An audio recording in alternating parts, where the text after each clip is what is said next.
Sup, my fellas. Don't forget to leave feedback, and enjoy the story.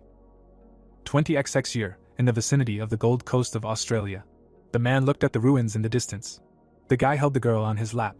He frowned when he heard her call him the leader. With a determined look, the guy asked him to hold on a little longer, help would come soon.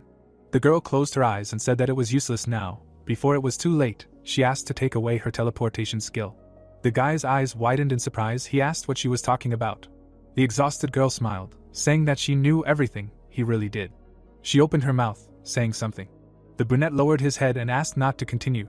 The girl's hand dropped. She asked to live with her teleportation skill. Her palm fell limply to the ground. The guy clenched his teeth. He said that he was sorry. He screamed when the glow engulfed his body. He opened his mouth from the bright lightning appearing around. They rose higher and higher. The light emanated from the girl's eyes and open mouth. The hero was surrounded by the same thing, his mouth open. Whirlwinds were flying around. The guy exhaled, opening his mouth. The girl's eyes were closed. Looking at her sullenly, the guy remembered how she said that she knew everything. He began to rise, thinking that it was true. And then he walked away, remembering her words that he was a user of carnivorous abilities who could absorb the skills of metahumans. The leader of Sianwu touched his chest and mentally remembered her request to live. The hero stood in the middle of the desert. And then he disappeared. A black beam remained in his place. Blue portals appeared in the sky. The hero remembered how a hole appeared in the sky. Many monsters walked the streets. Many creatures fell into the world from it. The monsters opened their fang mouths. As a result, millions of people around the world either suffered or died. People cried next to the lying bodies. The survivors lost their families or became refugees. Missiles rose into the air. Powerful countries tried to deal with the situation with their military might. A cannon on the ship fired. Fighters flew in the air. Several tanks fired. Military fighters flew towards the city. A huge column of smoke rose above the buildings. Even they were powerless against the monsters that appeared in their world. Silhouettes of various monsters, people appeared, forcing the latter to avoid them and hide. Frightened people hid in a crevice. Hunger and fear reigned everywhere. People felt the end of the world. Among the silhouettes, some were surrounded by a glow. When 3 years passed from the above-described catastrophe, those who were later called metahumans appeared. People fought the monsters with bright flashes. They were able to kill special monsters that they had not been able to cope with before. Moreover, their number was steadily growing, and this was the beginning of humanity's counterattack. The man screamed, clenching his fists. Metahumans united to create a safe zone and christened it a city. People smiled happily. Those who lived in that city could enjoy life again, as before coming to the world of monsters. The city stood in the desert among the ruins. However, there were still unsafe zones called deserts. People in black clothes sat there. People lived there among cruelty and anarchy, continuing to fear imminent death. The world was divided into safe and unsafe zones. People walked through the desert to Seoul. One of them turned around and asked the guide, "Why haven't they arrived yet?" A guy in a hood stood behind, hearing the words that he said that an ordinary person, and not what is his name. Removing the mask from his face, the guy answered, "Sianwu." The hero in the hood stood among the desert dust, and repeated his name. Gray ruins of the city. The man turned around and asked the guide, "How far are they?" Pulling off the mask, he told him to look up. There were people covered in webs. The hero explained that they had already entered the territory of the copper spiders. Presenting the hunting scheme, the hero explained that the rank 19 copper spiders were relatively easy targets to hunt. First they needed to cut off all their limbs, then their head and collect only the body. Making a motion with his fingers, the guy said to start with the front 2 legs if possible, since that is what they attack with. Pointing his finger at the other hand, Sian was said to be especially careful of the white web coming out of their mouths when they attack. He made a motion with his finger at his forehead, saying that one hit could take their heads off in one fell swoop if they were not careful. The man exclaimed that they understood. There was no need to act like that in front of metahumans. Looking at him, the hooded guy confirmed, saying that he mentioned that his team defeated the rank 18 bearded salamander. He apologized for the disrespect. The monster's eyes glowed red. A swift movement forward. Sianwu turned around in shock. He dodged the web and shouted back. With a quick movement, he pushed the man away. The web crashed into the ground. Sianwu asked what he was doing. "Let him get out of there." The man looked up with a frown. In front of them was a huge spider. He shouted to take up positions. Out of fear, the man asked, "Is this a rank 19? The eyes of the huge spider were glowing red. Sianwu was shocked. He waved his hand, shouting for the others to retreat. A white web flew forward. With a powerful blow, it cut off the man's head. His eyes were wide in horror. The man screamed, sitting on the ground. Sianwu frowned, angrily shouting that they will continue to stand like this, and thought that something was wrong. The squad's skill level was too low. He remembered the girl raising her finger, saying that this squad had defeated a rank 18 salamander. He would accompany them, maybe get some money. Gritting his teeth, the hooded guy thought it was a lie. She said they were a trained assault squad. The spider swung its claw. The guy shouted that he was attacking again. The man clenched his weapon. The swing of the sword left a bright mark. The claws blocked the blow. The clenched fist glowed red. The man struck again. Lightning appeared around the fist. They spread further with a bright glow. Covering his eyes with his fingers, Seonwoo thought that this was the ability to use electricity. At least he was not lied to about them being metahumans. The spider closed his eyes. The man pulled out his blade and shouted for everyone to attack. His comrades resolutely clenched their teeth. The others shouted warlike. The spears pierced the spider's body. The man surrounded the monster from all sides. Seonwoo scowled and shouted at them to cut off the legs first, rather than the body. The monster's red eyes widened. It quickly turned around. The thrown men flew back. Dust rose. The man crashed into the wall. Their leader angrily clenched his teeth and cursed. Then he charged. He swung his sword, screaming for death. However, the spider struck him with its paw. A sharp claw moved.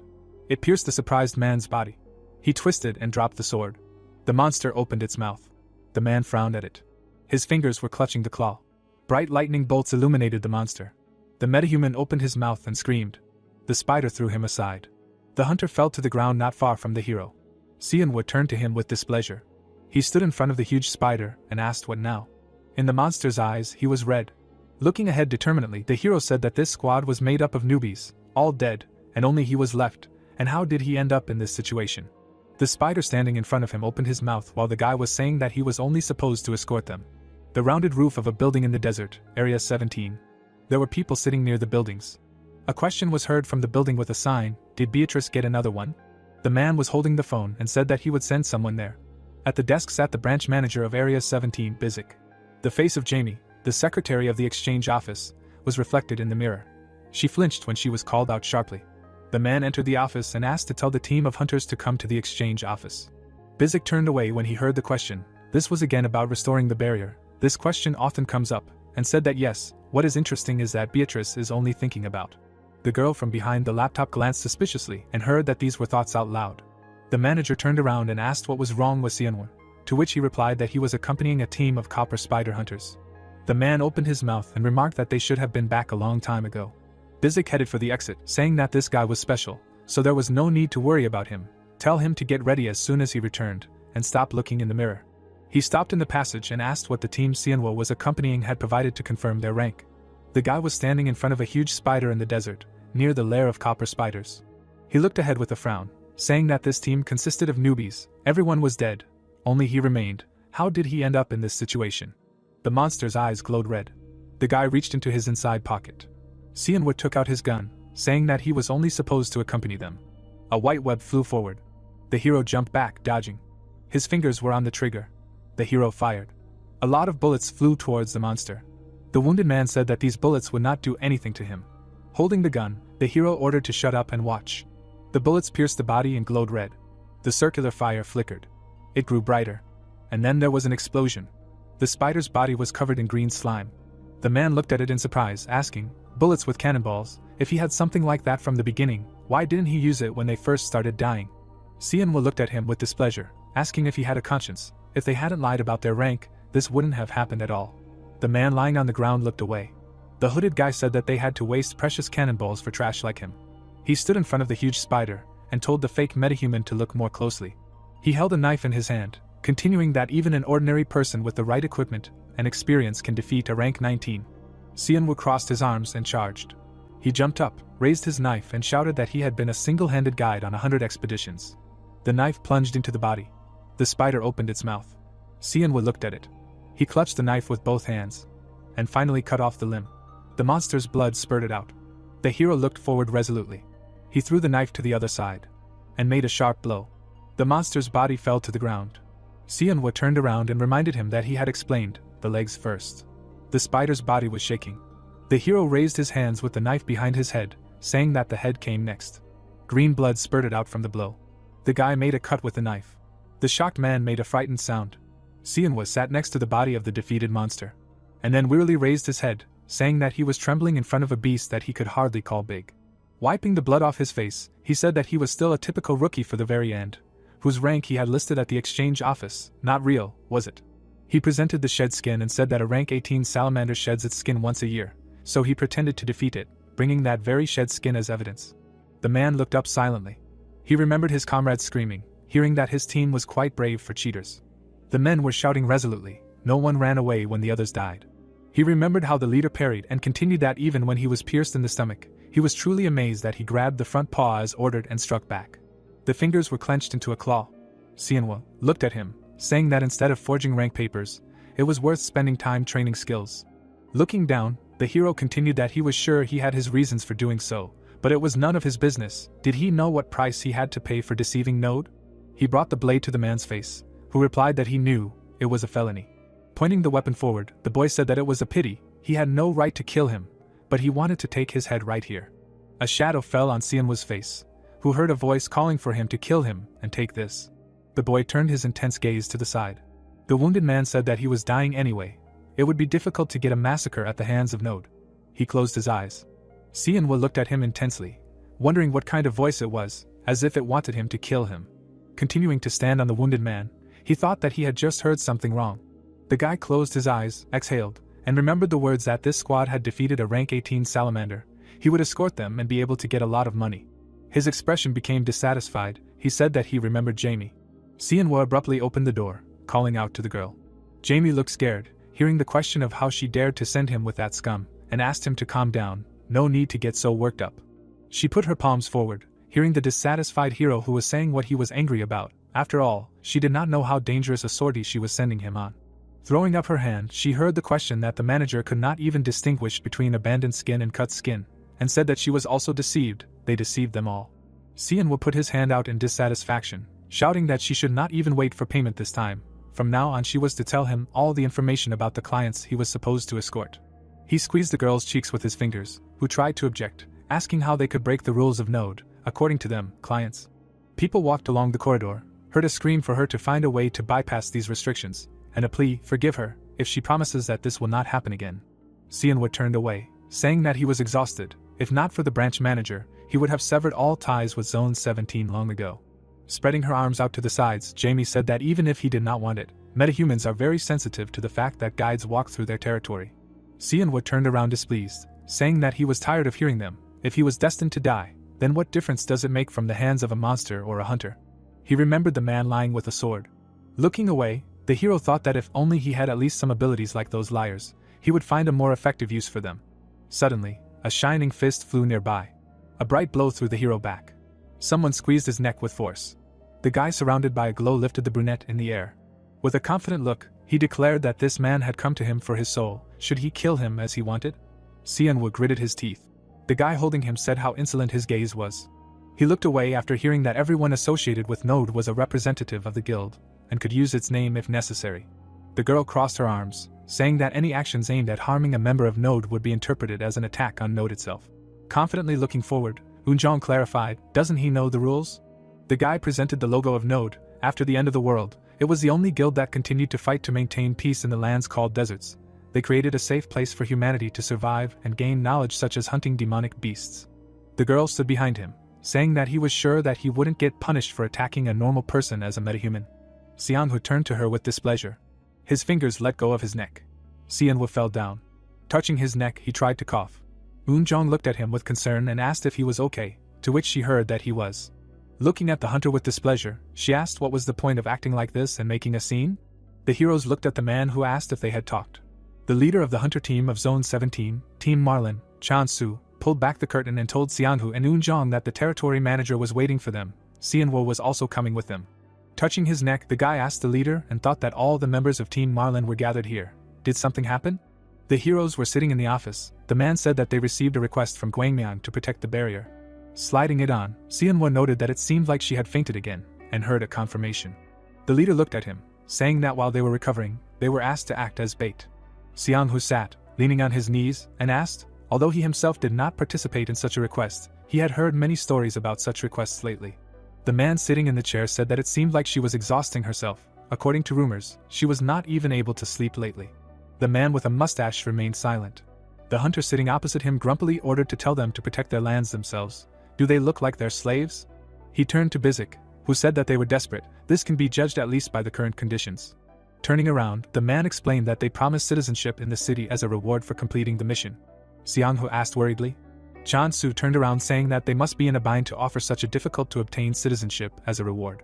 Xianwu raised his hand saying that he would go too then, and the man agreed saying that they would try hard this time.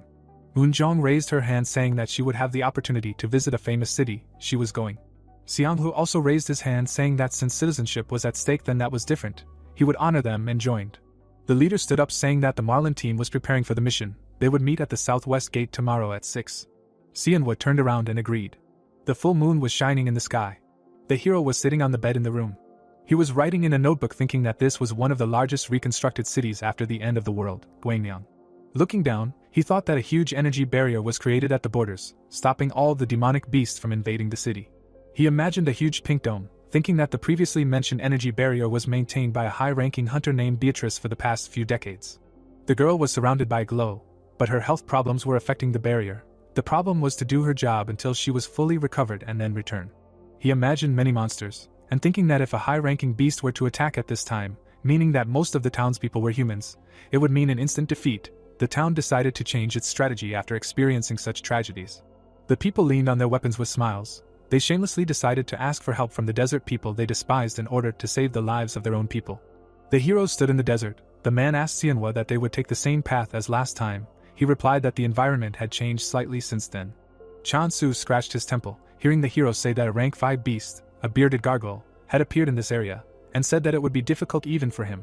The guy's face was hidden by his collar. He said that he understood, since he was a person with enhanced physical abilities of the rank 10, he would choose a path that would avoid all demonic beasts above the rank 11. He made a mark on the map, saying that they would go around here, even though there were rank 15 demonic stag beetles in this area.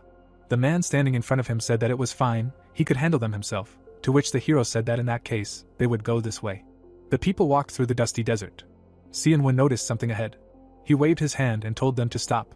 Xianhu, wearing a hood, asked what it was. Xianwu raised his finger and told them to be quiet. He knelt down on one knee. In front of him was a footprint in the sand. Eunjong looked and asked if these were the footprints of a demonic beast. Returning to her, Xianwu said that he needed to check something. Could she look around using her enhanced vision? The girl's eyes and body were glowing pink. She asked where to look. The hero pointed his finger and said that there, in the direction of the strongest sand clouds. The girl's eyes were shining. This is the use of the skill. Surrounded by the glow, Eunjong said that she looked even behind them, but did not see anything worthwhile. The comrade standing behind asked what was there. Stop messing around. Looking at him, Xianwu replied that it was a horde of goblins. The team members were surprised. Turning his head, the hero explained that they passed here about 15 minutes ago. He stood in front of the team, saying that they have a well-developed sense of smell. Despite the fact that their horde was moving in a different direction, they were sure that they had already smelled them and changed him. The glowing pink eyes widened in surprise. The girl exclaimed that he was not lying. They were coming towards them. Xianhu standing behind said displeasedly, which means it is true. Chan Su noted that he knew he could trust him as their guide. Standing in front, Xianwu said that they should limit their path, since half of them are not adapted to close combat. The leader standing behind asked if there was anything nearby that they could use, and was told that there was a bridge to the north. The hero turned his head and spoke to Hunter Xianhu. The hooded and masked boy asked Hunter Eunjong to carry him. He took off and said that they would be running all the way to the bridge. The heroes ran through clouds of dust. Xianhu asked with a displeased expression when the boy learned to command. Holding onto him from behind, Eunjong smiled and said that he was cool enough to give orders, and she wanted to ask him to run faster. The boy answered that he understood, running away from the dust. Huge clouds of sand rose up. Among them, the figures of monsters were visible. Goblins bared their mouths. The heroes in cloaks quickly ran forward. Xianwu turned around. Silhouettes were visible in the rising dust. Monsters with clubs were running forward, a horde of rank 18 hobgoblins. He imagined a huge spider, thinking that one was weaker than a rank 19 copper spider, but they had a strong sense of belonging, thanks to which they would unite in case of danger, so the hobgoblin horde was considered rank 18. The heroes ran through the desert. Even metahumans would have a hard time fighting them in the open. The brunette glanced sideways at the girl that his comrade was carrying, and thought that judging by the current composition of the team, for 2 rank 17 hunters, there was only one with close combat skills. On the other side, Chansu was running. The guy thought that he was also a leader with rank 10, risky, but not so bad. The team was running to the bridge. The width of the bridge was 4 meters, and the length was about 6 to 7 meters, if the team leader and the hunter Xianhu successfully repelled the attack in the middle of the bridge. Xianwu looked ahead carefully, thinking that in theory this would bring them an easy victory. He frowned slightly, thinking that the problem was in the 2 variables. People ran up to the bridge, then stopped in the middle. Xianwu pointed his finger and told the team leader and hunter Xianhu that they would repel the monsters in the center of this bridge. The guy standing next to him said that he would provide support from the rear. Jong standing next to him asked what she should do. Seonwoo looked ahead, thinking that she, the first variable, only became a burden during the battle that needed to be protected. The girl pulled off her mask. The hero thought that so in order for her to stop being a hindrance, it would be best for her not to interfere in the battle at all.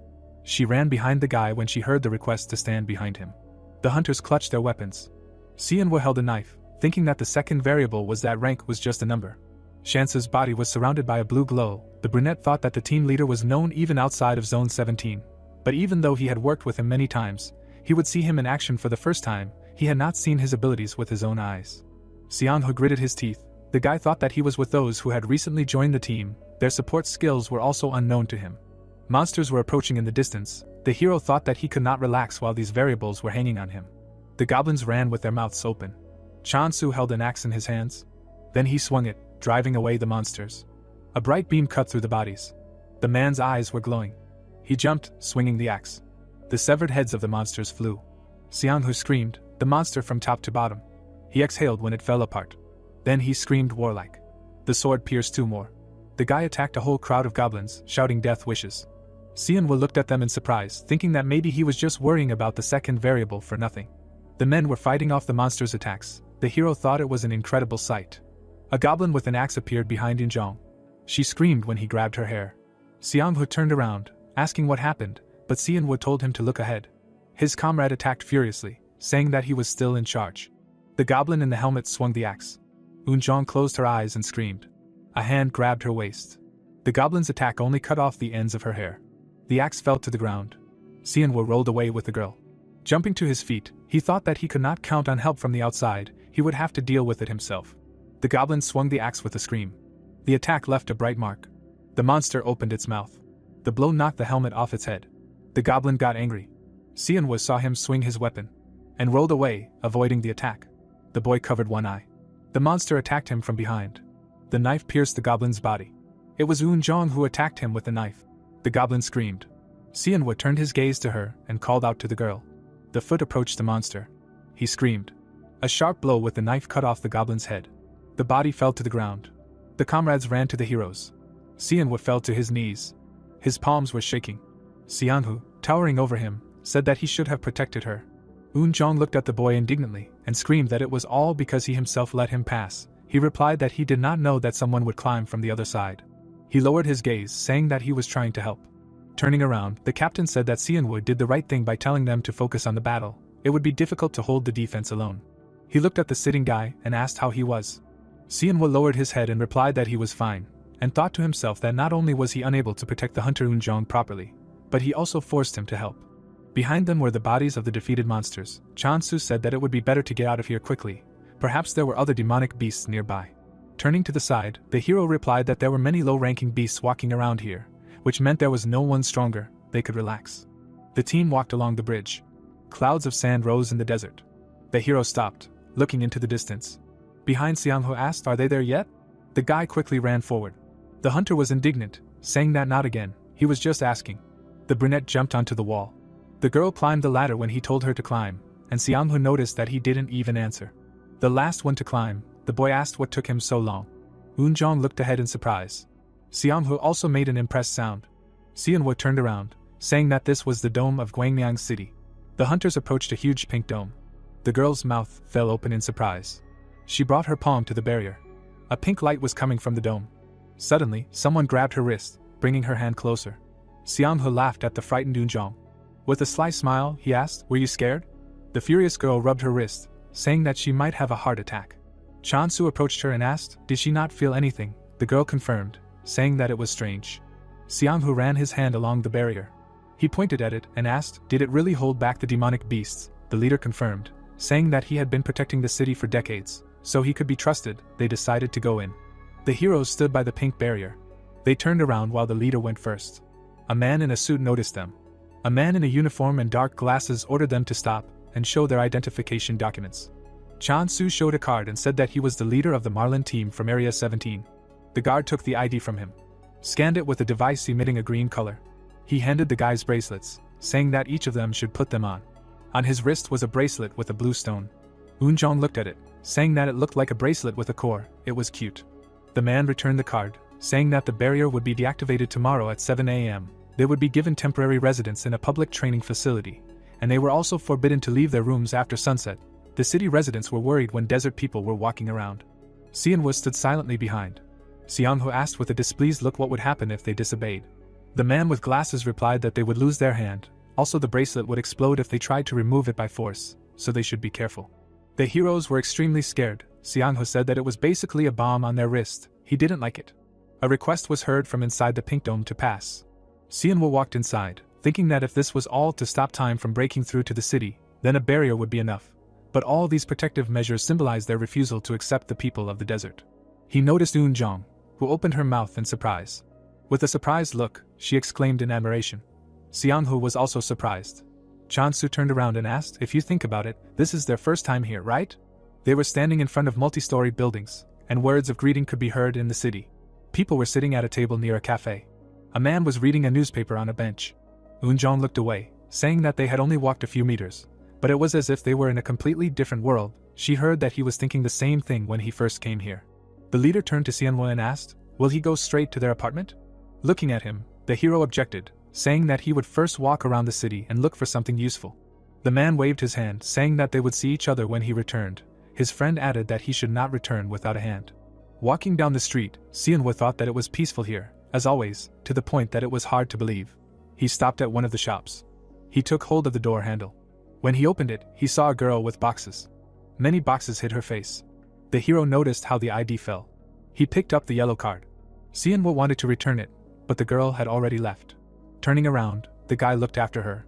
There were various items in the box. The man standing behind the counter asked why he was buying so many glasses. He would pay with cannonballs. He did not accept metal. The hero replied that it was necessary for something. The guy noticed a green object in the window. The seller in glasses looked at the indicated item, hearing the question, what is it? The green item had a blue stripe on it. He replied that it was a magic bomb. If you pull the pin, it will explode like a flash grenade. Xianwu looked at him, asking if he was allowed to sell weapons to the townspeople. The man with glasses replied that it was not a lethal thing, so it was not a weapon, but if it exploded right next to him, he would be blinded for a while. The hero standing next to the counter asked where it could be used then, and heard the answer that doesn't it depend on who uses it, they produce it because there is a demand for it. A girl rushed into the room, loudly calling out to the owner. The girl with glasses was breathing heavily from running and asked if he had seen her entrance card. The store owner turned around and said he hadn't. The hero put his hand in his pocket. Holding out the card, he asked if by any chance this was what she was looking for, and the girl, beaming, said yes. Bowing, she touched his wrist, hearing him say that she was lying next to the door. The girl held out her business card. Awkwardly scratching the back of her head, she asked to introduce herself. This is a senior researcher Mari from the R&D department. The guy in the cloak heard that judging by his clothes, he is from the desert. If he is a metahuman, then she can provide him with individual assistance, to which she heard that no, he is not a metahuman. Mari grabbed his wrist in shock, asking how so. The guy's hand was shaking when she asked to let her look. This is not a power type and not a visual one, maybe hearing? The brunette abruptly pulled his hand away. The girl perked up and abruptly apologized, saying that she was very surprised, to which the guy repeated what he said, he is not a metahuman. She looked surprised, saying that it was strange, she feels a signal that says otherwise. The hero looked at her questioningly. Mari coughed into her fist and said that she didn't feel any abilities, it was weird. A loud noise was heard. The girl turned away, saying that she didn't have time for anything, and apologized, saying that she was leaving. She walked away, talking on the phone with the leader. Xianwu silently rubbed his wrist. In his hand he held a green bomb. He lay there, thinking out loud, what was she saying? He was a metahuman now. The guy lay on the bed, looking at the object, and thought that more than anything in the world he wanted to become a metahuman. He searched for signs of awakening and methods to become one, but in the end it was not destined to come true. Looking at the object in his hand, he thought that he accepted reality and decided to dedicate himself to working as a guide, and when he gave in, he suddenly became what he dreamed of. Xianwu closed his eyes, turned away, and thought that he was uneasy about this, that this urban explorer knew to say all sorts of nonsense. He would rather not think about it, because it would interfere with his work tomorrow. The next morning, many people were standing behind the pink barrier. They gathered at the exit. Words were heard that 10 seconds until the barrier was activated. The man looked forward, hearing the countdown. The man with the high ponytail looked to the side. Behind the other, 2 blades were visible.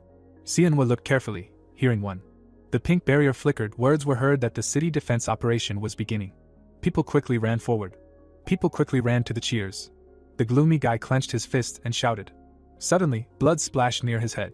Among the people, there were huge insects. Chansu looked to the side and told the team to look forward and run. Turning to him, Xian was shouted that way. The team ran away. One of the people ran back, shouting that he didn't care about citizenship. He gave up, just let him go. However, the guards blocked his way. The man sullenly shouted, "What are they doing? Let them go." The baton flew into his torso. The man fell to his knees. The second was decapitated. Shocked, Eunjong turned around. The leader running ahead heard her question if she saw it, and told her not to look back. Xianwu gritted his teeth, thinking that they called them not because the hunters in the city were weak, they were just bait. Huge insects attacked the people who asked for help. The city only needed bait to distract the animals while the barrier was disabled. The girl's eyes glowed from using the skill. She said that she saw a herd of animals in the northwest. The hero carefully looked in that direction. Turning around, he ordered to stop. Xianghu, who was standing next to him, asked what was going on and was told that according to the predictions, it should be a horde of rank 9 raptors. The guy frowned and asked the boss how they should fight them. Looking at him, Xianwu replied that one raptor was rated as rank 9, even one like that could leave no living place for a horde of goblins. They would achieve nothing if they started fighting them. Eunjong, frightened, covered her mouth with her hand, asking what they should do. The comrades saw the outstretched glasses. The hero stood in the water with glasses and a snorkel and said that they would hide like this. He sank deeper into the water. The girl standing next to him said how disgusting she felt. In the end, only the breathing tubes were sticking out of the water. The brunette closed his eyes underwater, thinking that the trained people from the city would deal with the raptors, well, mercenaries. The boy dived into the water. The monster with claws held the man's head. Eunjong closed her eyes. Blood splashed from the attack. Xianghu's eyes were closed. The monster pierced the man's body. Chansu closed his eyes tightly. The boy's head was sticking out of the water. Xianwu took off his glasses, exhaling. There were bodies of people lying on the shore. Turning to the team, he said that they could get out now. He unfolded the map and heard his comrade ask if they had gone all the way, to which he replied that yes, the hunters who encountered the crowd of raptors were most likely already dead. Looking down, he continued that they would follow the trail. They were aggressive, so there would be no other animals in their path. Walking past the bloody bodies, he suggested finding shelter. The full moon was shining in the sky. The heroes were sitting in an abandoned building. Looking down, Xianghu asked when it would all end. The leader held the chopsticks and plate, saying that he did not know. Last time it took several hours, so this time it would last no less. They could only wait for the signal. The brunette looked down tensely. Suddenly, his eyes widened in realization. He stood up, hearing the question, "What is it?" The girl reached for the lantern with her hand, and with a movement of her palm, she extinguished it. Xianghu reached for the sword on his back. Chansu took the axe. Standing next to Xianwu, he asked if he saw something and was told that no, it was just suspicious. They peered into the darkness outside. The man looked ahead, saying that everything was calm. Xianwu looked back and told them to wait. It was dark outside. The heroes tensed, noticing something. Looking ahead in surprise, Xianwu said that he saw something there. A bead of sweat appeared on the man's forehead. His eyes widened in surprise. Shining eyes appeared in the darkness. The leader standing in front told them to step back. Xianghu held his sword tensely. A paw surrounded by a glow appeared. The hero opened his mouth in surprise, recognizing the enemy. A huge creature with shining eyes was coming out in front of him. Shocked, Xianwu said that it was a black praying mantis. The man held the axe and asked why he was so shocked. Xianwu looked worried, saying that he wasn't sure about the details, but he knew of a flying demonic beast that looked like a praying mantis. He presented notes with a diagram and said that it was 2 meters tall and 4 meters long. That's all he knew, but he didn't know its weakness or how to destroy it because there was no data on it. Frowning, the boy continued that even its rank was unknown. They needed to retreat. Chansu, who was standing, asked if they wouldn't be able to find out if they tried to fight it. The brunette explained with a frown that its rank was unknown. It didn't mean it was weak, it was a creature that had entered the raptor's territory. Standing next to his comrades, he explained that it meant it was a predator that was stronger than them, therefore at least rank 9. The monster jumped, leaving a trail. The huge insect flew up, causing the girl to scream.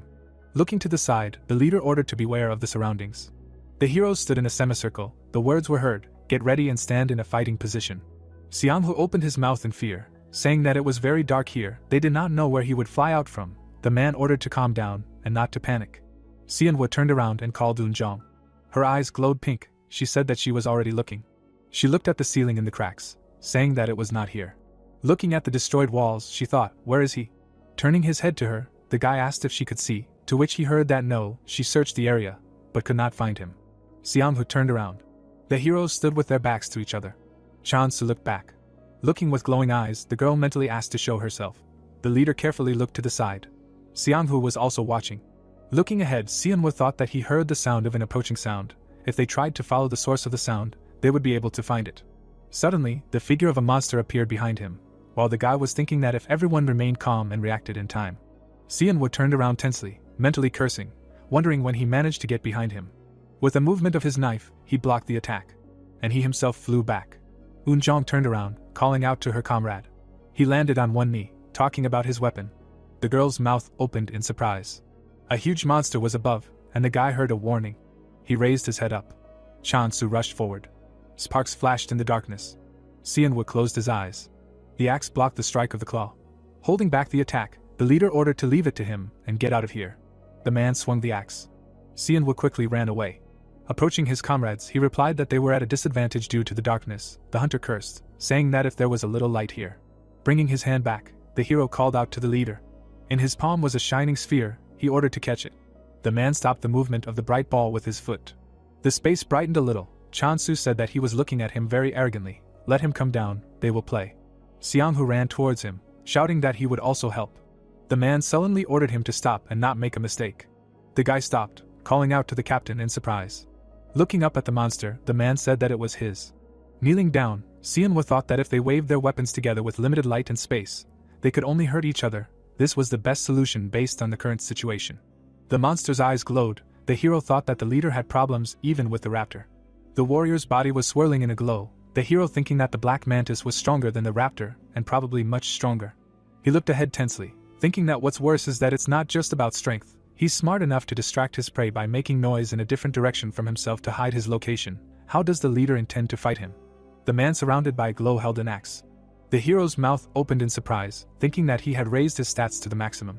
Xianghu, surprised, called out for the captain. Eunjong was also shocked. The monster's eyes were glowing in the darkness. Chansu was approaching him, calling for an attack. The axe crossed with the claws. The glow pushed the monster back. The impact caused debris to fly off the wall. The man stood surrounded by a glow. A purple attack beam flashed past him. The claw hit the wall. He looked ahead with a frown. And then, with a shout, he charged. He jumped up and swung the axe, and slashed downwards. However, the claw collided with the weapon, and the man thought he had blocked its attack. He gritted his teeth with the effort. The monster's eyes glowed purple. The claw moved forward. Blood splashed out. Xianghu screamed in shock. The monster moved forward. The leader tried to hold back his attack with the axe. He gritted his teeth, thinking that if he kept pushing it, he would lose. The monster's muzzle approached the handle. The claws closed. A purple flash occurred. Holding back the attack, the man screamed. Xianghu gritted his teeth and cursed. The monster turned its gaze to him. The warrior behind him attacked with a sword. The insect's leg moved. A powerful blow threw the guy aside. Dust rose from the impact. Xianghu slammed into the wall, leaving a large crack. Chansu was shocked. Xianwu opened his mouth. Eunjong covered her mouth with her hand. The monster pulled out its claw from the man's leg, and moved quickly again. It quickly extended its limb. Blood splashed near the man's face. His body was pierced by the monster's sharp claw. The man, who was wounded in the shoulder, screamed. Trembling, he hung on the monster's claw. Chansu closed his eyes and said that it was a one-sided battle. He defeated it like this. The man fell down. With a powerful blow, the insect threw him to the side. The leader crashed into the wall, and fell face down. The monster turned its head. The heroes were reflected in its purple eye. Xianwu held out his blade in front of him, thinking that now it was their turn. With a frown, he thought that based on what he saw, it could be concluded that he was at least rank 8, or even worse, rank 5. It was hopeless. His fingers were shaking as he gripped the handle. The guy thought that the praying mantis's main weapon was its front legs. They were stronger than Damascus steel. He would be killed before he had a chance to cut them off. He stood in front of his opponent, and thought that he needed to find his weak spot: his head, neck or chest. The paw took a step. The monster's eyes were glowing. The heavy monster was falling on the heroes. It towered over the guy with a grim expression, who thought it was terrifying. Suddenly his eyes widened in realization. Xianwu looked at the part of the beast's body, thinking that it had come closer, and now he saw the connecting part between the legs and the same thing. The guy swung the weapon, thinking that this must be it. The blade was approaching the monster. The hero thought that this was its weak spot. The blade hit the monster's body. Xianwu's hands were shaking. He thought that nothing had happened, but he had definitely stuck the sword right there. His eyes widened in shock. With a sharp movement, the mantis threw him aside. The guy slid on his back on the ground. He lay there with his eyes closed. Suddenly, a claw pierced next to his head. Trembling, the hero turned his gaze to one of them. A huge monster leaned over the hero. He approached the boy who had closed his eyes, who thought he was laughing at him. Was his intelligence that advanced? The monster's eyes were glowing. Xianwu tightly closed his eyes, thinking that he had opened up too much. If even the team leader couldn't handle it, how could he resist this monster? The mantis hung over the hero, who thought he was going to die, and then thought, what was that sound? The monster turned his gaze to the side. Raising his head, he looked there. Xianwu opened his mouth in surprise, thinking that he was reacting to the sound. The eyes of the mantis were glowing. He retracted his claws and looked in another direction.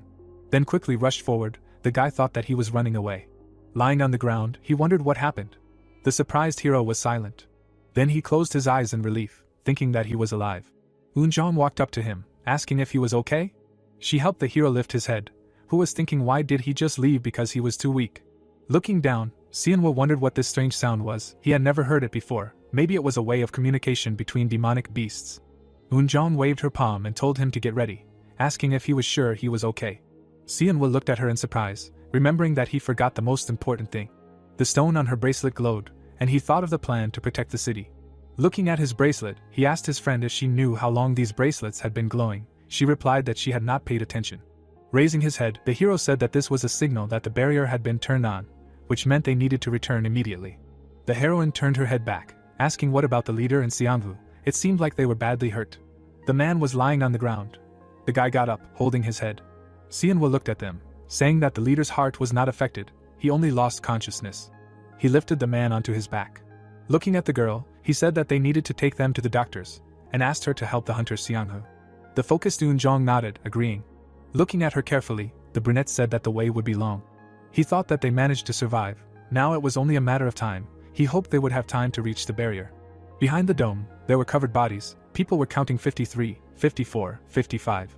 A guard with a list was counting 56, 57. A second guard approached him and asked how many were there. Turning to him, the man answered 58 corpses, 17 wounded, 11 missing, a total of 86 participants, to which he heard that it was not so bad. He noticed something on the other side. A colleague looked there and asked what was there. A group of people were approaching the dome. Xianwu and Eunjong were helping their comrades walk. A bright corridor. A man in glasses was walking along it. He looked at the room from which a scream was heard. He would complain about the food. Eunjong was sitting by the leader's bed with a spoon, saying that he needed to eat in order to recover as quickly as possible. The comrades were lying on the neighboring beds, hearing her screaming that he wanted to try her fist instead of food, and even his role as the team leader could not save him from her. The guys thought that they were glad that they were not in his place. The man knocked on the door. Xianwu turned and asked who was there. The man entered the ward. Approaching Shansu's bed, he said that he was the deputy director of the Jinxiang City Administration. Looking at him, the man introduced himself as Chansu. They shook hands. The man with glasses smiled, saying that it seemed like he was recovering quickly. His healing abilities were not bad. The captain tensely asked what the city administration wanted from them. The team members were silent, hearing that he could not answer in front of everyone. Looking ahead, the leader asked to leave them for a while. The heroes walked down the corridor. The girl asked what they were planning. Xianwu put his hands behind his head, saying that they were probably discussing the reward. Eunjong asked, so they were going to discuss getting their citizenship? Xianwu walked behind, hearing him say it to make her look at him. He was just made to be a little boy who knew no hardships. He had no idea how he even survived in these terrifying deserts. Looking down, the brunette thought that the city official came to personally talk to a desert dweller. Something was fishy. Jinxiang smiled, saying that it was a miracle that everyone survived. The man sitting on the bed said that it was because they got a good guide. The official clarified, he was an ordinary person, right? Returning to him, Chansu said that yes, he still can't believe that they made it. Jinxiang adjusted his glasses, saying that although it was good that they all made it back alive. He looked through the glasses, saying that they were in a difficult situation because they did not expect this outcome. The leader looked at him tensely. The chair flew forward. Xianwu frowned angrily. Eunjong and Xianwu stood by the window. The man lying in the bed told them to calm down. Xianwu looked at him with displeasure, saying that he was willing to accept that they were only given 2 spots to obtain citizenship. But why were these spots given to this bad man and Eunjong? The aforementioned stood silently. Gritting his teeth, Chansu replied that this was the decision of the administration. They had no choice. The warrior clenched his fist furiously, shouting that this was a lie, that they did not know. He frowned, saying that since he wanted to sacrifice his right to citizenship, then please, who can he name as the second strongest? Obviously him. He pointed his finger at Xianwu, shouting, why did they end up choosing this non-metahuman? The leader got angry and shouted at him to watch his words and stop yelling at them. Xianwu crossed his arms and replied that he was fine. The guy with the bandage on his head shouted, of course he was fine, he was going to be a citizen now. Turning to him, the leader told him to stop swearing. Everything was already decided, let him just calm down. His fingers clenched into a fist until they trembled. The man asked what kind of intrigue. He can't accept this, he thinks, he doesn't know. Angrily leaning on the headboard, the guy asked, was this the captain's decision, wasn't it? Didn't he think that they, who don't have the skills for close combat, they can just survive in Zone 17? The leader lying in the bed replied that in exchange, the two of them would get all the remaining rewards, they would still have a chance. Xianghu shouted that he didn't care about the reward. How could this be equated with his life? He turned around decisively, shouting that no one knew when they would die in the desert. The door slammed shut. Chan Su turned to Xianwu, saying that there was no doubt that he had saved them, so he should accept citizenship without any qualms. Xianwu crossed his arms, saying that he would accept it with gratitude. Looking down, he said that he should follow through on the decision he had already made. He thought that he had accepted this mission precisely for the chance to obtain citizenship, and that he had no intention of giving it up when he had risked so much for it. Turning to the side, he said that the more important thing was whether Hunter Xianghu would accept it. The man looked at him, saying that he was just hot-tempered, but would calm down soon. The boy looked ahead and remained silent, thinking that it would be great if that were the case. There was light in the dark corridor. The light fell on the floor near the curtains. The heroes were lying in their beds. Xianwu opened one eye. He saw the silhouette of his comrade standing up. Bare feet walked on the floor. Xianghu walked up to the leader's bed. Gritting his teeth, he took out a knife. Xianwu closed his eyes, thinking that it couldn't be. The guy swung the knife. A blue glow surrounded his hand. Blood gushed out of the man's mouth. Chan Su squeezed the neck of the guy who stabbed him.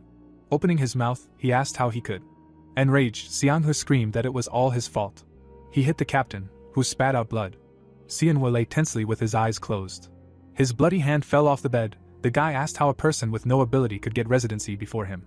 Behind the curtain, a silhouette of a guy was visible, saying that he would never return to the desert. His hand was stained with blood. Surrounded by the glow, the hero looked back, asking, he heard everything, right? The hand pulled back the curtain. Swinging, he said that in the end, everyone will get what they deserve. The knife plunged into the fabric with a scream that it was all because of him. The guy threw off the blanket, seeing that there was no one. The green bomb fell to the floor. Xianghu looked at it tensely. A bright flash appeared nearby. Gritting his teeth, the guy closed his eyes. Xianwu, jumping up, attacked from above. Something was approaching the guy. The hero sat on the neck and swung the knife. The blade was stuck in the man's neck. The opponent's head trembled and his gaze froze. The killer lowered his gaze and an inner voice ordered him to kill him and take those. Xianwu covered his head with a hood and repeated what he had said earlier. The protagonist froze and thought that he was hearing this voice again and assumed that he was not imagining it. There was a sharp movement, and he made an incomprehensible sound. The opponent hit the guy with his back on the ground. The dark-haired man grinned and made sounds of pain. The victim held him by the shoulder and insulted him. He threw himself and the enemy crashed into the floor again, breaking the surface into pieces. Blood gushed from the offender's mouth and he made an incomprehensible sound. The fighter held his hand on the handle of the knife and grinned, not understanding what to do. He pulled out the blade and the blood, under the pressure, tried to get out. The red liquid painted the wall. The guy looked at how the fighter held his neck and was scared. He looked at the attacker and said that he was a metahuman, and that he was just a loser with no abilities. The killer grinned and blood flowed from the corner of his lips. The bloody hand reached towards him and trembled. The victim fell to the floor, staining the floor. The protagonist's hands trembled, and he made sounds of fear. His body was covered in a blue glow, and he did not understand what it was. The dark-haired man looked down and assumed that it was an awakening. He fell to the floor and made a strange sound. The guy held his hand on his face and looked forward, thinking that he couldn't lose consciousness here, because there was evidence. He reached out with a trembling hand for the murder weapon. Xianwu was fleeing the crime scene. The windows were tinted and there was a sudden movement. The protagonist threw the knife towards the door. MC looked back, feeling fear, when the murdered man called his name. The bearded man looked away and called the killer. The hero looked back and was perplexed. Beads of sweat were running down his face and he was tense. The guy was sitting in a round room in front of the screens. The light illuminated the contours of his face, and the man decided to begin the interrogation, saying that the security guards went into the ward last morning after hearing someone scream. Behind the criminal were photographs of evidence, and the investigators said that when they entered the room, they found a murder scene and there was one witness in the room, along with 3 victims. Jinseong looked ahead and said that the incident happened a few hours before the bodies were found, in the middle of the night. The photograph showed the bodies of the dead and he said that Hunter Xianwu died of arterial bleeding. The corpse was covered with a blanket, and he said that Chain Su also received fatal injuries and died of bleeding. Eun Jong stood in the room in front of the bed and the investigators said that the only witness was this girl, who was excluded from the list of suspects after checking the alibi and evidence. The man looked at the suspect and said that the protagonist was found unconscious with blunt blows, to which he meaningfully remained silent. The people looked at him through the glass and Jinseog continued to say that they were all members of the Marlin team from the 17th zone and now the hero is the only one who can testify. Jinseong looked at the guy, saying that he was the team's guide for 3 years and he volunteered to defend the city twice as a person without abilities and someone cleared their throat. The investigator did not look away and apologized to the citizen, asking if everything he said was true. Seonwoo looked away and confirmed that everything he said was true. The man was serious and said that he would ask directly what happened last night. The hero sat under the lights and said that an intruder broke into the room. The man looked at him through the glass and asked again. The suspect looked down and, having confirmed, said that someone suddenly broke into their room at night and attacked them. The fists were clenched and he was asked if he remembered anything about the attacker's appearance or clothing, to which he said it was too dark. Jinseong adjusted his glasses and asked how he wanted to remind them of the scene, but he was interrupted. The deputy looked away and the senator said that this incident was related to people from the desert, and noted that there was no need to make a mountain out of a molehill. The man looked at his senior officer, who said to leave the unknown attacker guilty, as the guy said in order to increase patrols, to which he agreed, but wanted to object. The light fell on Seonwoo and he said that there was something strange about this incident, and the interlocutor asked again. The investigator took out the remote control. He zoomed in on the photos and said that the photos showed a huge amount of blood, but outside the ward there were no traces of blood, as well as bloody footprints from shoes. The hero sat and meaningfully remained silent, while he questioned everything he said. Jinseong looked at the guy and said that due to this he believed that he had given false testimony in order to cover up the crime. The protagonist kept his hands on his legs and, after a meaningful pause, asked if he could speak up since he was now a suspect. He looked forward and said that as he had said earlier, he was just a citizen without abilities. The members of the commission looked at him through the glass while the protagonist said that they claimed that he had confronted 2 metahumans with physical enhancement, and asked if they thought that he was capable of it. The deputy looked down and said that from a logical point of view, it was impossible. MC was calm and said that, besides, after the mission he should have received the status of a citizen and asked why he had to risk his life by stupidly attacking 2 metahumans when he had barely received the desired status.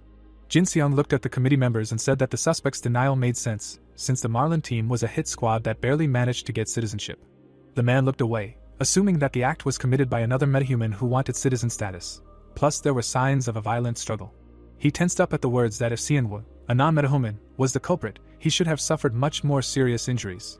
He remembered Seonwoo slamming him into the floor and thinking that he had been beaten up enough. A memory flashed through his mind of spitting blood and thinking that his body was only able to survive it because he woke up later. The senator looked at the investigator and asked why he didn't close the case right then, to which the investigator asked for a minute. Jinseong looked away and said that all of the above was based on the assumption that the hero was not a metahuman. The man looked at him and asked what was wrong. He pointed to the exit and asked the witness to come in. The protagonist looked away and thought that only the team members should know about him. The door swung open. MC froze and said meaningfully. The girl stood in the doorway and looked at the suspect. Jinseong extended his hand and asked to introduce himself. Mari looked forward and said that she was a researcher from the city's R&D department. Awareness of failure flashed across Seonwoo's face and he was tense. The investigator looked at the witness and asked what kind of work she did, to which she replied that she determined the characteristics of metahumans' powers when giving them tasks. She looked forward and when asked how she determined the characteristics, she replied that she had the ability to determine whether a person belonged to metahumans. They stood in front of each other and Jinseong said that based on what he heard, she was called because of her abilities and asked if Seonwoo was not a metahuman, to which she replied that it was so up to a certain point. The protagonist lowered his gaze, feeling tense. The deputy asked the analyst to stand in front of the suspect. The man in glasses looked forward and said that there were cases when a metahuman awakened during life and despite the fact that the protagonist could initially be an ordinary person. Mari approached MC while he was talking about how if he received the ability on this mission, then he would become a suspect. She looked at the guy meaningfully silently. They looked at each other. The girl remembered how he stood in front of her, and she thought that if he was a metahuman, then she could try to help him. She took his hand and was surprised to think that he was not a metahuman. The researcher froze and thought that she definitely felt the signs of an enhanced person. Jinseong showed his palm and said that in this case she had to confirm or deny the assumption. She extended her hands and asked to give the guy's hand. Seonwoo did as asked and meaningfully remained silent. Mari closed her eyes. The hero looked at the girl whose hands were glowing. He closed his eyes. The protagonist remembered running up to the leader. The bearded man looked at him and told him to run away before Seonwoo killed him. MC looked down and thought that he couldn't even comprehend that the hunter was already dead and was worried about him even in this state. Chansu closed his eyes. The guy looked at him and tried to wake the bearded man. Something was smoking. The dead man's body was engulfed in smoke and the survivor didn't understand what was happening. He was emitting energy and screaming. Seonwoo fell to his knees. He was bursting into tears and thought that the pulsation was similar to how he woke up before and assumed that he had awakened again. He covered his eyes with his hands and thought that it was something more. There was an explosion, and he screamed. The hero was smoking and falling to the floor. He was lying in a crater, next to the dead people. The protagonist winked at the girl. Mari looked at him in bewilderment, and meaningfully remained silent. She looked away and said she was done. Jinseon came closer and asked for the result. The woman in glasses looked forward and said the suspect's name. The investigator looked back and said that he was not a metahuman.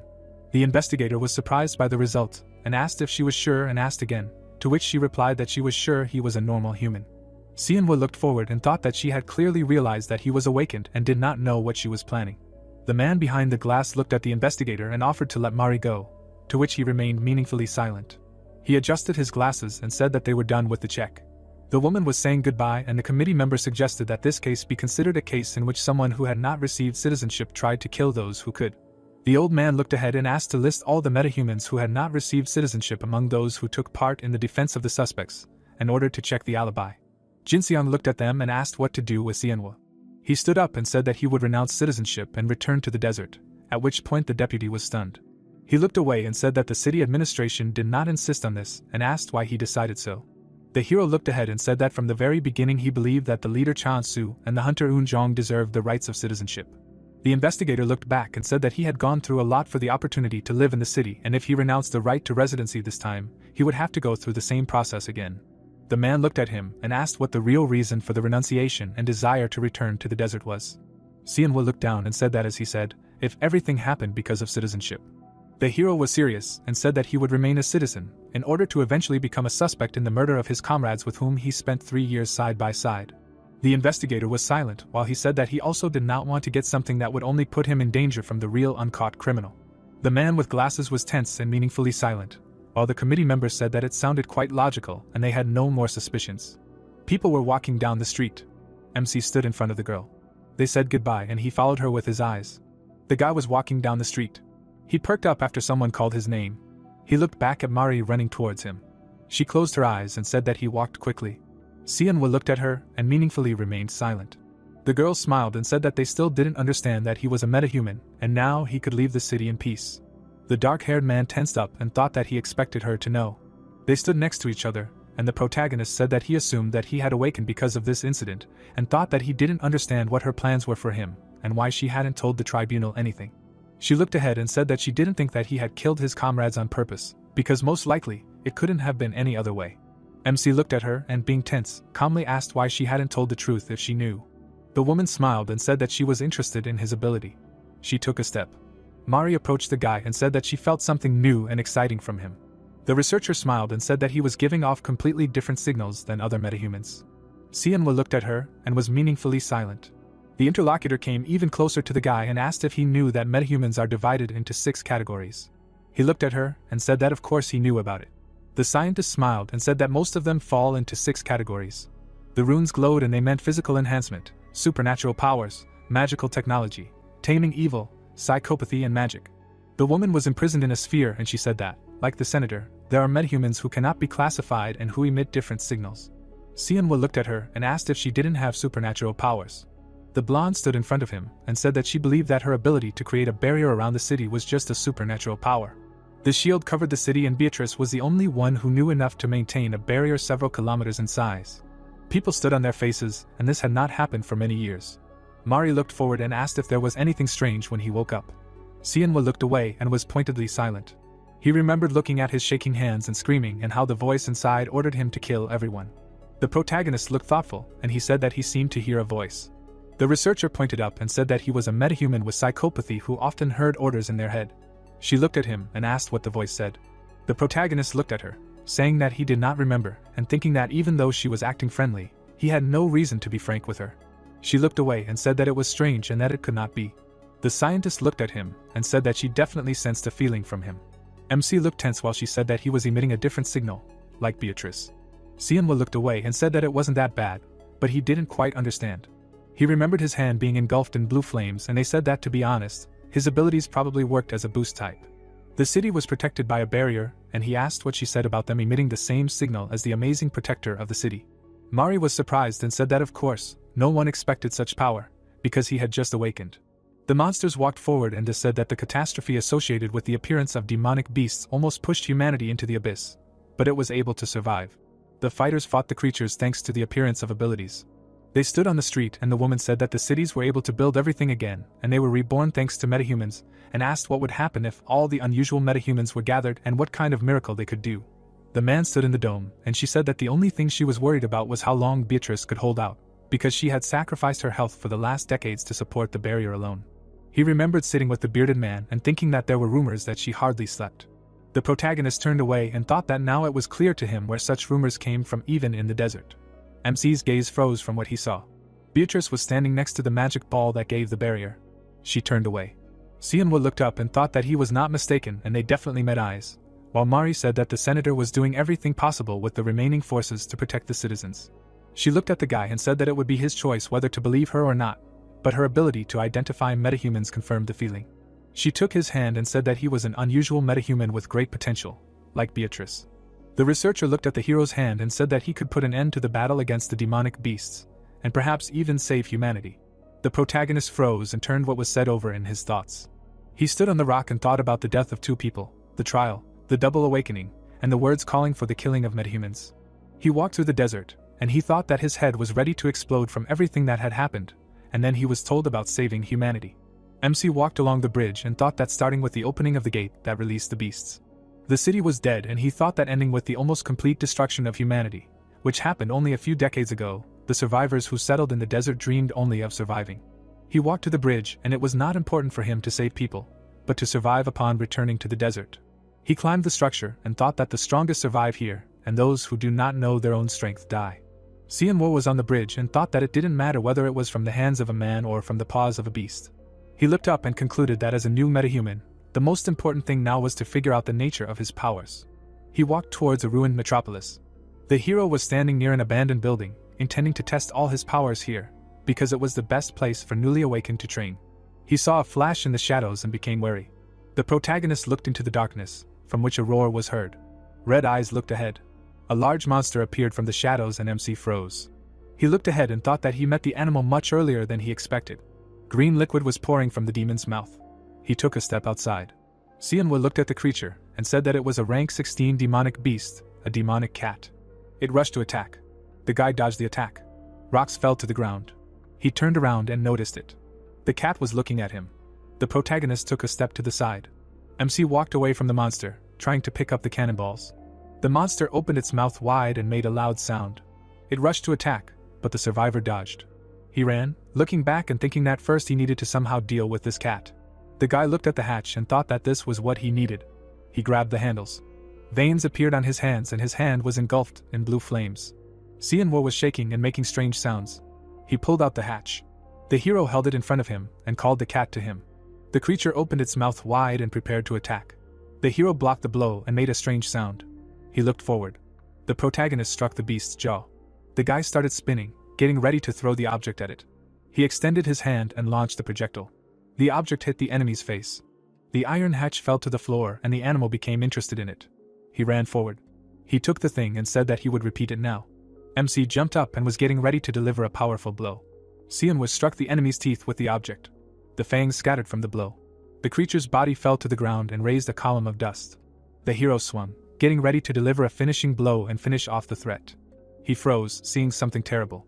A purple substance lashed out at his face. Luke fell to the ground. He looked at the dead creature and kept a meaningful silence. The protagonist's hand touched the hood. He took off the cape and, exhaling deeply, realized that it was dead. His hand reached for the weapon. He plunged the blade into the muscle tissue of the demonic beast and cut it. MC looked inside the animal's body. The rank 16 cores were hidden in the intestines, and he was glad that he finally found them. He carefully examined one of the stones and grinned happily. Seonwoo took out the creature's intestines. He tied a knot. The hero bent down to pick up the remaining precious cores. Making a makeshift bag out of the intestines, he put everything he found in there. He examined his prey and asked that since he killed the poisonous cat, he was now a rank 16 metahuman. The protagonist went deeper into the abandoned city, saying that it was cute, because it was a success after the first check. He looked at the inverted high-rise building that leaned on another building. His gaze rose to a sign with a welcome and a message that in this desert you can get everything. MC looked around and said that it was strangely quiet here. He looked away and became wary when he saw traces of blood in the corner. Xianwu bowed, touching the substance with his finger. After examining the liquid, he realized that the blood had not yet clotted. The hero looked around and asked that there were traces of blood, but no corpse. There was movement behind him, and he assumed that this was the work of a killer. He felt something was wrong and looked back with apprehension. Looking around, he did not see anything suspicious, but noticed the destroyed doors.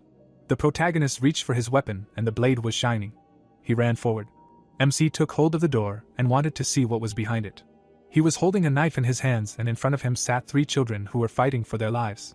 Xianwu looked at them and asked if they were survivors who lived here, while a dark figure approached him from behind. The guy froze, feeling that there was someone behind him. He looked back. The killer rushed to attack.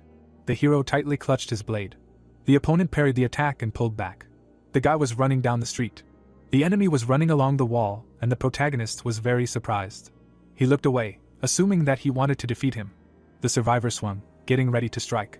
MC met him with an elbow to the chest. The guy's body flew to the side and he made sounds of pain. He adjusted his helmet. His hand reached behind his back. Xianwu nervously watched what he was going to do.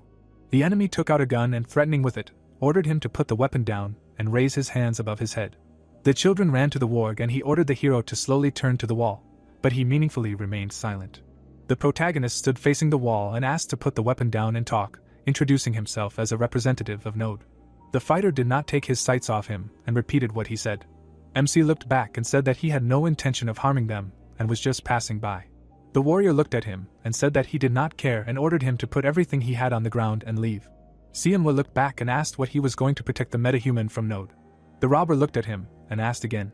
The hero's hand began to smoke black and he said that he could check if he did not believe. He punched the wall and punched it through, which surprised him greatly. The protagonist held his hand at the hole and said that since they lived in the desert, they should know what Node was. The killer held him at gunpoint and spoke about the last law of the desert. MC turned to face him and asked if he knew and said that this organization accepts tasks for a reasonable price and he wanted to say something else.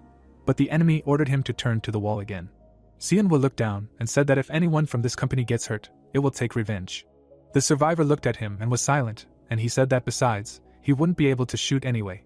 The helmet twitched and the man asked again. The guy was holding a gun and the hero was saying that it didn't look like a gun that used the power of fire and suggested that it fired using the energy of the core. The protagonist was looking at the wall and saying that if you consider that each shot consumed the energy of the core, worth as much as food for several days, then he wouldn't just pull the trigger. MC was looking ahead and saying that he just wanted to stop in a safe place for a few days and then quietly disappear. The fighter held him at gunpoint and said that he believed him, but in return he asked to give the cores that the guy had and he would use them as collateral until these few days passed. Xianwu was looking at him. He threw the cores to the survivor and said that he could take them back by force later, so he would give them to him if it would calm him down. He looked at the guy who was saying that he was wrong about something. He loaded the gun. The opponent fired. There was a hole in the wall and the shooter was saying that each shot really did consume a valuable resource, so he couldn't shoot whenever he wanted, but he could fire this shot as many times as he wanted while he had one core. The hero looked at the hole in the wall and thought about how this technology increased the efficiency of the core's energy, allowing it to be used, while he was saying that a fully charged one felt completely different. The man took off his mask and said that his name was Arung and asked him to follow him. The buildings were broken. The guy held the protagonist at gunpoint and they went up to the 41st floor. They went up the stairs and MC asked about why they lived so high up.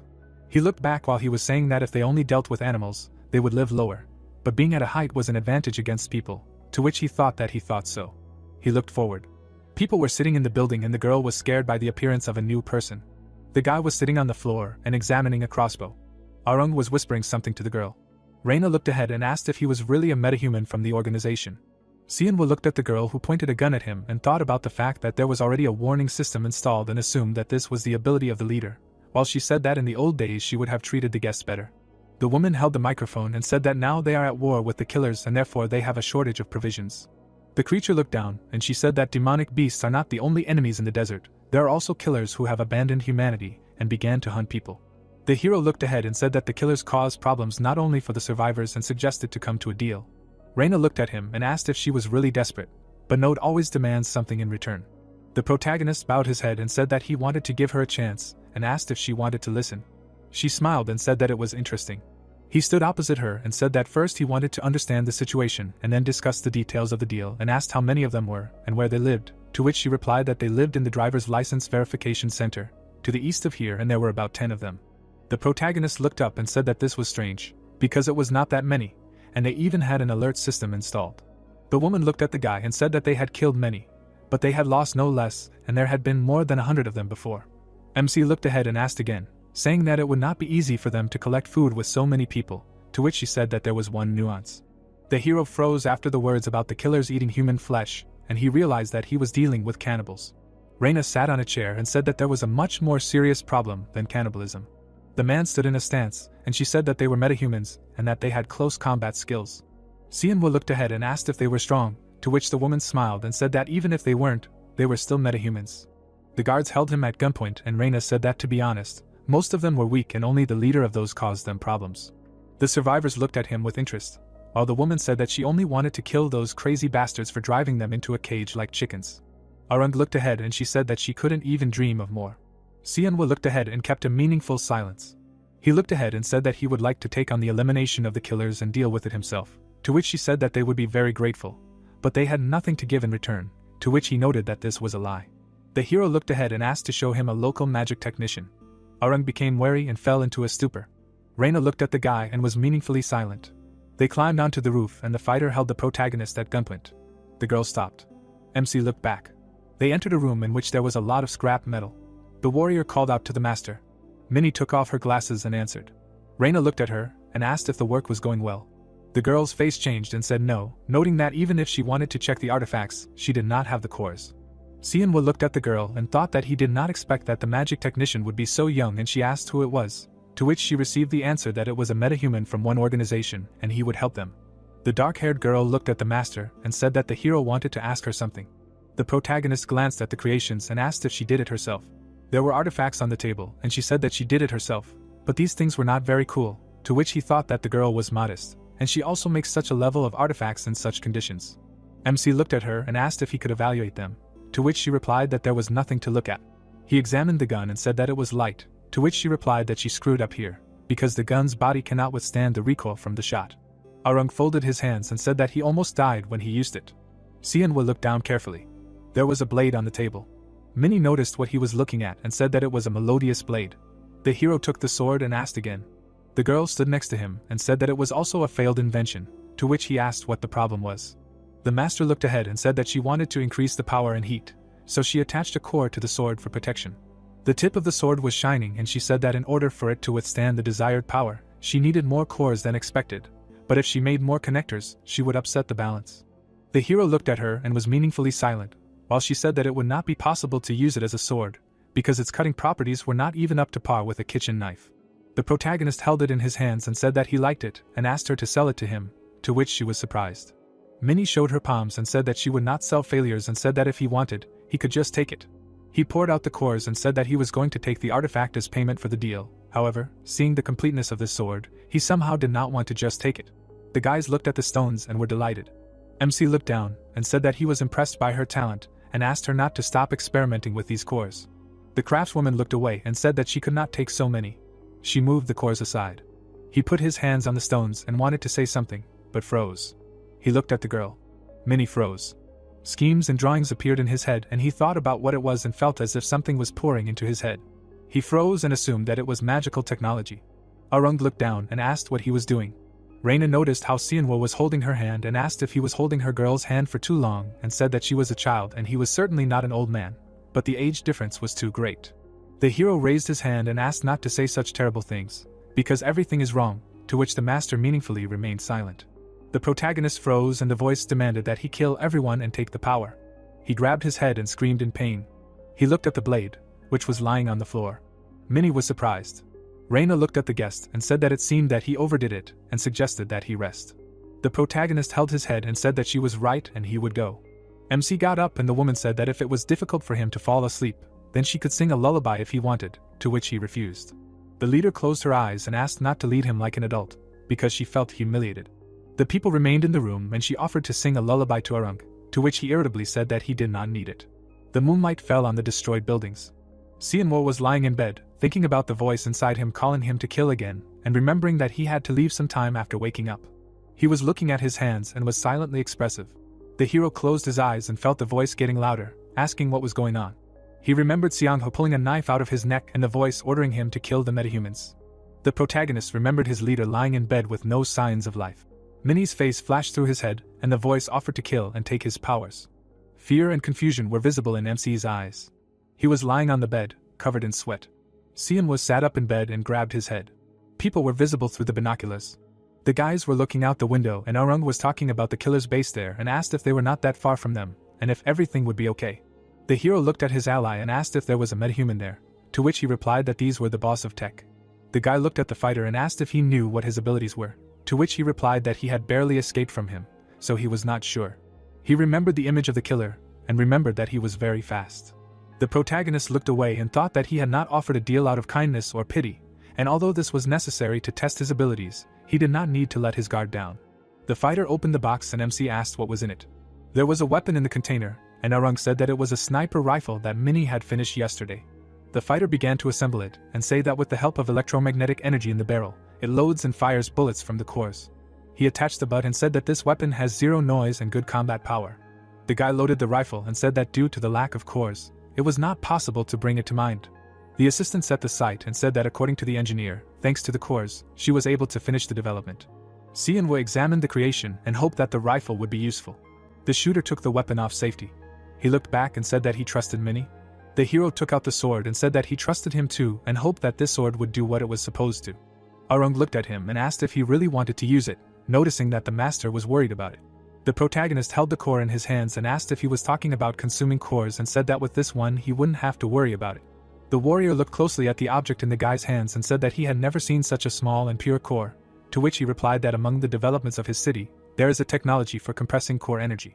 MC placed the ball in the compartment.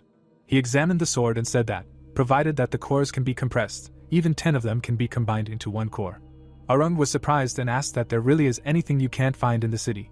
They were sitting in a building and Sianwoo asked him if he had ever been to the city, to which he said he had never and noted that he was born and raised here and had heard that this place used to be a city. The hero looked at the guy and asked if he remembered anything from that time, to which the shooter replied that he was too young. He remembered how the demon destroyed the settlement, and said that it was part of the city known as Seoul, although there was almost nothing left because of the demonic beasts, and it used to be a huge city with a population of 10 million people. Arung was surprised and asked again, not believing what he heard, asking about how this city was bigger than Gwangyang. MC looked away and said that it was not even comparable. The warrior closed his eyes and said that he wanted to live in such a city, to which he meaningfully remained silent and was asked if he ever wanted to become a city dweller. Sianwoo looked back and said that he would never return to the desert again. Sianwoo looked down and said nothing meaningfully. He pressed the button in the sword. The core shone with a bright light. The hero looked out the window and asked if they would see how good this sword was. He took a brick in his hands. He threw it into the air. The protagonist cut the object with one blow. The shooter looked at two evenly cut parts and rejoiced. MC put the blade on his shoulder and said that they would wait until night.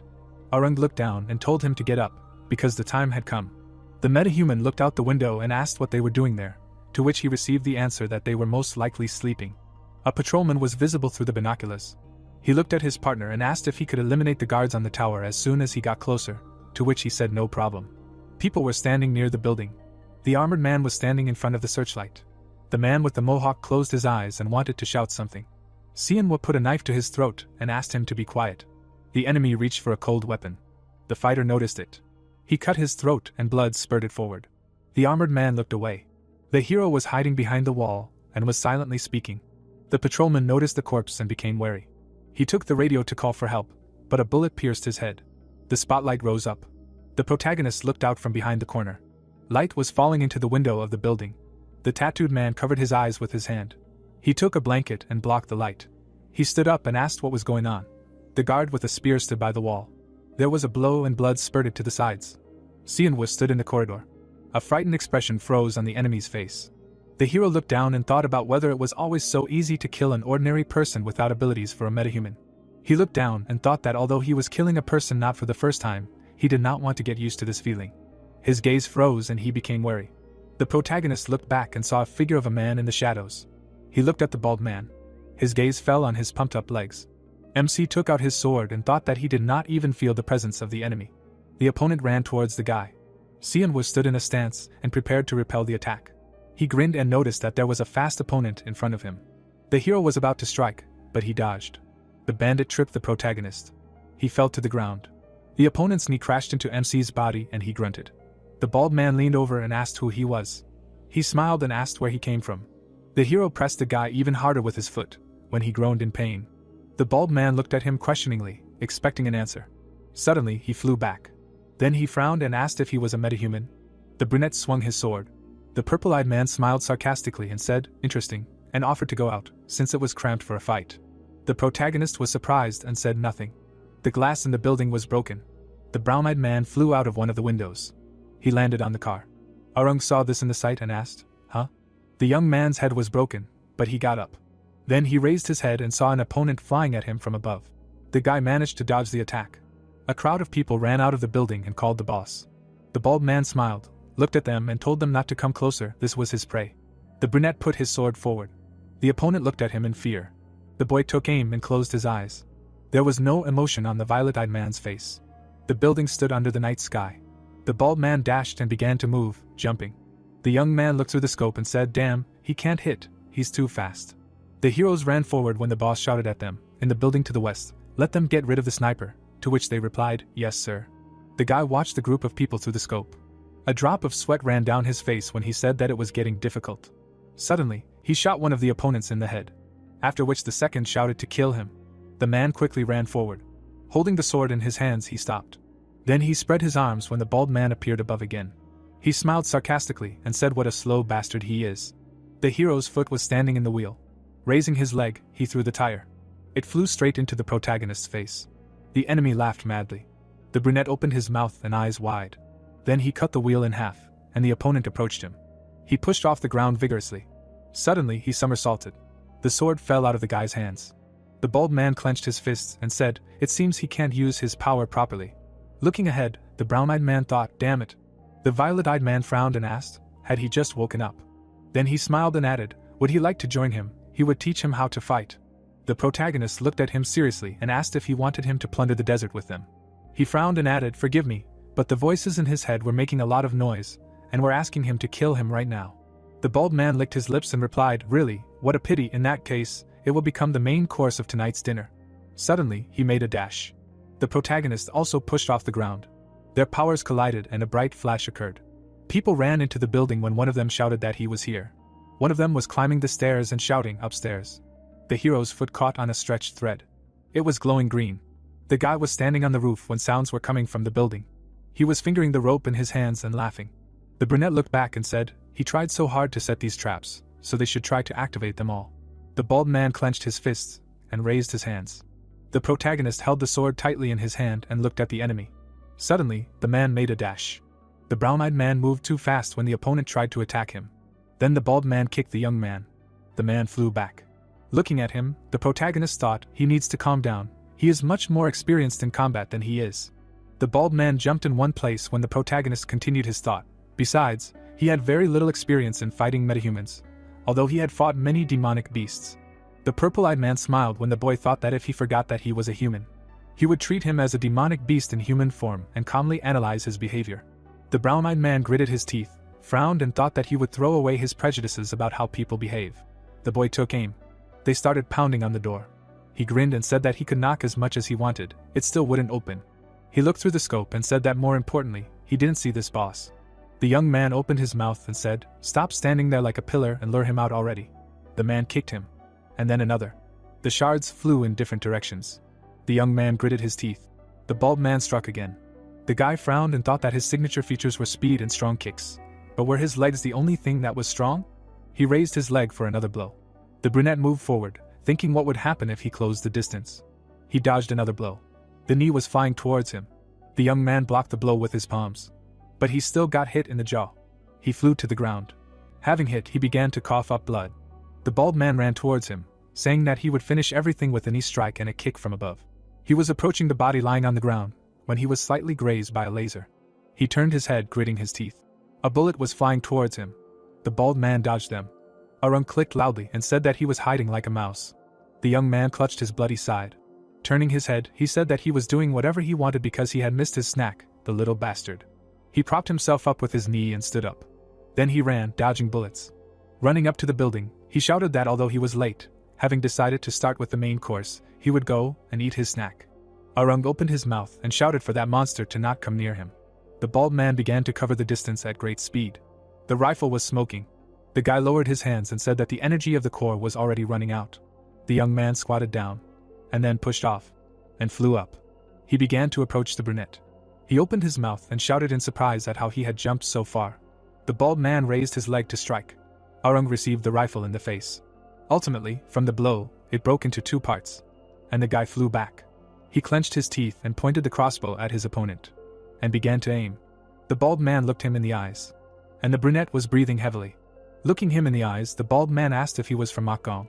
He slowly began to move forward, dropping drops of blood on the floor. An arrow flew out. It flew right past his head.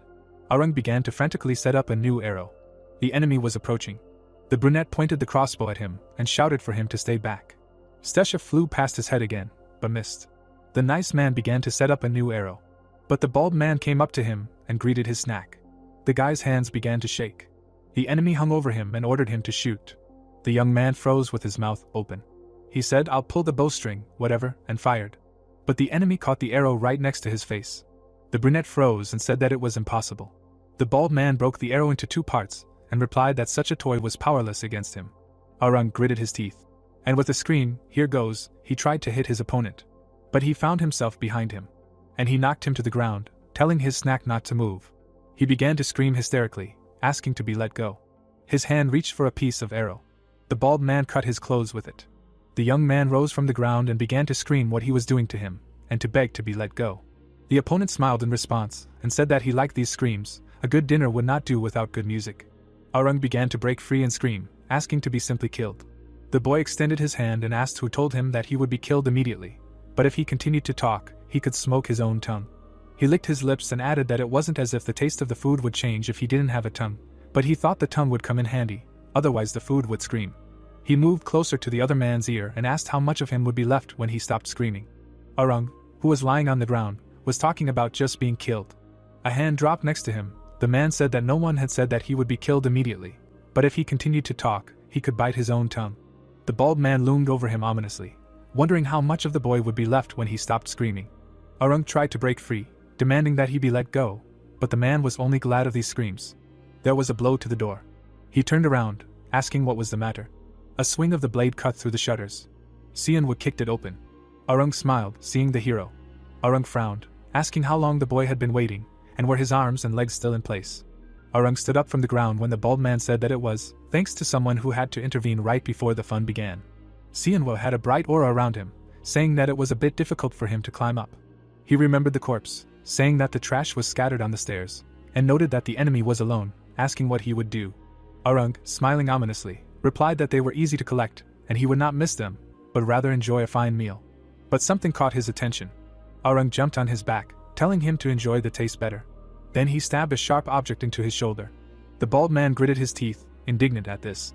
But opening his mouth wide, the boy called out to Sianwa. He rushed forward.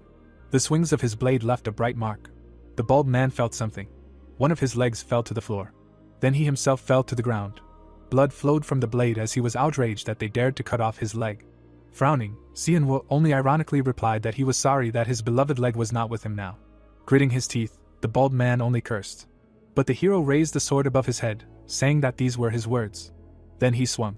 The mark of the blade remained on the enemy's back, and someone's joyful voice was heard about killing a metahuman and that he should take his power. Sianwa slightly opened his mouth, surprised by this voice. Suddenly his body froze, and he screamed. The hero opened his eyes wide. He looked around, sitting in the car, not understanding what happened. Arung was walking outside, saying that he suddenly passed out and scared the hell out of him. Holding the box in his hands, the guy heard the question of whether he brought it here, and he answered that it was. Sianwa looked out the window, thinking that the other guy had a lot of energy despite his weak appearance, and asked him what he was going to do with the car. Putting the box in the trunk, he answered that he was putting in the things they took from the Mokdong, and he even found the prices for gas here if he took it all. Then he headed for the door. Arung got behind the wheel. When the hero asked him if he knew how to drive, he answered that he drove several abandoned cars. Turning the key in the ignition, he hoped that it would start. A wide smile appeared on his face when it started. Pressing the music button, he wanted to listen to what their enemies were listening to. The lyrics of the song "Oh Whipped Cream" were heard throughout the area. The two were a little confused hearing the words about the lovely pink heart. Arung seemed to be staring into space, just not asking himself what it was. Xianwu tilted his head slightly and replied that it was a song by an idol group that was popular shortly before the cataclysm, and their taste didn't match the image at all. Well, the guy changed gears, saying that he was a little shocked, although the song was okay overall. The car moved forward. A red light was visible in the reflection of the glass. A flare was rising above the houses. Looking ahead, Xianwu asked his comrade if it was at the shelter. He frowned and replied that it was his signal and the color of the alarm. The car rushed towards the flare. Someone's footsteps were heard. The girl ran up to Reina. She put the microphone to her throat, asking if there was any news about Arung, but there was no news. She moved her hand to the side, saying that suddenly the demonic beasts began to flee as if from an earthquake. The woman immediately rose from her chair. Go ahead, Reina asked in which direction it was. She answered about the southwest. Minnie turned to them. Frightened, she pointed to the side. The woman brought the binoculars to her face. The demons were running in a flock. Looking at them, Reina said that it looked like they were running from something scary, but the girl next to her asked her to look up, not down. She quickly turned her gaze.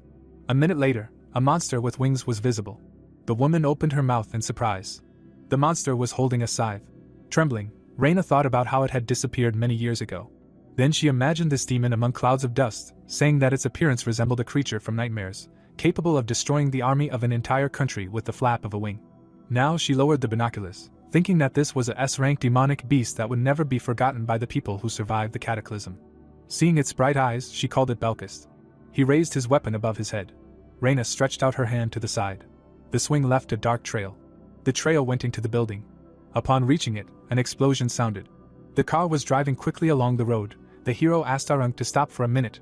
He opened his mouth wide, saying that if the enemy was of medium rank, then he could at least help with something. But if the fire signal was red, then it meant that a demonic beast of higher than medium rank was approaching. The guy firmly held the steering wheel. The guy replied that this signal meant that a disaster rank monster was approaching, which meant that they needed to run without looking back. Xianwu did not answer this. Then, slightly opening his mouth, he asked to stop the car, but Arung gritted his teeth, saying that he did not want to and needed to go back. Looking at him carefully, the hero explained that the calamity rank beasts are creatures that humans cannot handle, and it is necessary to understand why this signal was issued. He climbed forward, trying to convince his comrade that nothing will change even if he comes, and they should leave here, but he wanted to save at least one. A huge number of monsters appeared nearby. Both looked in their direction, and the hero thought that perhaps they did not run away because they sensed the calamity rank. One of the monsters crashed into the car. It began to turn over. Shards flew inside. Later, Xianwu opened his eyes. He was still inside the car. He managed to open the door and crawl out. Looking around, he wanted to know how much time had passed and where Arung went. Then he put his hands on the wheel. Using force, an aura surrounded it. The car began to grind as it moved. Xianwu managed to put it on its wheels. Turning the key, he mentally asked his comrade not to blame him, because in the desert his survival was the highest priority. The car rushed forward, but he thought that even if they survived now, everything would be over if the disaster level raised everything to the ground, and first he needed to inform Zone 17. He remembered the many people in the shelter, and how Minnie and the others looked at the cannonballs with delight. The buildings were reflected in the rearview mirror. Frowning, the hero only cursed. Arung ran with all his might. His eyes became smaller from horror. He shouted that this was madness. The girl was trying to hide the child with her. 2 more were under the rubble. In front of him, the guy saw many dead people. A roar sounded behind him. Arung turned around in horror. He saw Reina. So he rushed to her. The woman extended her trembling hand to him. But losing her strength, she lowered it. Tears appeared in the guy's eyes. Someone's shadow loomed over them as he asked her to get up. The creature landed on the ground. Arung looked behind him. There he saw Belkist. His eyes were shining brightly. The guy froze in horror. The monster approached him. He began to quickly turn his head. Arung only slightly opened his mouth, trying to ask for help. Belkist rushed towards him. Both looked at each other. But the monster felt something. A bright light appeared in the sky. The monster looked straight at him. Then it flew above the ground. So it rushed towards this light. Arung clenched his teeth. Then he lowered his hands to the ground, thinking that he did not know what happened, but he survived. But he turned around again. Reina lay motionless. The guy closed her eyes. Looking at her with tears, he asked for forgiveness for not being able to avenge her. Then he bent over her body and burst into tears. After some time, he walked on. There was only debris around him. Arung looked around. The light from the flashlight fell on a wrecked car. Then he noticed dead people, realizing that everyone was dead. But when he looked down, he did not see the body of the Minnie. His attention was drawn to the refrigerator. He also noticed food underneath it, thrown out of it. He immediately moved forward. His hand touched the handle. Opening it, he found a frightened girl. Opening his mouth wide, Arung screamed her name. She looked at him with tears in her eyes. Minnie buried herself in his chest when he said that he was glad that she was alive. Above the exit, it was written that this was the exit from the underground parking. He carried the girl on his back. The sunlight blinded his eyes a little. In front of him, he noticed Sianwa. The guy raised his eyebrows in surprise. Looking at them, the hero said that he was glad that they were okay. The guy looked at him happily, saying that he had arrived. He, looking at the interlocutor, replied that he saw a teleportation gate in the distance. Arung lowered his eyes when the hero asked him if there were any more alive, and replied that they were the only ones who were safe. Sianwa also lowered his eyes, wondering what happened, that only the two of them had survived. Fear appeared on the interlocutor's face when he answered that they had seen him. He introduced Belkis, saying that it had passed by after studying him. Sianwa looked at the interlocutor with excitement. He remembered another monster, thinking that it was just like that when he crossed paths with the Black Mantis, but decided that it was just a coincidence. Arung lowered his head, hearing the questions about what he was going to do now, if he had somewhere to go. With his mouth slightly open, the hero suggested that he try to become a guide. The boy was visibly surprised to hear that Sianwa was going to assemble his own team of hunters, and so right now they were in the process of recruiting people. He leaned on the car, also saying that Minnie would be using magical technology to create equipment, and he could become a guide, offering to go with him. Without looking up, the boy replied that he was not sure he could do it, but still hoped that the hero could take them with him. Tears appeared in his eyes. Sianwa, angry, told him not to cry, because he did not like weaklings, and that there were many different groups in the Node organization, and he belonged to the 17th branch. The car drove along the road. The hero said that Bizik was the branch manager, and despite his adult appearance, he was still young enough, so there was no need to consider him unattainable. Minnie, judging by the lines, opened her mouth, asking what is this?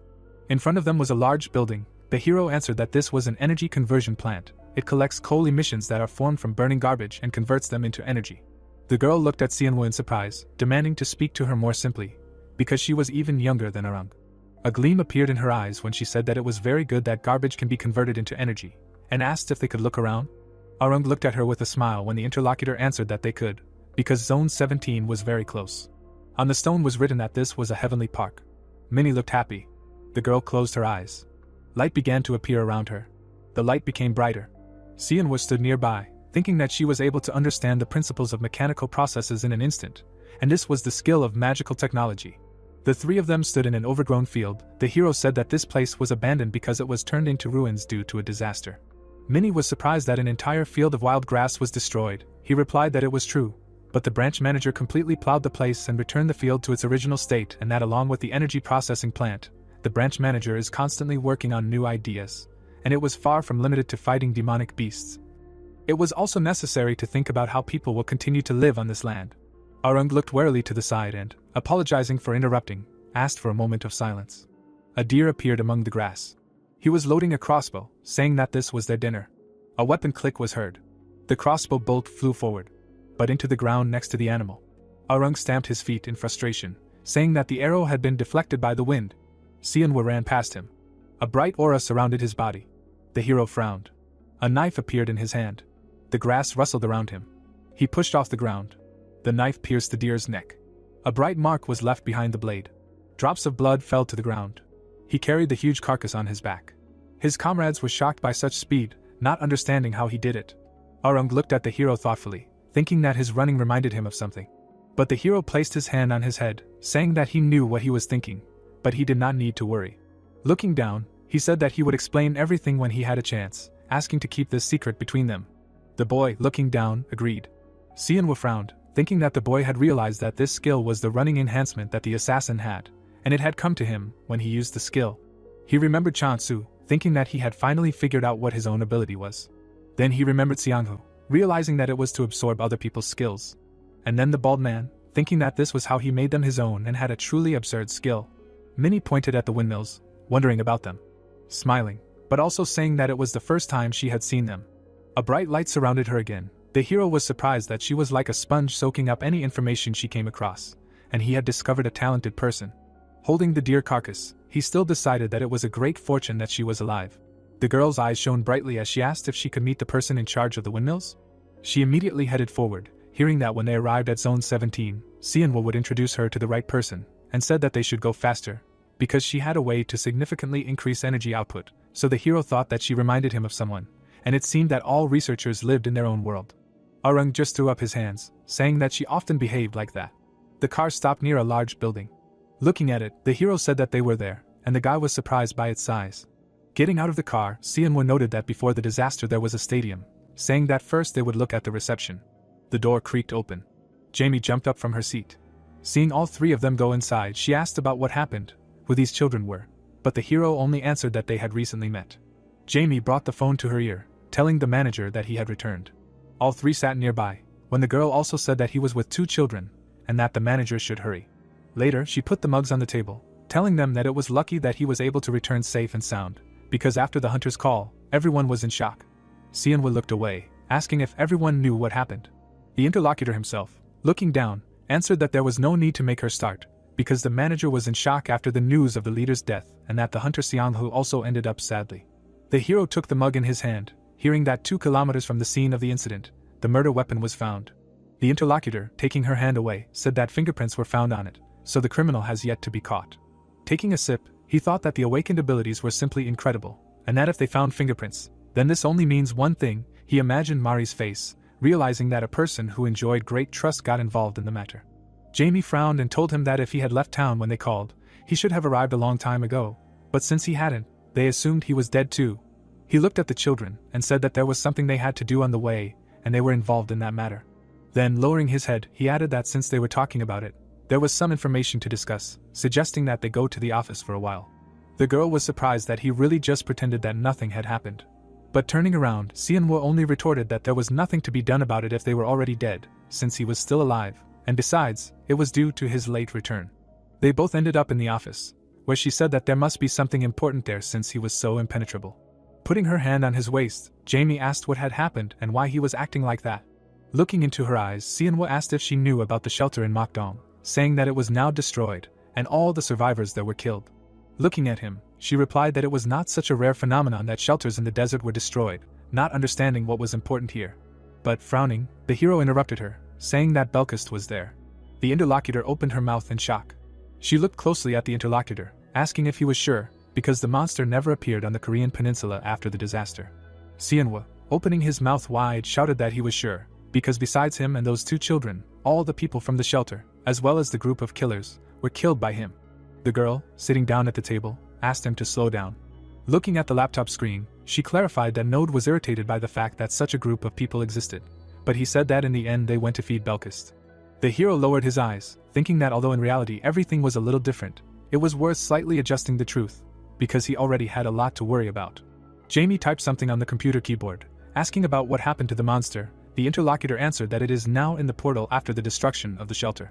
She looked sad that the people from that shelter were unlucky, but still noted that it is good that more people did not die. Seonwoo kept his hands in his pockets, saying that he also has information regarding the behavior pattern of this monster. Although it is only a hypothesis, his interlocutor noted that even hypotheses from a survivor of an encounter with the beast, having a name, are very much appreciated. Looking intently at the interlocutor, he said that the monster uses body temperature to track the location of people. Jamie was very surprised to hear this. Staring at the laptop screen, she asked for evidence to support this theory. Lowering his head, he noted that those children hid in the refrigerator and survived thanks to it. The girl quickly typed the text, saying that this was extremely useful information for fighting Belkist in the future. Standing opposite, the hero noted that it would be great if she gave a good price for it. Looking at the interlocutor, the guy heard that information of this kind costs at least 40 cores, and noted that they pay well for S rank. His interlocutor rubbed her hands, hearing that instead of cores he would like to receive information of equivalent value, and replied that she had no reason to refuse, specifying what he wanted to know. Raising his hand to his face, he replied that he wanted to find a solo meta person capable of leading a team. Folding her hands, the girl was surprised that he was not trying to find a team that was looking for a guide. Seonwoo put his hands on the table, said that if he wanted it, Node would find a team for him, which means he will not waste precious cores. Then, raising her eyebrows, the interlocutor asked why he needed this. Looking into her eyes, the hero replied that he had awakened. Slightly squinting, he added that only she and the branch manager knew about it. Jamie was a little confused, but still congratulated him. Seon was straightened up again, and when asked what his ability was and its rank, he replied that it was a body enhancement, about rank 15. The interlocutor jumped up from his seat, saying that a level 15 was an average metahuman, but he replied that he was not sure, since he had not undergone a proper check. The chair creaked under her again. Completely confused, she said that the improved guide of Zone 17 was now a metahuman. Suddenly it dawned on her. Looking at the interlocutor, she understood why he wanted to create a team with himself in the center, that the hero replied that this was so, and was going to take those children with him.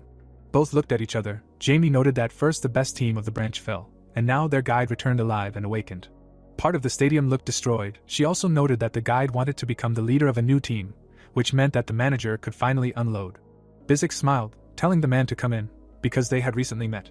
Taking off his glasses, he noted that the world was changing rapidly. There was a photo nearby. He said that even his friends, who he thought would be with him forever, had changed. Jamie lowered her eyes, hearing that they had left this world. Sianwa looked at the interlocutor, who was talking about how he had finally become an adult. The hero smiled, answering that he himself had aged. Bizik laughed loudly, saying that this was why he asked them not to cause him trouble. He continued to laugh. Then he looked at the two, clarifying that he really looked older than his years, but was unhappy with their silence. The man closed his eyes, saying that he was glad that the guy returned safe and sound. Then, looking at him, he clarified that he was now awakened. Sianwa nodded, answering that it was so. The guy looked at the interlocutor, who noted that it finally happened. Closing his eyes, the man clarified that he wanted to hide this fact. Looking at him, Sianwa replied that he would like only he and Jamie to know about his awakening. A bookshelf was visible behind Bizik when he said that the attitude towards medals in the main office was much more loyal, and therefore he did not understand at all why it was necessary to keep it a secret.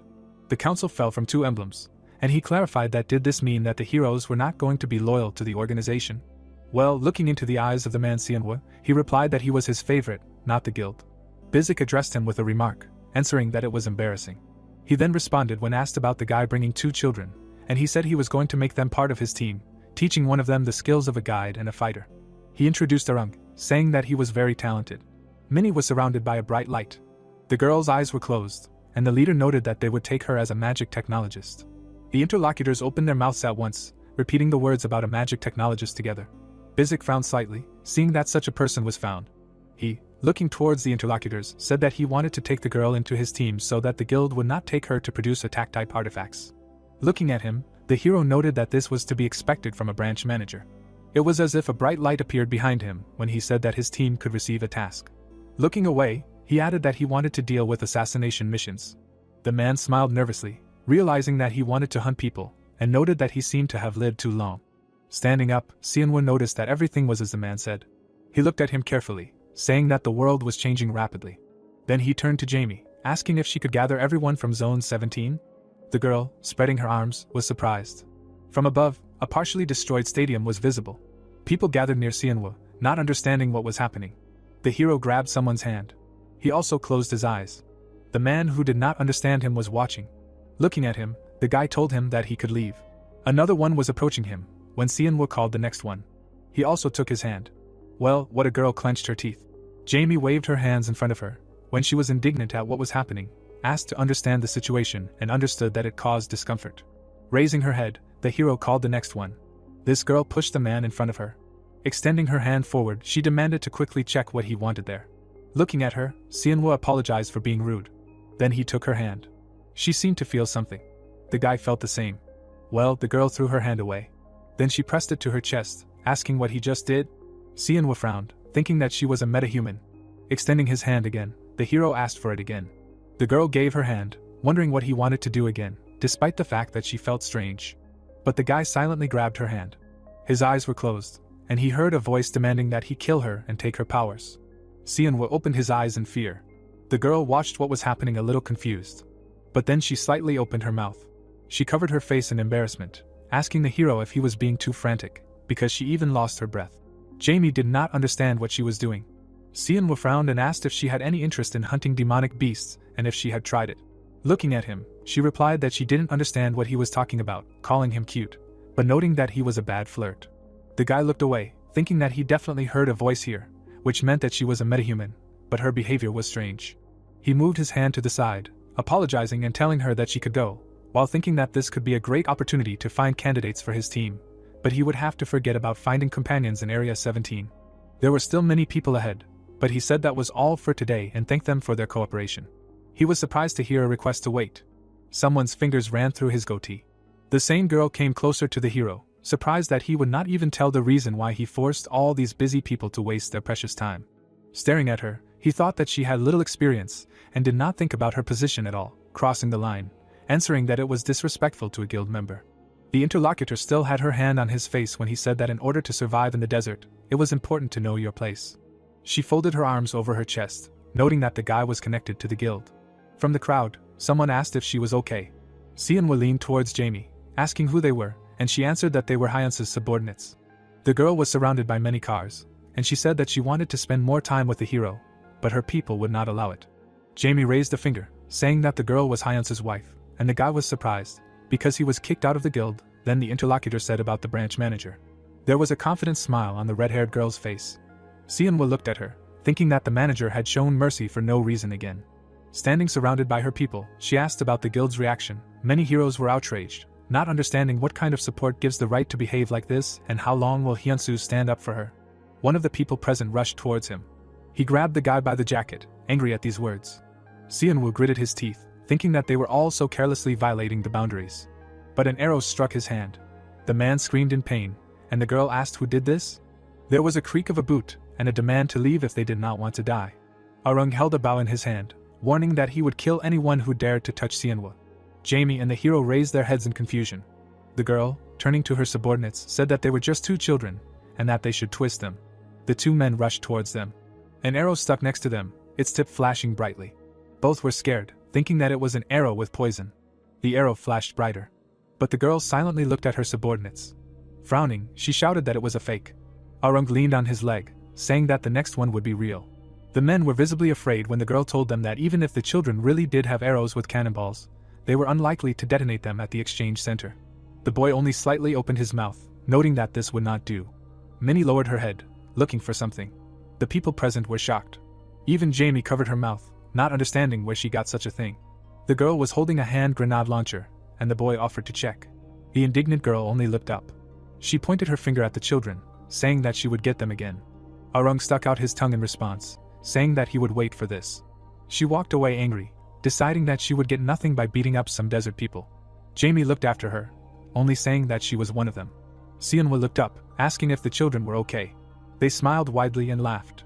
Then he put his hand on his head, thinking that he had never thought that they would cause so much trouble and that the road ahead would be difficult. Later, Jamie stood in front of Bizik, who noted that nothing had happened, and asked what Seonwoo was trying to find. Closing his eyes, the man replied that he most likely wanted useful metahumans for his team, and the woman was surprised, because he had asked her to look for them, although she did not understand why. Turning on the table, the man suggested that this was not enough for him, and it was quite possible that there were people who had yet to awaken, but the girl still did not understand how he could distinguish metahumans from ordinary people. Turning back to her, Bizik said that he had heard that metallics sense each other. Slightly lowering his eyebrows, he added that the hero had a good idea to use this ability to determine the right people. Jamie, who was standing opposite, nevertheless noted that it was not worth inviting Yunui, and Bizik suggested that this was possible due to her bad temper or behavior. She, lowering her head, agreed with this, but also said that the girl lives outside of battles. Looking away, the manager only noted that no one knows what the person has been through. Perhaps she never had a chance to realize her talent, or she hides her incredible skills. For example, Seonwoo returned as a metahuman. Jamie looked at the interlocutor in surprise. He put his hands behind his head, saying that he should help him grow faster, deciding that it was time to start preparing for the next stage. Seonwoo with the children stood in the middle of the forest. He looked at Minnie and asked if she had prepared the flag, and the girl replied that she had. She clenched her fists, hearing that the boy hoped that they would not have to use it, but that she should not hesitate if she suddenly had to use it. Seonwoo pointed his finger at her, asking if she had calculated the radius correctly, because he could not use the grenade launcher so carelessly like last time, otherwise it would hit him too. At that moment, Arung noticed something. Silhouettes of people appeared through the trees. There were 3 of them. Seonwoo looked in their direction. Minnie was standing next to him when he asked about who might know about their training location, and she replied that she had not told anyone. The silhouettes were getting closer. The hero frowned. The boy, turning to the hero, asked if it was the skinny girl. Looking at him, he replied that it was not Yunui, and the girl asked who it could be, since he knew all the hunters in the area. Seonwoo nodded, saying that he saw them for the first time. 2 guys and a girl approached them. One of them noted that he knew that something was wrong here. The 2 groups looked at each other. The guy asked them to stop. The hero extended his palm forward and also asked to introduce themselves. The unknown man, putting his hand to his head, said that it would be problematic, since they were in the middle of a secret mission. He, seeing the hero and the children, asked them if they were a new team from Area 17? Seonwoo visibly tensed up, thinking about who they were. How did they know this? The guy pointed towards the hero, noting that he was so careless, like a kitten. Someone's footsteps were heard. Arung stepped forward, demanding that he watch his speech. The man immediately rushed towards him. The boy raised his hand in confusion, asking what he was doing. The man leaned down and said that he had never seen anything like it.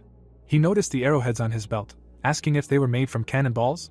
He reached out his hand, saying that this was interesting technology. But his eyes widened in surprise. Arung was holding a dagger in his hand, warning that trying to touch someone else's weapon was a bad idea. He raised his hands, saying that he was about to leave.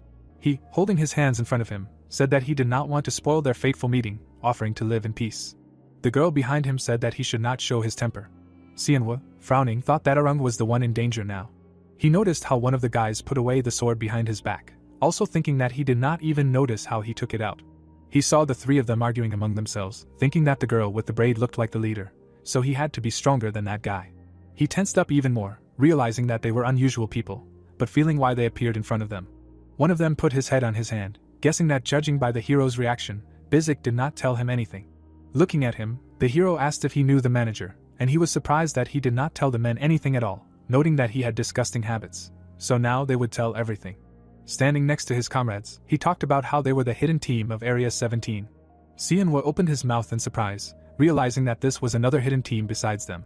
The other man smiled, noting that this must be surprising, since the branch manager did everything to keep their information a secret, because if they knew, they could not be considered a hidden team. Putting her hand on her chest, the girl said that her name was Sina. Then she pointed to the guy next to her, calling him Hyun and noting that he only talks when someone else starts a conversation, so she should talk to him more often.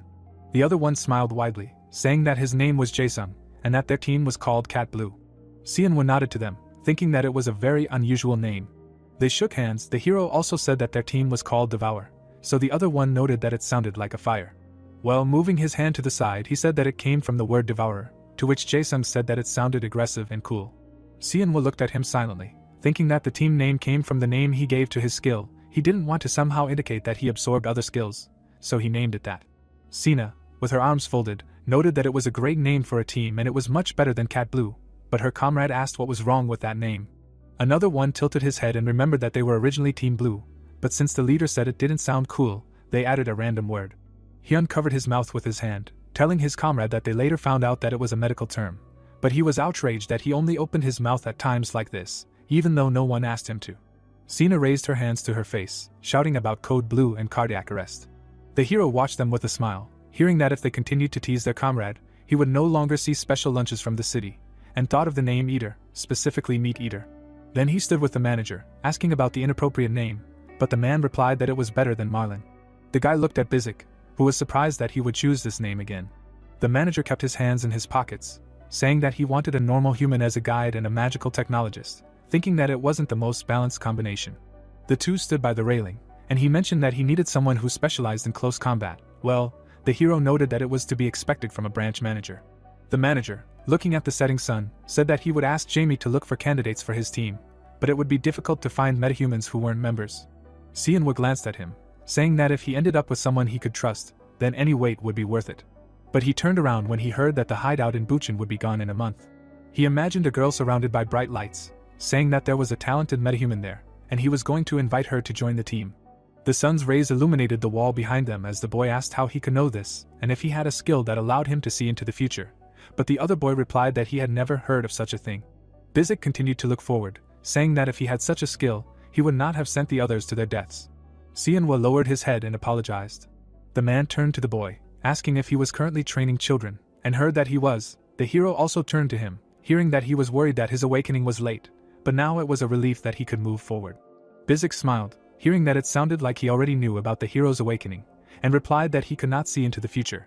The boy looked at him carefully, thinking that although he was speaking rather vaguely, he was sure that he knew everything that would happen.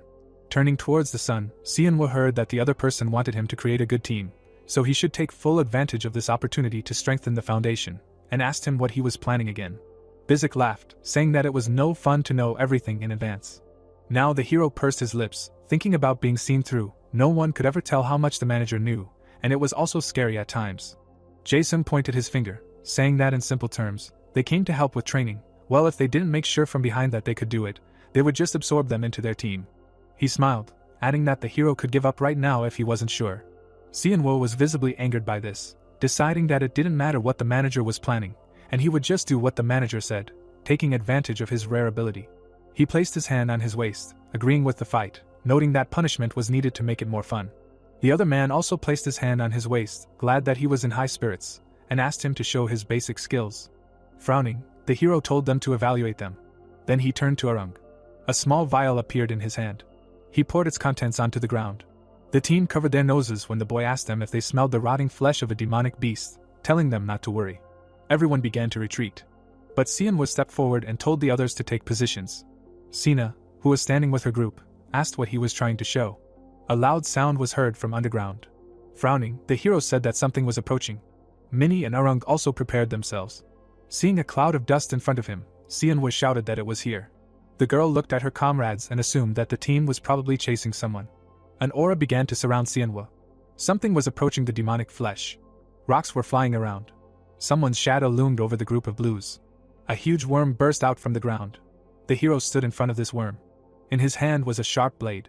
He looked at the worm in front of him, thinking that it could attack in two ways. At first, he imagined the worm attacking from underground, thinking that it could break through the ground and swallow ground targets.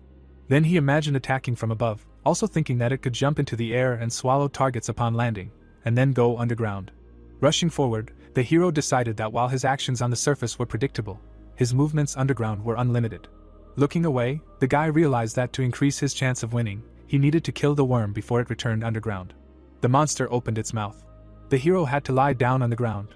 The monster struck. But the swing of the blade left a bright mark, and Sianwa decided that he needed to cut it along the arch. Sina and the others were very surprised that it pierced it, but his comrade noticed that it was only superficial. Rising, the worm screamed loudly. The hero, looking around, thought that it had fallen through. But he noticed something and turned around. The monster was behind him. Its movements caused rocks to fly. Sianwa slipped back and turned to Arung. The boy released an arrow. It pierced the worm's body. A powerful explosion was heard. The other team took cover behind a nearby car. Jason noted the method of using such a wound. Sina smiled, wondering how to put the explosive energy of the core inside the arrow. Sianwa jumped up, raising his sword above his head. Did he pierce the monster? Then he jumped off it. Arung took aim. Another explosion was heard on the worm's body. Watching what was happening, Jason said that it was a perfect hit, and the girl next to him called the boy talented. Turning to him, she also noted that the firepower was lacking, to which he agreed. Jason added with a frown that after attacking from a close range, he would move forward and attack from afar, and he liked the way he thought, but such small attacks would only make the worm angry.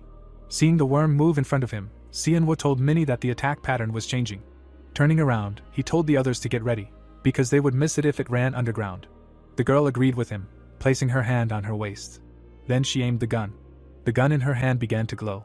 The other team watched this. The girl was surprised by the size of the gun, but her comrade suggested that perhaps it also contained cores. The worm burst out of the ground. The hero opened his mouth wide, shouting at Minnie that he was leaving. The girl fired, saying that she would not allow it. The shot knocked her off her feet. The bullet rushed towards the monster. A loud explosion sounded. Sitting on the ground, the girl noticed that she had hit. The monster's body fell to the ground. Arung, who was holding the bow, noted that he was finished. But Sianwa, who was standing nearby, noticed the movement. He rushed forward, saying that it was not so yet, and for Arung to continue shooting. The boy released the arrow. Another powerful explosion sounded. The silhouette of a man was visible among the smoke. Sianwa looked down. In front of him was a hole in the ground. He thought that the monster had escaped. Looking around, he thought that worms were strong and aggressive demonic beasts, and they had provoked him enough, so he was definitely preparing for a counterattack. There was movement behind him. Turning around, he said that it was behind him and coming at him. But the worm changed its trajectory and went for Minnie. The girl was very scared. Arung ran towards her. The boy extended his hand towards her. The monster burst out of the ground. Arung and Minnie fell to the ground. Near the mouth of the worm was a mine. There was also a bright light on it. The boy looked at it and said that they had to act now. She, looking down, agreed with him. She had a small button in her hands, and she really hoped that it would explode right now. The worm swallowed the mine. An explosion sounded in its mouth. Sina hit the roof of the car with satisfaction. Jason was surprised at how they were able to get a weapon with such a huge explosive force. Parts of the monster were flying everywhere. Sianwa pushed off the ground. He raised the sword above his head, saying that the enemy had come to an end. Then he plunged the blade. The hero was holding on to its body, but the worm continued to move. Holding the hilt of the sword, Sianwa did not understand why the monster was so tenacious even without a head. Jason ran towards it, shouting for him to let go of the sword, because it was too dangerous. He, surrounding himself with a bright aura, thought that he could not, because if he gave up, the enemy would come out.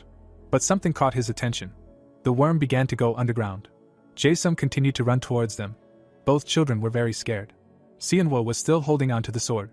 He carefully watched the monster's movements. Seeing the injured poodles, the boy decided that these were his last movements before death. The worm quickly changed direction, and the hero was also worried that at this rate he could be the first to go to the next world. He gripped the hilt of the sword tighter. He even had to close his eyes. A bright light burst out of his chest. The glow became brighter. Even his weapon began to glow. Then his eyes began to glow. Seonwoo made several quick swings. Jae-sung raked the ground with his hands, asking why the others were just standing there. He turned to the others, indignant that they were just watching, saying that they should have stabbed him themselves. Sina approached him, saying that these children do not have a power-up type ability, asking how they would be able to help then, and he replied that he knew this. But he was just hasty. He frowned, adding that if the hero was pulled deep underground, he would soon suffocate, and they did not have much time. The others also began to dig, as he said that the dirt in the place where the worm moved was soft, requiring them to dig as deep as possible. Minnie noticed this with surprise. She pointed forward, saying that there was something there. Jae-sung saw a hand sticking out from the ground. The boy grabbed it. An aura surrounded him as he tried to pull it out. This way, he managed to lift Seonwoo. The hero supported himself with his hands. Arung leaned towards him, asking how he was. He, looking in his direction, replied that he was fine. He recalled his battles underground, thinking that he had activated some unknown skill at that moment, and if it weren't for Volta, he would have been dead by now. An angry Sina appeared behind him, when he also thought that the strange pulsation was different from what he usually felt. The girl hit him on the back. She looked angry, asking why he was making everyone worry about him, and did he really want to die, for which he apologized. Then he put his hand in his pocket. She and her comrades looked at it carefully. Seonwoo held a green crystal in his hand, saying that he got something. The boy behind him was surprised that he got the core. Jae-sung covered his face with his hand, not understanding how he could risk his life for the core of a rank 13 beast.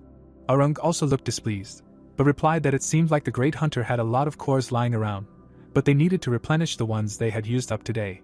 The boy opened his mouth wide, shouting that it was good that he had used the core weapon to replenish the team's attack power, but he should have chosen another demonic beast, since at this rate they would just die during the next training. Jae-sung also looked at the weapons on their belts, asking where they had even discovered such strange artifacts. Minnie raised her hand, admitting that she was a magic technologist. The boy opened his mouth in surprise, asking her name. Lowering her head, the girl said it. Seonwoo took a deep breath, saying that he didn't want anyone from the outside to know that they had a magic technologist.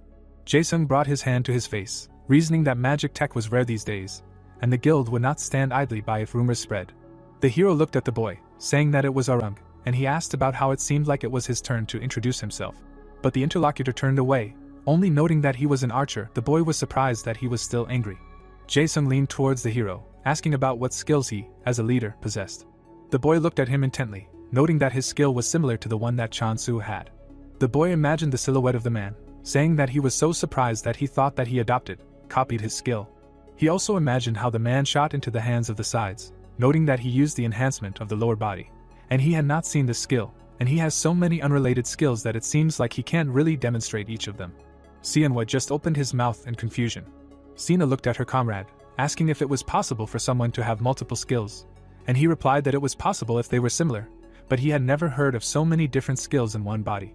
The hero looked away, trying to explain. But suddenly, he felt something.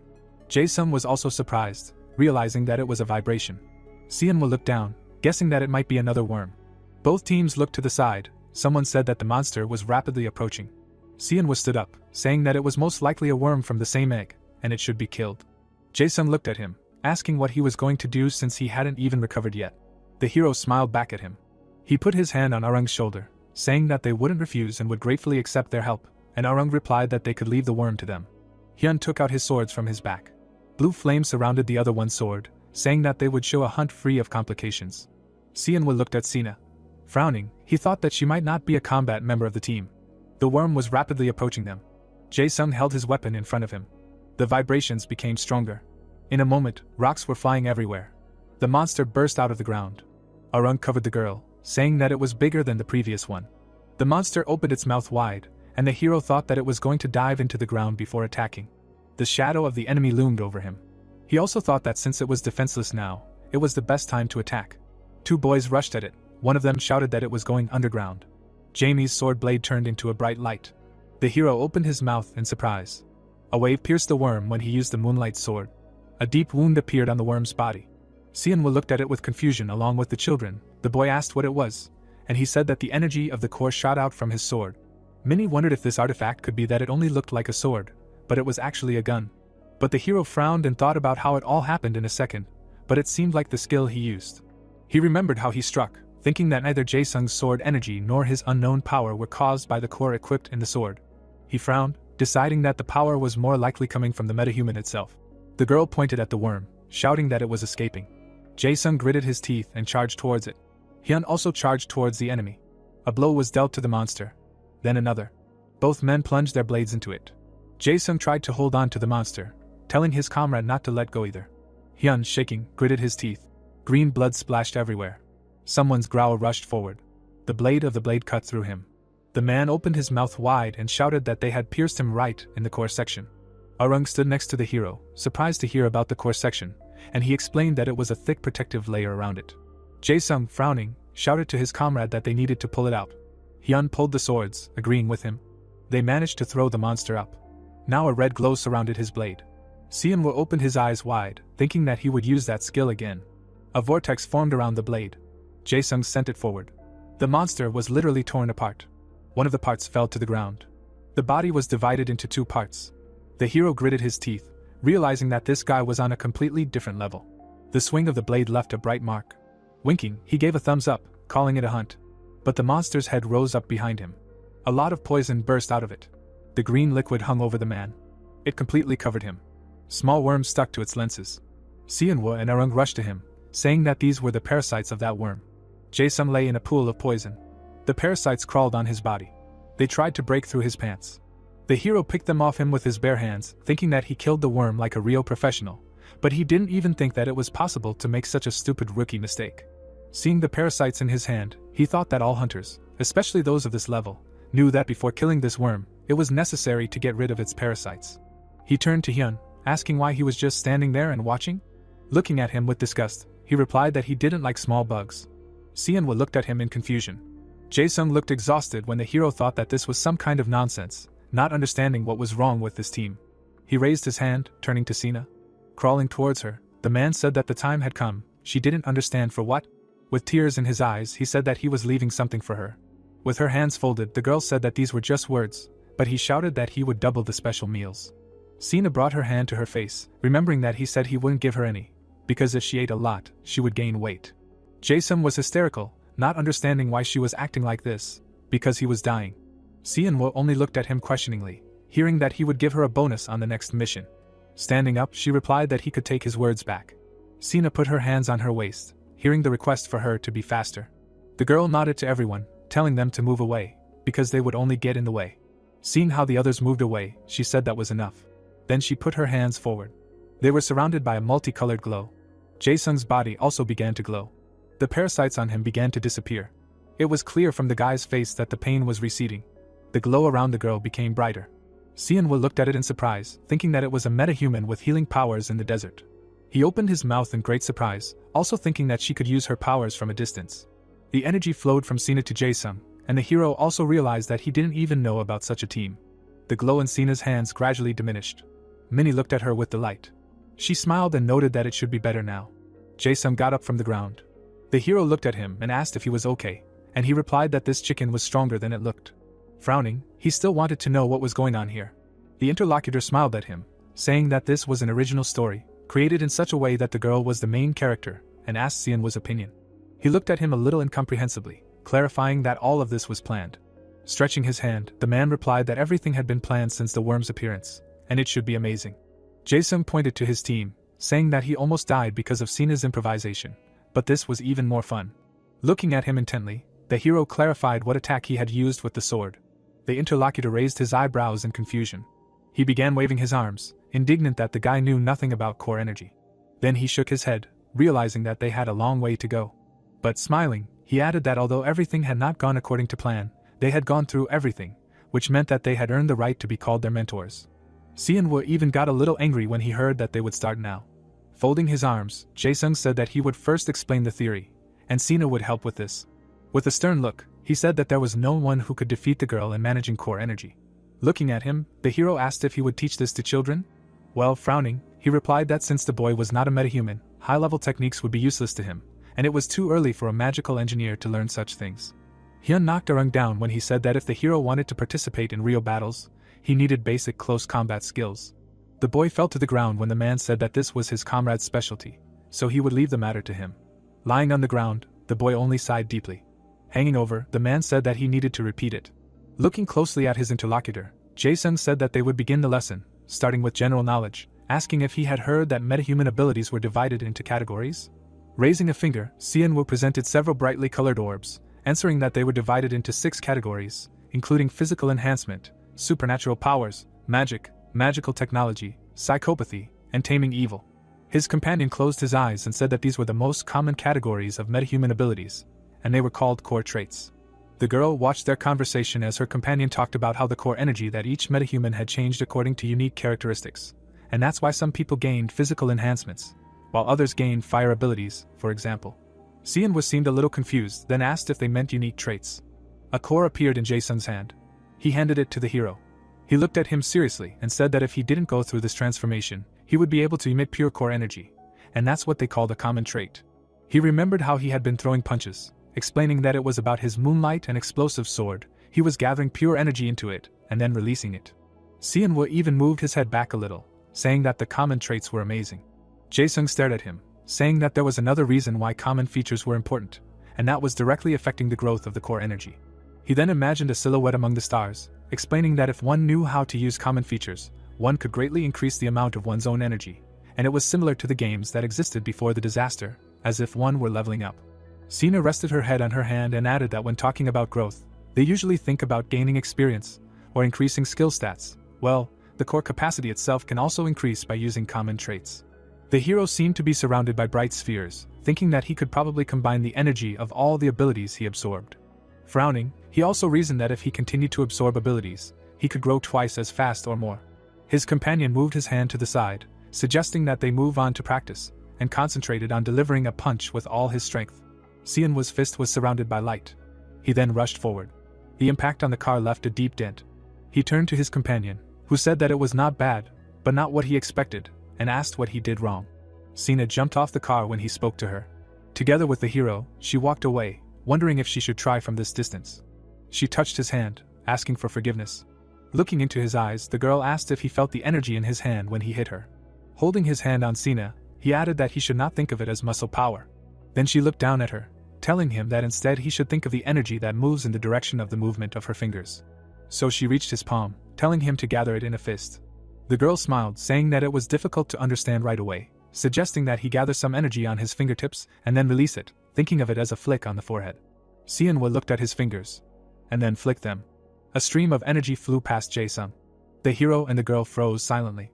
The man standing next to the car froze in fear. The glass was broken. Both of them looked at it, saying that the dramatic thing here is that the hero managed it right away. Both of them turned to him when he asked if he had done it right, and they told him that it was. Sina was a little flustered, asking if he really felt the energy flow. Looking at his hand again, Seon-woo agreed with her. Jae-sung looked at him silently. Then, covering his face with his hand, he said that although Bizik would be displeased, he should seriously consider going to headquarters. He then looked at the hero, adding that although he despised them, the training program there was really worthwhile. Seon-woo frowned when he heard that it would be better for Zone 17 if he stayed here, but if his own growth was important to him, then he should consider it. Putting his hand on his waist, the hero asked why the branch manager would be displeased, and was told that he despised headquarters as well. Seon-woo looked away, surprised that even he, a protege of the guild, despised headquarters of this organization. Jae-sung put his hands together and decided that they would talk about the headquarters another time, and he only said that because the other person was one of the manager's people so he shouldn't talk about it everywhere, and the manager replied that he would never do that. Sand flew around and the man decided that it was time to move on to the next step. Later, Seon-woo stood in the middle of the street, surrounded by a bright aura. He swung it and sent a stream forward while using the moonlight sword. This stream cut through the pillar. The blade in his hand glowed brightly. He moved it behind his back. Then, a bright beam burst out while using the explosive sword. An explosion sounded when it reached the target. A part of the pillar was completely destroyed. Seon-woo took a deep breath. A little while later, he entered the room. Minnie turned around and the hero asked where Arung was. Thinking about it, the girl replied that the boy had been acting strange lately, telling her to go without him, because except for the time when they were training, she didn't know what he did at all. Sianwoo came closer, suggesting that perhaps he had found a girlfriend, and the interlocutor replied that it would be better that way, because she would sigh with relief if he did not get into trouble. The guy heard a knock behind him. Turning around, he said that it seemed like he knew that they were talking about him. The door quickly swung open. The hero looked out into the hallway, but only found a note on the door. Sianwoo took it in his hand. Reading it, he frowned. Bright rays of sunlight penetrated through a hole in the ceiling. Arung was lying tied up on the floor, and someone asked if the guy would come. The man sitting in the shadows answered that no one knew. Then, putting his hands on his knees, he noted that if he did not want to lose his comrade, he would definitely show up. Looking at the boy, the man asked him if that was true. The tied-up Arung tried to answer. The guy is standing next to Jamie and asks if it is here. She replies that it is. Sianwoo turns around and tells her that she can leave, because he will sort it out himself. Jamie understands him with a serious look. The gates to the hangar open. The protagonist stands calmly in the passage. He is very surprised by what he sees. The leader of the gang sits on the couch opposite the tied-up guy and greets the protagonist. The beaten character is surprised by the arrival of Sianwoo. The protagonist is shocked and exclaims if he is okay. The guy fearfully pronounces the name Sianwoo. The protagonist stands opposite and is outraged by what they are doing. The bald bandit in response does not understand who this Burr imagines himself to be. The man quietly asks who is interfering. The ward answers him that Sianwoo. The villain gets up from the couch and asks if he remembers how he treated his woman, because it was not so long ago, and it is impossible to forget. The villain points to the tied-up guy and says that he was exhausted thinking about what to do with Sianwoo, but the boy himself came to them in time. The protagonist with an evil look declares that now he understands why they called him here, and since he is here, then let the child go. The villain approaches Sianwoo and says that this scene is impossible to watch without tears. With a deft movement, he hits the protagonist on the neck. He cries out in pain.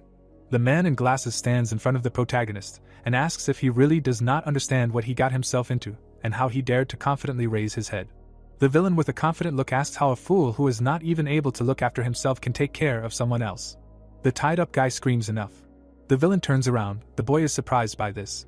He delivers a powerful blow to his stomach. The tied-up guy flew several meters away, screaming in pain. The villain looks at him and asks why he thinks he has the right to interfere in an adult conversation, calling it impudent. The protagonist holds his throat and screams at him not to touch the child. The villain turns around in rage, insulting Sianwoo. He spits in the protagonist's direction. The guy deftly dodges. A drop of acid falls to the ground and hisses. The fighter is shocked to realize that this is most likely the ability to spit poisons, but rejects this idea, assuming that he is hiding a weapon in his mouth. The protagonist hears an order to kill him.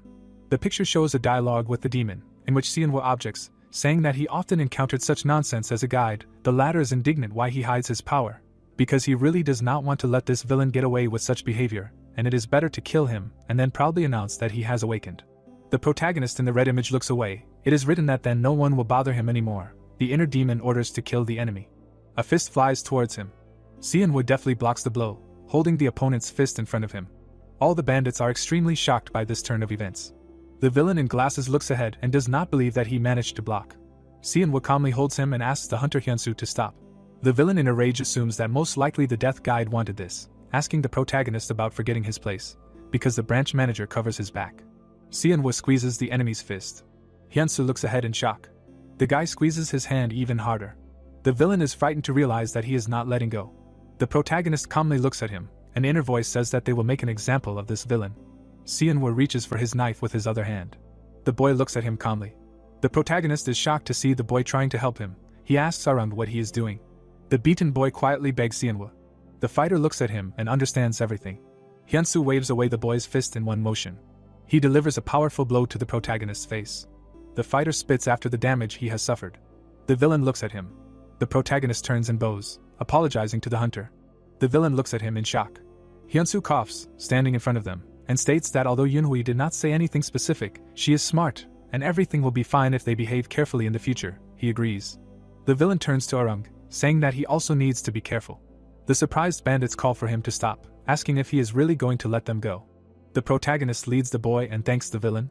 The bullies surround the boss, asking why they should just let them go. He states that they just need to be taught a lesson. Hyunsu, furious, yells at them to shut up. The man stands there unfazed, touching his fist, knowing that if Arung hadn't stopped him, his hand would have been crushed. Sianwoo unties the boy and tells him that he did a good job. The boy stands in front of him and thanks the boy for stopping him, and if he hadn't, the protagonist would have gotten into trouble. Seonwoo looks down and states that if he had, he wouldn't have been able to look the manager in the eye anymore. Arung, beaten, touches his hands and tells him that he taught him that a guide should make rational decisions in any situation, and he just put the lesson into practice. They walk forward. The protagonist asks how he got captured. He replies that he went to different places, saying that he was looking for a task.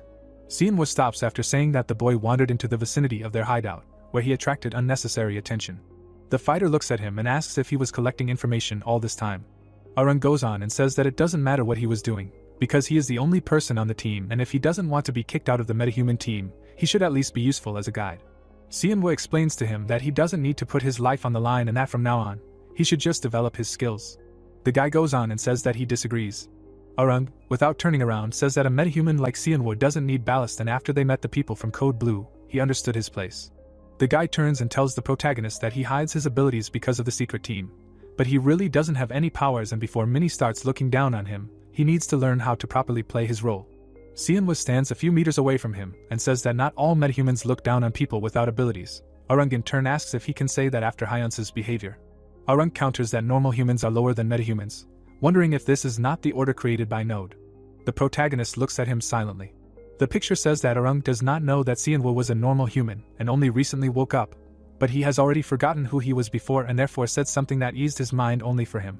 He remembers the words of the guy with the scar that you can't trust anyone from Node, because everything is not as it seems. The protagonist looks down and thinks about the order of ranks. Seonwoo opens the door to the building. He asks Minnie where the branch manager is. She exclaims the protagonist's name. She looks at him and says that he left with Jamie. The girl sees a beaten Arung and in shock asks what happened to his face. The protagonist asks to fix it. Seonwoo says with a serious expression that he will talk to the manager about getting rid of Hyunsu. A hunter is sitting on a chair nearby. The guy looks up and says that it is him. The protagonist looks at him and asks if he is not on a mission and where the hunters Jae-sung and Sena are. The guy says with a worried expression that something happened, begging him to help him.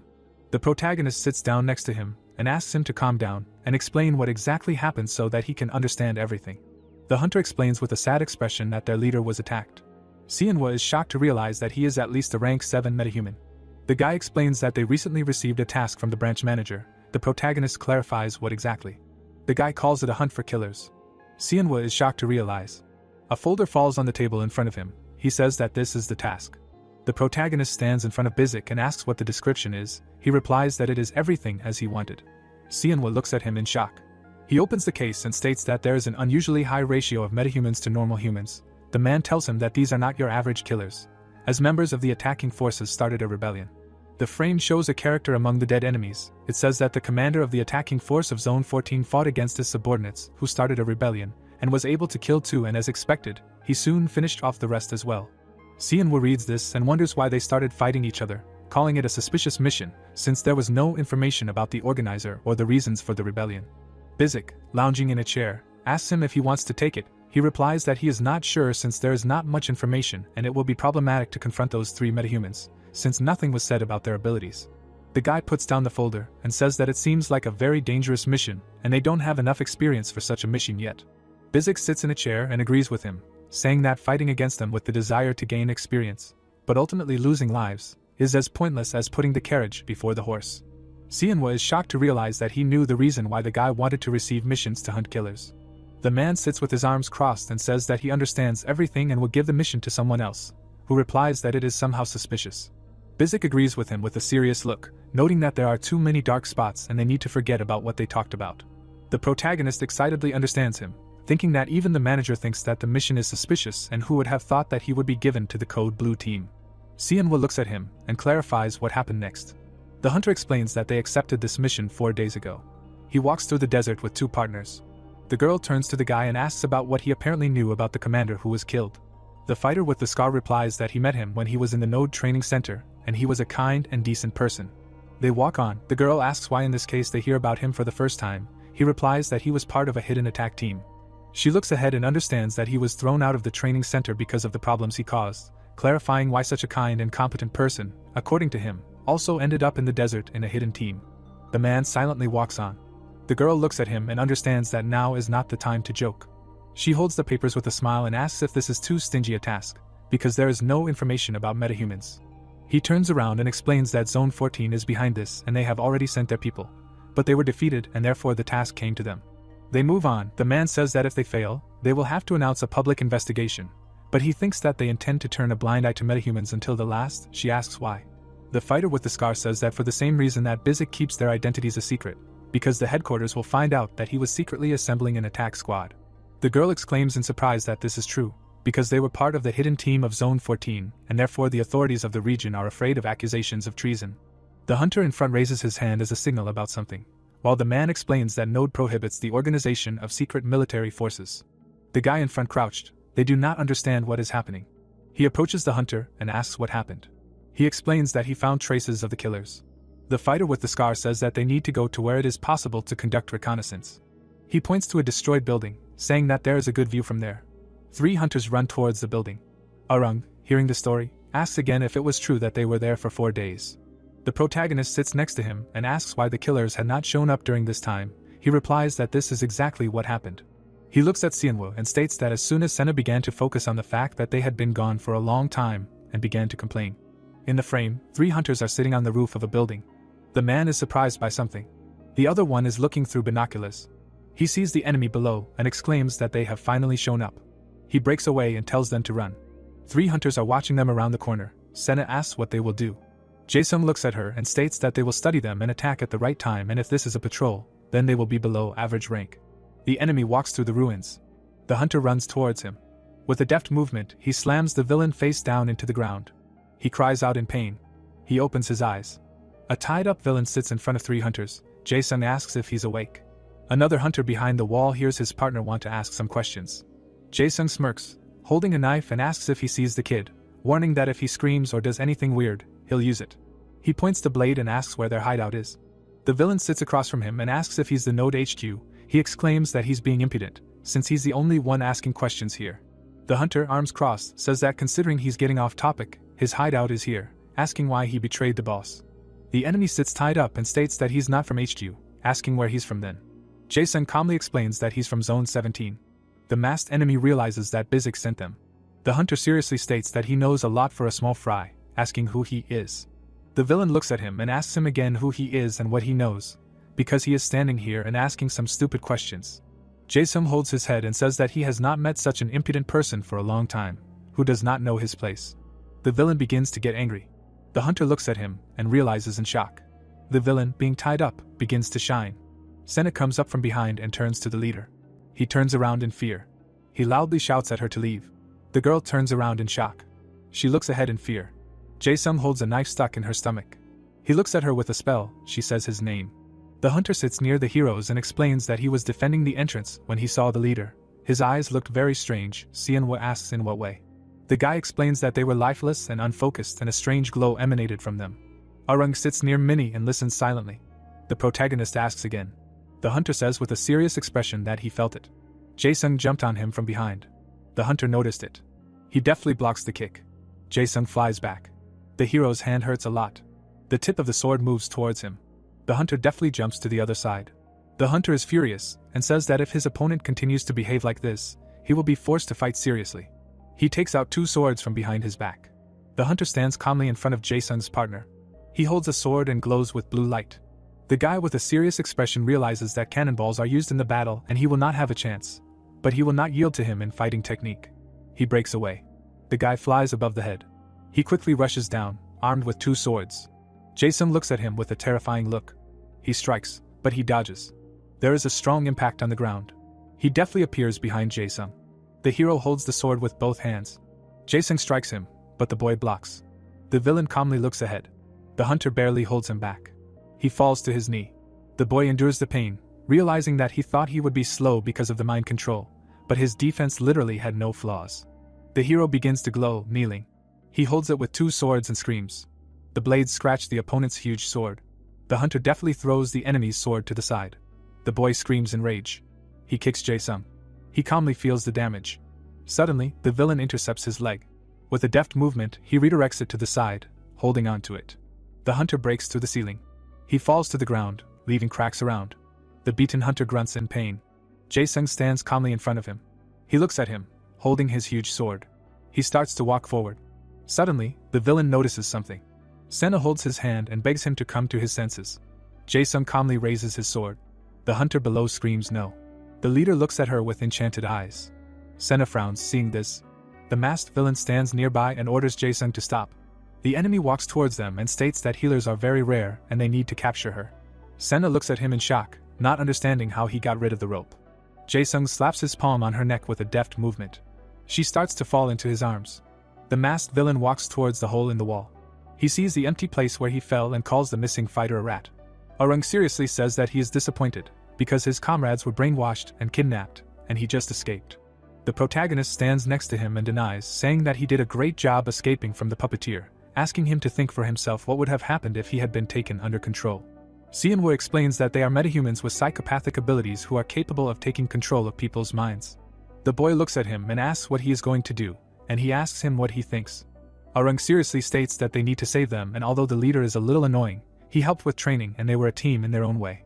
In the picture, a guy in a cloak is standing near the others. Seonwoo realizes that he is wrong, because a guide must put the safety of his team above all else. The boy is surprised to hear that in order to save a colleague in danger, he really thinks of exposing the others to it, because that way no one will be left. The protagonist stands next to him and states that he is also leaning towards saving Code Blue. The boy asks again in surprise. Seonwoo seriously states that both the leader Jae-sung and the hunter Senna are very capable metahumans, and if they both get controlled, they will become a serious threat in the future. And even though they came to the same conclusion, the boy needs to consider all the consequences and think ahead. That is what a good guide should be. Arung listens to him attentively. The boy and Minnie look at Seonwoo, who explains that no matter what, they cannot ask for official support, and since then there is a high probability of the team being revealed. The protagonist looks at him and tells Arung that he will conduct the briefing and Minnie needs to prepare the necessary equipment. Seonwoo realizes that after trying to decide whether to keep the team a secret and save its members, the manager left the final decision to him. The three heroes look at the night sky. The protagonist says that they will leave at dawn.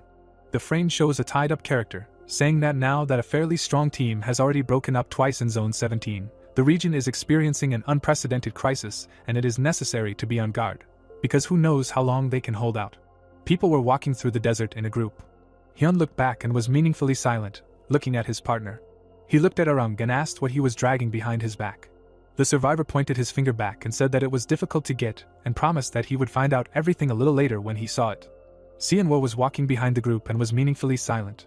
He frowned and looked forward, expressing dissatisfaction. The hero delivered a powerful blow with a sword. The guy was training and a man was standing next to him. The blow dissolved in space. The protagonist frowned and was dissatisfied. The swordsman reached for his weapon and, asking if he was having trouble, said that he needed to try again. The master's hands held the handle tightly. He launched a strong attack. The slash hit the obstacle. MC stood behind him and asked if it was a failure, to which he asked to stand still. The structure collapsed and raised dust. Seonwoo looked ahead in surprise, amazed at what he saw, and Jae-sung asked if he knew what the difference was. The hero looked away and said no, asking that if there was a difference, it was because he shouted out a ridiculous name for the attack. The man closed his eyes, putting his hand on his chest, and asked if that was the only thing he noticed, even after such a cool blow. The protagonist looked at him and asked if he really needed to shout it every time, saying that they weren't in some game or manhwa about the post-apocalypse. The warrior pointed his finger at the sky and asked him to listen, saying that it wasn't that he wanted it that way, and asked if he knew about verbal commands, to which he asked again. The man held the spheres in his hands, and to fight high-ranking demonic beasts, he needed to think of the core as an extension of his body.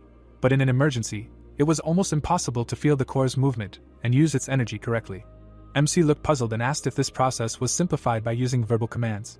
Hyun looked away, saying that was true and that he first needed to decide on a method for using the core's energy, and then give it a name.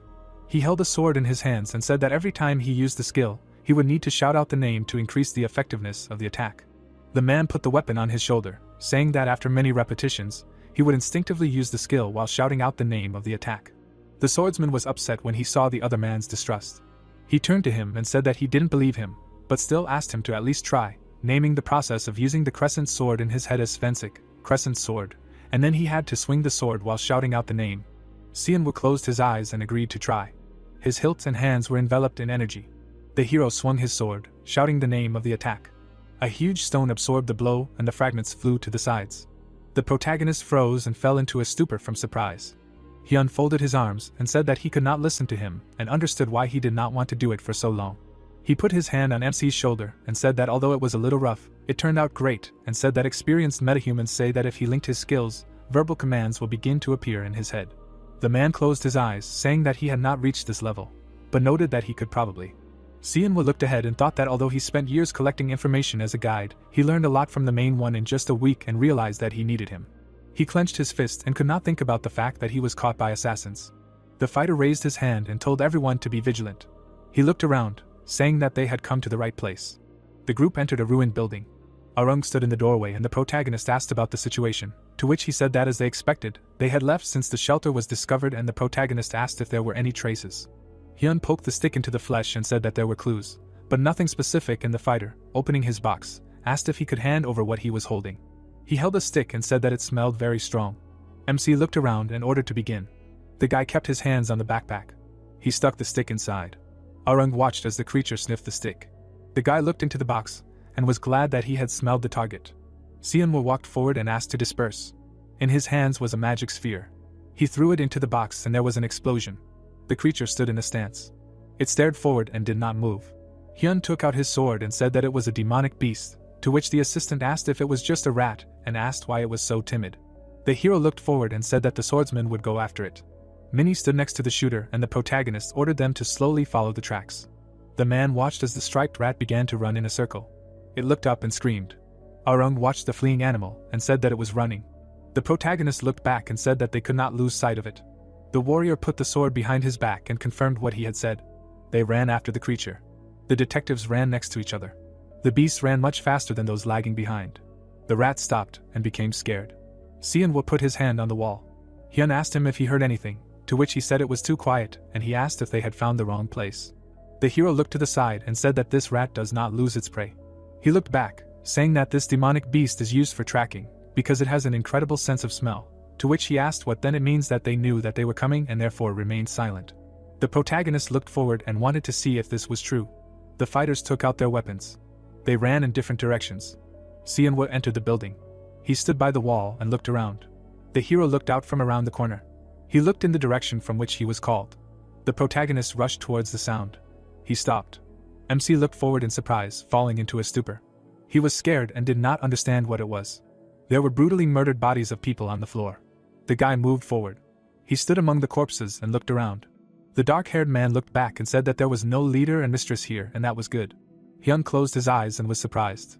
The swordsman was a demonic rat, while his partner asked to confirm that these were the same people. The warrior closed his eyes and said that he remembered the characteristics of those during the briefing, and yes, these are them. Sianwa looked away and asked if he had met the puppeteers before and if he was among them. The partner leaned over, examining the corpse, and said that it was difficult to say because these people seemed to have been attacked and torn apart by a demonic beast, but the puppeteer was not here. The guy touched the blood on the wall and said that this trick did not belong to demons. The hero looked at his fingers, examining the substance, and said that the traces left behind were too clean and they acted without a doubt using first-class skills. The protagonist looked at Hyun, who asked who could have done this, and the guy replied that he did not know, but assumed that they were high-ranking metahumans. MC looked down and asked if they needed to be careful too. Sianwa looked at his partner and asked what he was looking for, to which he replied that he was trying to figure out if there was a blonde among them. The hero stood behind him and did not understand what he was talking about, to which he said that, to be honest, along with the task of catching the killers, the branch manager gave them another task. Hyun looked back and said that if they found a metahuman named Lexi during the main mission, she would need to be brought in alive. But because of the puppeteer, he did not need to tell him this. The protagonist looked down and thought that not only were the different zones playing a double game with hidden groups, but the manager was also asking to bring in a metahuman he had never heard of and didn't understand what was behind the incident. The fighter stood up and asked what he was going to do. MC looked away and said that the puppeteer must have fled, deciding that he couldn't handle the new pursuers. But since the blood was still fresh, he shouldn't have gone far. Hyun closed his eyes while the guy suggested waiting for the rest of the group to catch up and then check out the strange places. The guys were sitting near the window opening of a ruined building. Among the ruined buildings, the entrance to the subway was visible, and the guy said that it was over there. The warrior looked away and asked about the subway and said that if it was deep, it was probably teeming with demonic beasts, and asked if it was suspicious, to which he received an answer that it was not strange. Arung looked away and said that the absence of human traces would be quite natural. Upon entering they saw traces of human feet and noted that it was very suspicious. Sianwa looked away and said that this was a place where the pursuers would not go, because it was both dangerous and safe, and despite the pursuit, he was thinking clearly and probably, there was a puppeteer's hideout. Hyun took out knives and said that if this was so, then they needed to check, to which Arung looked at him fearfully and asked what he was doing. The fighter lowered his hands and asked if he wanted to say that they should sit and watch, and said that perhaps his leader and Senna were dragged there, to which he said that they first needed to determine how many people were there and who they were, and noted that whether he was timid or a daredevil, they needed to have patience. Seonwoo looked ahead and said that if they could not enter, then they would need to lure him out. The guys looked thoughtfully at the hero. The hero looked to the side and, calling out to Minnie, asked to get it. Her face changed and agreed. A sight was visible on the body. The master's hand held the handle. The girl held a grenade launcher in her hands, and she said that the core bazooka was ready for battle, to which Hyun said that it looked reliable and asked if it was powerful enough to penetrate deep enough. Arung folded his arms and said that it was worth shooting in any case, because most likely he would crawl out if he heard some noise at the entrance.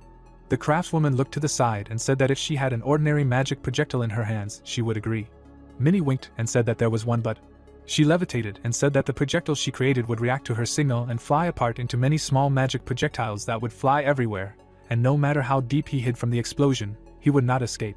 The hero's hand touched the girl's shoulder. He stood behind in order to shoot, to which she agreed.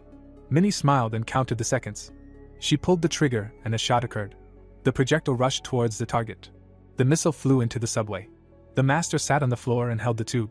She clenched her fist and said that explosions are arts. An explosion occurred. Seonwoo looked at the assistant and thought that this was a strange remark and assumed that it was a verbal command.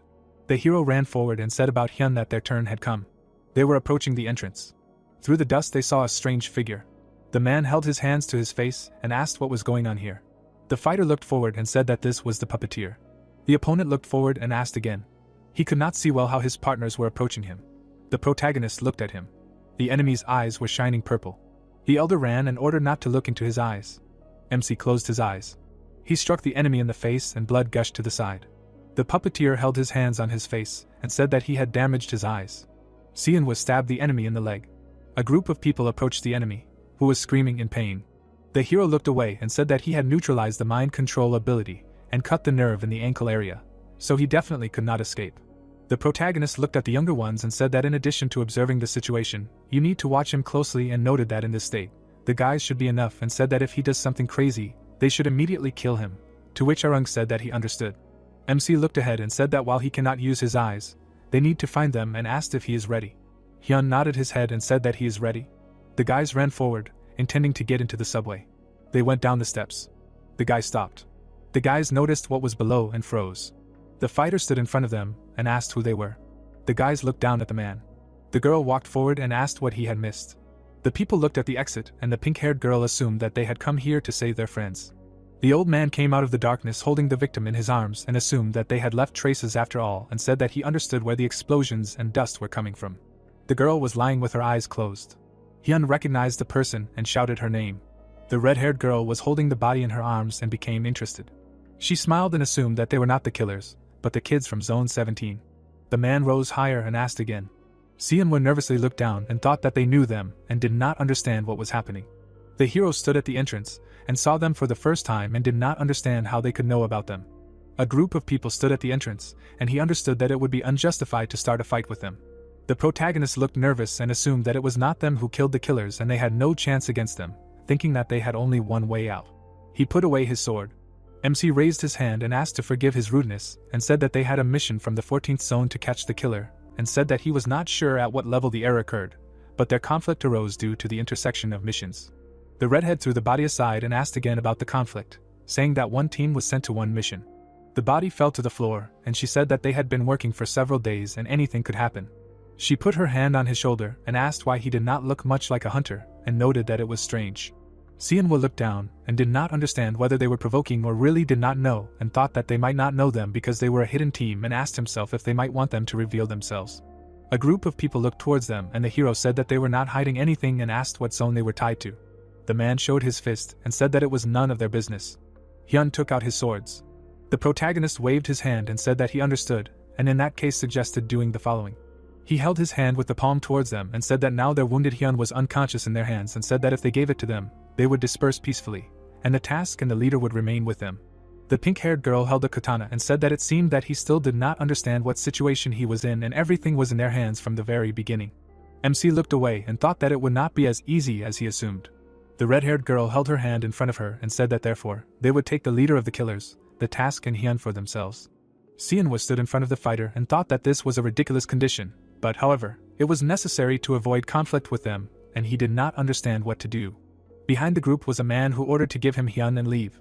Jae-sung leaned on his sword and trembled, begging to let Senna go. The pink-haired girl looked away, saying that they had already told him everything and asked if he thought they would eat her, and said that he had the original sin, because he sided with the killers, and said that if he did not want to suffer even more, then he had better stop bothering them. She rushed to attack after he again asked to let the girl go. The huntress pointed her katana to the side and asked if he was even listening to her. Seonwoo froze and his partner rushed forward. Hyun rushed at the enemy. The hero bared his teeth and thought that this was the worst possible scenario. He pulled out his sword and thought that everything was completely ruined and shouted support. Arung aimed his bow while the girl was preparing to launch a grenade. The bearded man held the body in his hands and was wary. There was an explosion and the protagonist ran forward, following the arrows. The opponents blocked the attack with barriers. MC ran forward. He looked at the gray-haired man and understood that he had to defeat a man who could only use one hand. Seonwoo's leg was tied. He looked down and became wary. The guy fell on the stairs and the fragments flew in different directions.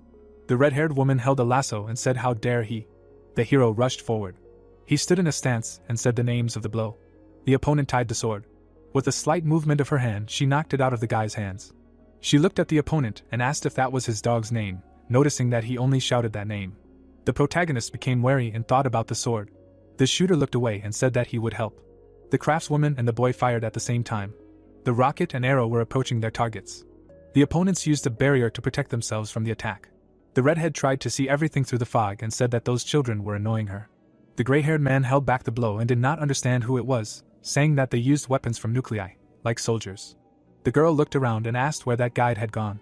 The one-eyed man looked away and wanted to think. MC appeared next to him, who wanted to strike. He frowned and thought that he was close. Seon was struck, but the old man dodged. The bearded man looked away and said that if he really wanted to return Senna so much, then let him take it. He threw the body towards the boy. The hero looked forward in fear. He caught the body.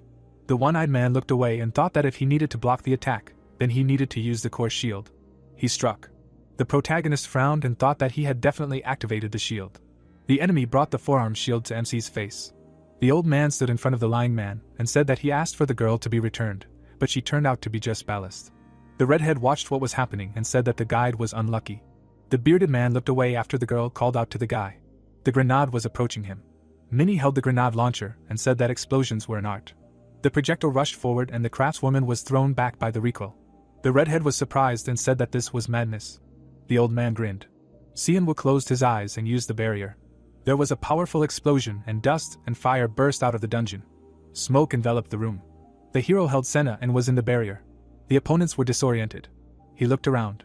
The redhead looked down and said that it was a dangerous attack and they almost died. The dark-haired man was surprised by what was happening. The redhead took off her mask and greeted the guide. The protagonist looked ahead and recognized the face of a familiar one. He remembered the woman standing in front of him and asking why he didn't hurry up and continue what he was doing. The redhead held her chin while he asked if she didn't understand that in order to survive in the desert, you need to be aware of what's going on, to which she asked again. She folded her arms and said that it was a pity and she wished she could spend more time, but her guys were quite loyal. The woman looked away and said that it seemed like he only now realized who she was and asked if they had met before. The glasses fell to the floor and broke. The opponents were protecting themselves with a barrier from explosions. The woman waved away the dust and asked the children to stop. They looked ahead and did not notice the guy. He was climbing the stairs and did not understand what was happening here and why Yunwei was here. He frowned and thought that he did not even want to know and asked not to be followed. Seonwoo looked away and thought that it was incredibly difficult to fight someone while carrying someone on himself. The old man jumped forward. He looked at the one who was running away. The hero grinned and looked away. There was a sharp movement. The fighter grouped himself. The one-eyed man kicked the protagonist in the chest. He fell on Senna's body. The redhead silently watched what was happening. The children stood at the entrance and were wary. The bearded man turned towards those. Minnie held the tube in her hands and sighed in fear. MC was lying on the floor and groaned in pain. Next to him stood the pink-haired girl, who had defeated Jae-sung and Hyun, who was fighting the fighter. Seonwoo sat up and noticed the sword. The girl heard someone say something from behind. The hero was enveloped in energy and said something about the crescent sword. The opponent looked at him and asked what was happening to him. The protagonist froze after being told to stop and that it was enough. The redhead looked at MC and asked if the guy didn't understand what was going on. Yunhui came down the stairs and asked him to think about his situation and if he was the one who said that to survive in the desert you need to be aware of what's going on around you. She looked at him and said that before he started running like crazy, she thought he was smarter and asked why he refused to surrender. Seonwoo looked back and was silently expressive. He threw down his sword. The protagonist knelt down, raised his hands and said that she was right, and he surrendered. He unheld the weapon and was silently expressive. He knelt down and said that he surrendered too. The bearded man held the children and said that it was a wise decision. The protagonist looked forward and didn't understand when he managed to grab them. One Eye lowered the children to the ground and said that in that case he would ask one question: why did they attack them? MC looked tense and said that they only wanted their comrade back, and as already said, they were going to make concessions, if they did not attack the leader.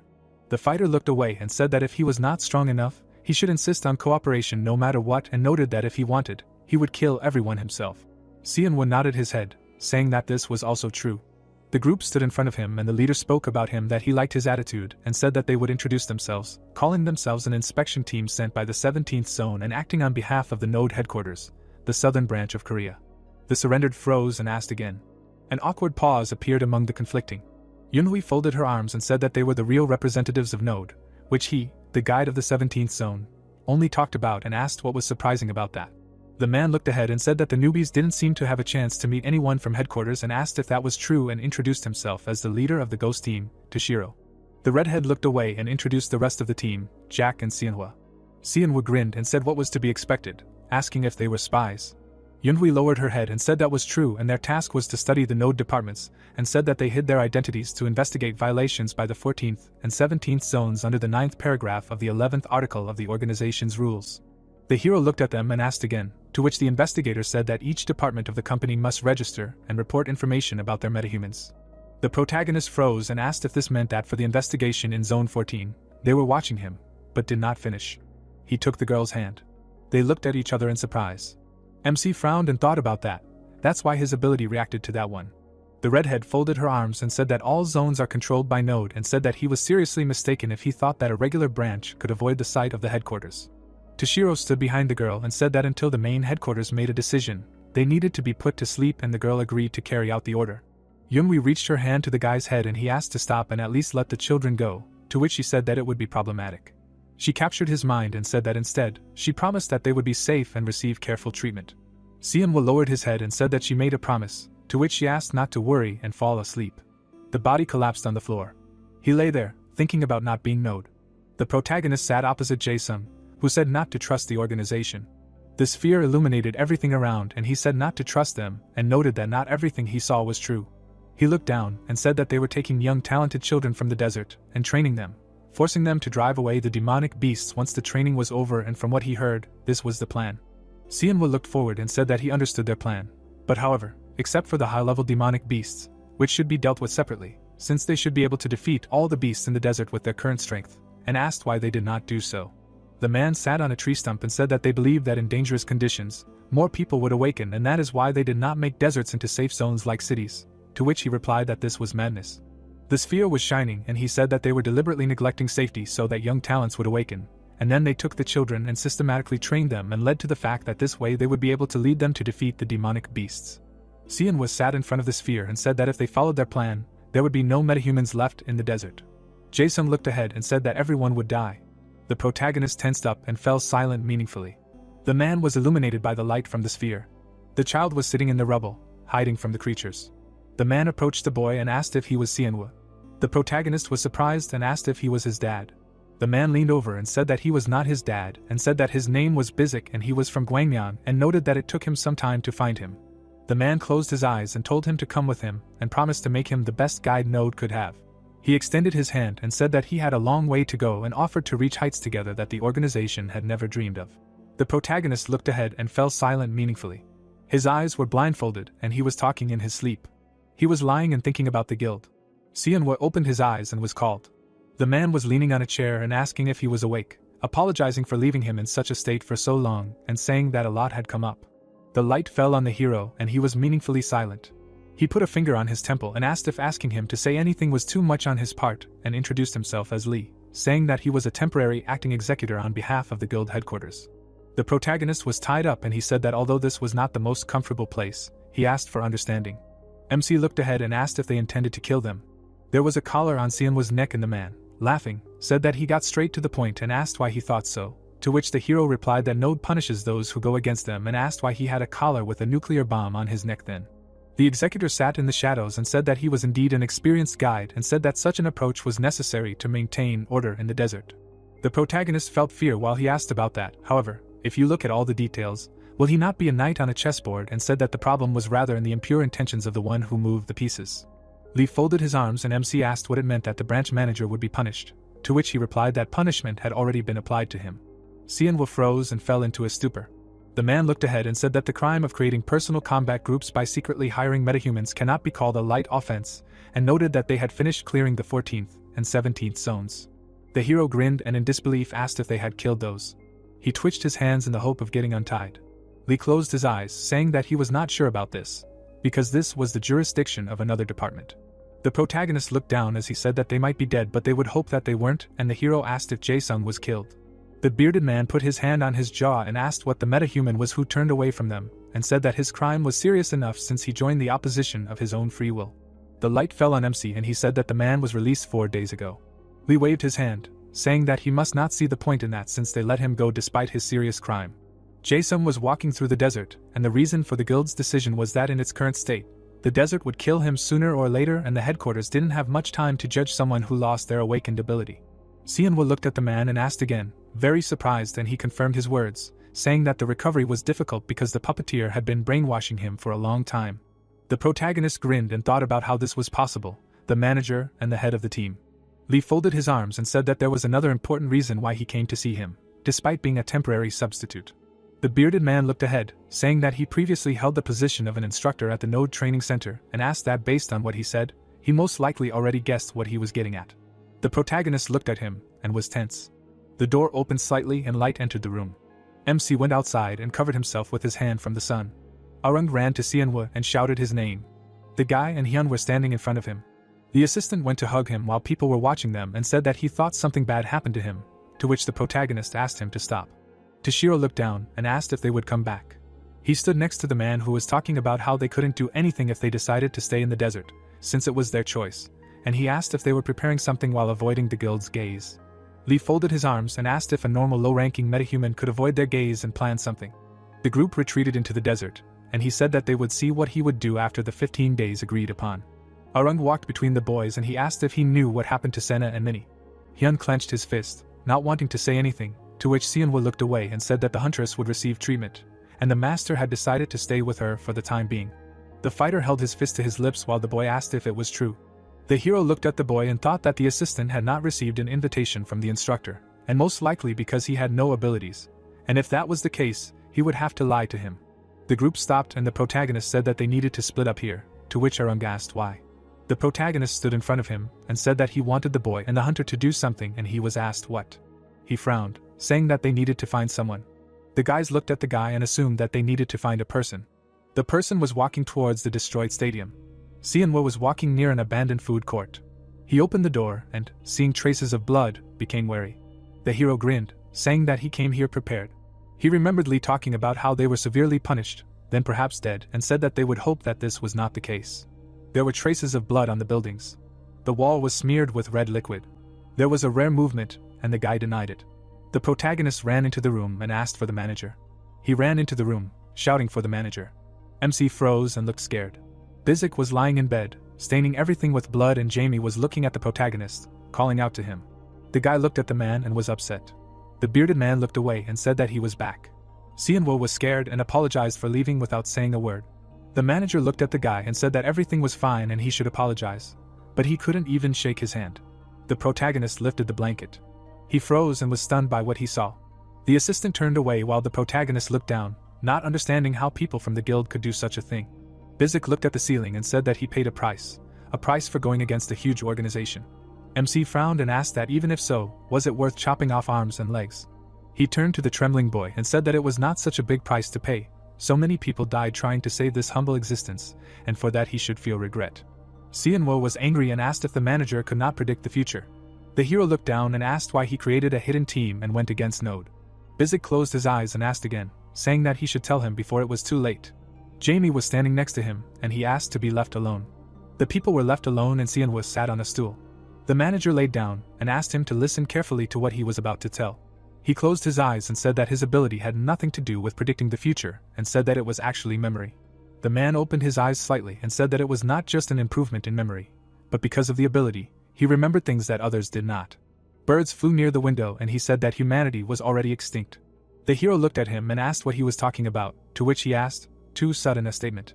The bird flapped its wings and he said that he did not mean that this world was just someone's dream or that they were all just spirits, and said that to be more precise, one day humanity died out. The protagonist was scared and wanted to say his guess, but he interrupted him and said that he remembered the experience from his past life. Bizik turned to the interlocutor and said that his ability is that he remembers what happened to him in past lives and, having died once, he lives the same life again. MC frowned and became wary.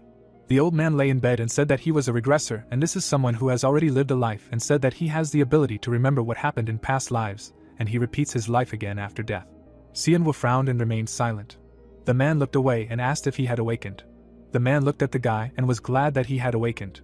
Bizik stood next to him, and the guy said that he had a feeling that he already knew that he would awaken. The girl stood in a stance and the manager said that there was one talented metahuman in close combat, and he asked to take her to his team. The interlocutor stood on the bridge and the hero asked how he knew and assumed that he had the ability to see the future, to which the old man said that he had never seen such abilities. The protagonist froze and thought that now everything fits together, and everything is logical. The bearded man lay in front of him and said that there was some truth in this, because once, he had already experienced this, especially regarding the arrival of demonic beasts. Their location was almost the same as in his past life. He looked away and said that the events were completely different. Sianwu looked at Bizik and he was talking about how the more changes in the present, the more the future changes, and at some point, this life will completely break away from the trajectory of the past. He remembered how he said that if he had such an ability, he would not have allowed Chansu to die. The hero lowered his head and understood what he meant then. They were in a room and the manager was talking about becoming a branch manager of Node and took him to himself, although he should have stayed in the administrative office, and he did not know if this was the reason for the changed events. But he woke up later and everything came to the current situation. The protagonist grinned and said that the future may have changed, but he definitely should have understood that uniting metahumans to create a military force would be regarded as betrayal. Particles were hovering in space and MC asked why he then allowed the head to create hidden teams and why the old man took the initiative. The bearded man looked up and said that he was aware of this, but he could not rebel, because he had to show that it was wrong. He closed his eyes and asked to listen to him, saying that he was now going to tell what happened before he died last time. Bizik was sitting in the office and saying that he understood little about past lives and regression, but he rose to high positions. Thanks to the ability. He held a cup and despite being busy, he lived a prosperous life and did not think about the desert. The manager looked away and wanted to believe that life in the city would be the same as before the cataclysm. The mug fell to the floor and according to his memories, the event from his past life should happen in 5 years. He approached the window and demons invaded the city, and this was the beginning of the extinction of mankind. The old man looked away and said that there were 3 creatures that rarely show themselves. They looked forward and he said that they appeared at the same time and immediately aimed at this world. Sianwu turned his head as he said that Node couldn't stop them because of his bottomless greed.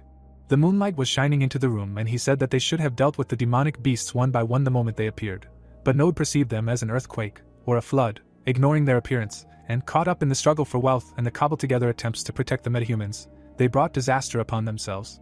Bizik's body was bloody and he said that this is how he died. The fetus was in the fetal position and he said that he was reborn again later. The manager held up the papers and said that along with the memories of the event in Guangmiang and the names of the active hunters. He recalled putting on his hat and said that he didn't know if it was because he wanted to become a hero or because he was greedy for survival, but he was determined to prevent the disaster. The man stood in front of the tower and however, he could no longer trust Node because they were absorbed in spores until the disaster. Bizik stood in front of the girl and said that this is why he teamed up with Beatrice. He looked at her and asked if she could help him. The girl looked at him and smiled, and despite her youth, she was smart, and they created an alliance against Node, starting to recruit people. The man stood near the structure and so the 14th, 17th and 19th zones were created. The manager hung a sign at the entrance. People stood in a circle and the main goal of this plan was to collect the 9 keys before Node did. The old man closed his eyes and he asked what 9 keys he was talking about, to which he said that this is a team capable of defeating the named demonic beasts. The people were in space and were the most exceptional metahumans that he saw in battle, living a past life. Sianwu raised his head and was stunned with surprise. Bizik remembered the monster and planned to share the information with the keys and provide them with the location of the demonic beasts, because they had a lot of time to defeat the beasts one by one. The girls' hands were wrapped in energy and after collecting, they would help them grow, and their original plan was to start hunting 3 years later. But the problem was Node, because they were stupid and a branch manager unrelated to them caught them organizing a hidden team. The inspection team looked ahead and as a result, the guild increased surveillance, and thus they were caught. The girl sat in the dark and recently they found one of the keys, Lexi, and entrusted her development to the 14th zone. However, there was a spy inside the hidden team. The puppeteer looked ahead and was the spy. He watched as the humans fought and was the human who wanted to get the blonde and manipulated the metahumans from the 14th zone and killed the commander of the strike force to take the humans, and due to this event that happened with Lexi, Node, who had increased surveillance, learned about her and the existence of hidden teams. Xianwu remembered Yunhui and said that he was very stupid and realized that if only he had noticed earlier, everything would have been different, but he did not finish. Bizik looked at the guy and said that what happened next, he himself knows, and now, everything depends on him. The light fell through the window and the manager forgave rebelling against Node, as he did, may not be the wisest choice and perhaps he can prevent a disaster, convincing again and again, after joining those. The monsters were approaching the city, and the old man said that no matter what choice he made, you need to remember one thing, there will be hope for victory only if he reduces the number of opponents before the final battle. The hero looked down and asked why him. The victim closed his eyes and said that it was because he had the ability to absorb and he was counting on him because he had unlimited potential. The protagonist's hands were shaking and he asked again, asking about him counting on chance when he had come so far. Bizik was covered in sweat and laughing, mimicked the interlocutor. The discharge illuminated the darkness. The man was inside the cocoon, and he was talking about how during the final battle in his past life, it was MC who had inflicted the most damage on the S-rank demonic beasts. Xianwu was standing on the corpse of the monster, and he was talking about how he was the heart of the 9 keys. The hero looked forward and was surprised by what was said. The old man closed his eyes and said that he had wandered through the desert in search of him. He remembered how the man introduced himself and offered to reach great heights. The interlocutors were sitting in the room. The guy lowered his head and led to the speech. He looked at the mentor and said that he was entrusting him with all the expectations and hopes that he would accept them, and asked what he wanted him to do. The manager looked away and said that when their path together was about to come to an end, he was going to give him an ability that would fully reveal the potential of his devouring ability. Xianwu looked at the interlocutor and asked what kind of ability it was, to which he asked to look at the box under the table and open it. The hero opened the box. His gaze froze and he fell into a stupor. He held a blade in his hands and asked if this was some kind of stupid joke. The bearded man threw his head back and said that he did not remember joking. Bizik turned and ordered him to absorb his ability and all the information about his past and present life, saying that this was the best way for them to survive in the final battle. MC froze and called out to the manager. The man looked at the ceiling and said the names of the keys and said that there was another one that was in the shelters in Buchan, and there were 5 of them in total, and asked to find the remaining keys using the memory and become stronger. Xianwu froze after the voice inside ordered him to kill him and take the power. He grabbed his head and asked him to stop, saying that now is not the time. The hero looked away and thought about what to do if he does not want to, because with this ability, he can try to do it again. The manager looked at the guy and asked if he wanted him to go through this again, and asked him to spare him. He closed his eyes and said that he wanted to avoid the news and was just begging him. The protagonist squeezed the blade and meaningfully remained silent. He pulled the blade out of the sheath. It was hard for him to do this. The old man was hanging a sign. He wiped his forehead and closed his eyes. The boy looked at him and clapped his hands. The dark-haired man looked forward, holding his hands in front of him. The man showed a thumbs up and smiled. Xianwu swung and thanked for everything he had done. He held the blade tightly in his hands. Bizik lay with his eyes closed, and lastly he asked to take care of himself. There was a blow and blood spurted out. The blade fell to the floor. MC was kneeling and looking at the wall. Energy engulfed him. Power appeared around him. The manager lay motionless with no signs of life. Xianwu's eyes were shining and he was engulfed in blue flames. All the memories were absorbed by his body like a film strip. Xianwu holds his head and thinks madly about the memories from the manager's past life. He looks ahead in shock and realizes that these are most likely memories from his own life. Kneeling, he screams, emitting blue energy. The picture shows footage of past events. The main character is lying on the floor unconscious. He suddenly wakes up and screams in shock. Xianwu gets up in the middle of the room. Next to him lies a wounded character. The main character holds his head and does not understand where he is, asking if he is really in the executive office, but then realizes that this is a past life, which means he is in the branch manager's office. The guy is shocked, trying to figure out if he is Bizik or Xianwu. The main character looks at the lying man in surprise. He sees Bizik on the couch and exclaims about the branch manager. The main character looks at his hands and remembers that he is Xianwu after all. The guy slowly walks up to the lying man. He looks at him and states that no one knew that he was walking towards an unknown future, holding in mind painful memories of his past self. He says that the man was a strong person. Xianwu covers the deceased with a blanket. He looks at him sadly and mentally apologizes for ultimately putting this on his shoulders and committing a mortal sin against him. The protagonist turns around, asking about the manager. The man's head is visible, covered with a bloody blanket. The guy realizes with annoyance that he was silent after all. Sienwa looks forward and feels that these were his memories. The strong emotions in his last moments of life seem to be resonating. The protagonist stands in front of him and asks if he will bother him until his death. Taking up space in his memories, he states that he is afraid that he will not be himself anymore. Sienwa seriously notes that he is trying, because he was the one who made the right choice. The protagonist bows to the deceased. The door to the room with the lying body opens. Sienwa goes inside while someone is looking for Jamie. Sienwa turns around in surprise. A bunch of thugs are standing in front of him. One of them is holding a girl hostage. Sienwa is shocked when he says Jamie's name. The captured girl explains that they suddenly wanted to meet the manager. A large swordsman approaches the scene and asks how the guide is doing. The protagonist sees them and asks if it's really the hunter Hyunsu. Sienwa tries to understand what this all means with a serious expression. The man in front of him smirks and asks where all the formalities suddenly went. Hyunsu crosses his arms and explains that he will let him get away with it since they are too busy and will get straight to the point, offering Sienwa to work with them. The villain points his finger, stating that Bizik is finished and he knows that the protagonist has been branded a traitor to Node. Sienwa clenches his fists. The villain smirks and says that for these reasons, they have decided to take control of Area 17 and offer Node a deal, and after Bizik is removed, Hyunsu will set up a new exchange center there. He smiles and says that if they want to survive in the desert, they need a good guide, and asks if he thinks so since they will treat him well.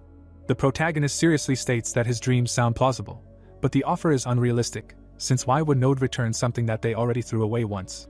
The interlocutor scoffs, saying that he knows where to hit, but he has to admit that he is right and it does not seem like the protagonist is unwilling to accept his offer.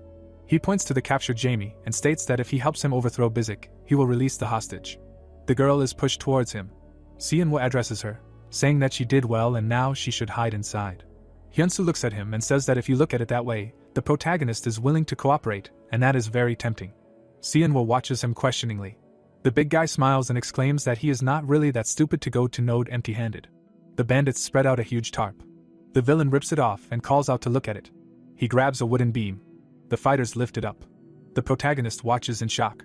Hyunsu stands with a man hanging on a cross and says that this is his trump card and that is what he will give to Node. The guy hangs on the cross unconscious. The villain explains that it is Jae-sung, another traitor. The shocked protagonist recognizes the leader. The fighters hold a wooden cross. Hyunsu states that most likely the protagonist does not know who this is, since Bizik kept him a secret from everyone, and he was worried because he heard that he was once a high-ranking metahuman of Node, but it turned out to be easy to catch, because the soldiers threw him away like trash, because he was in the way, like a speck in the eye.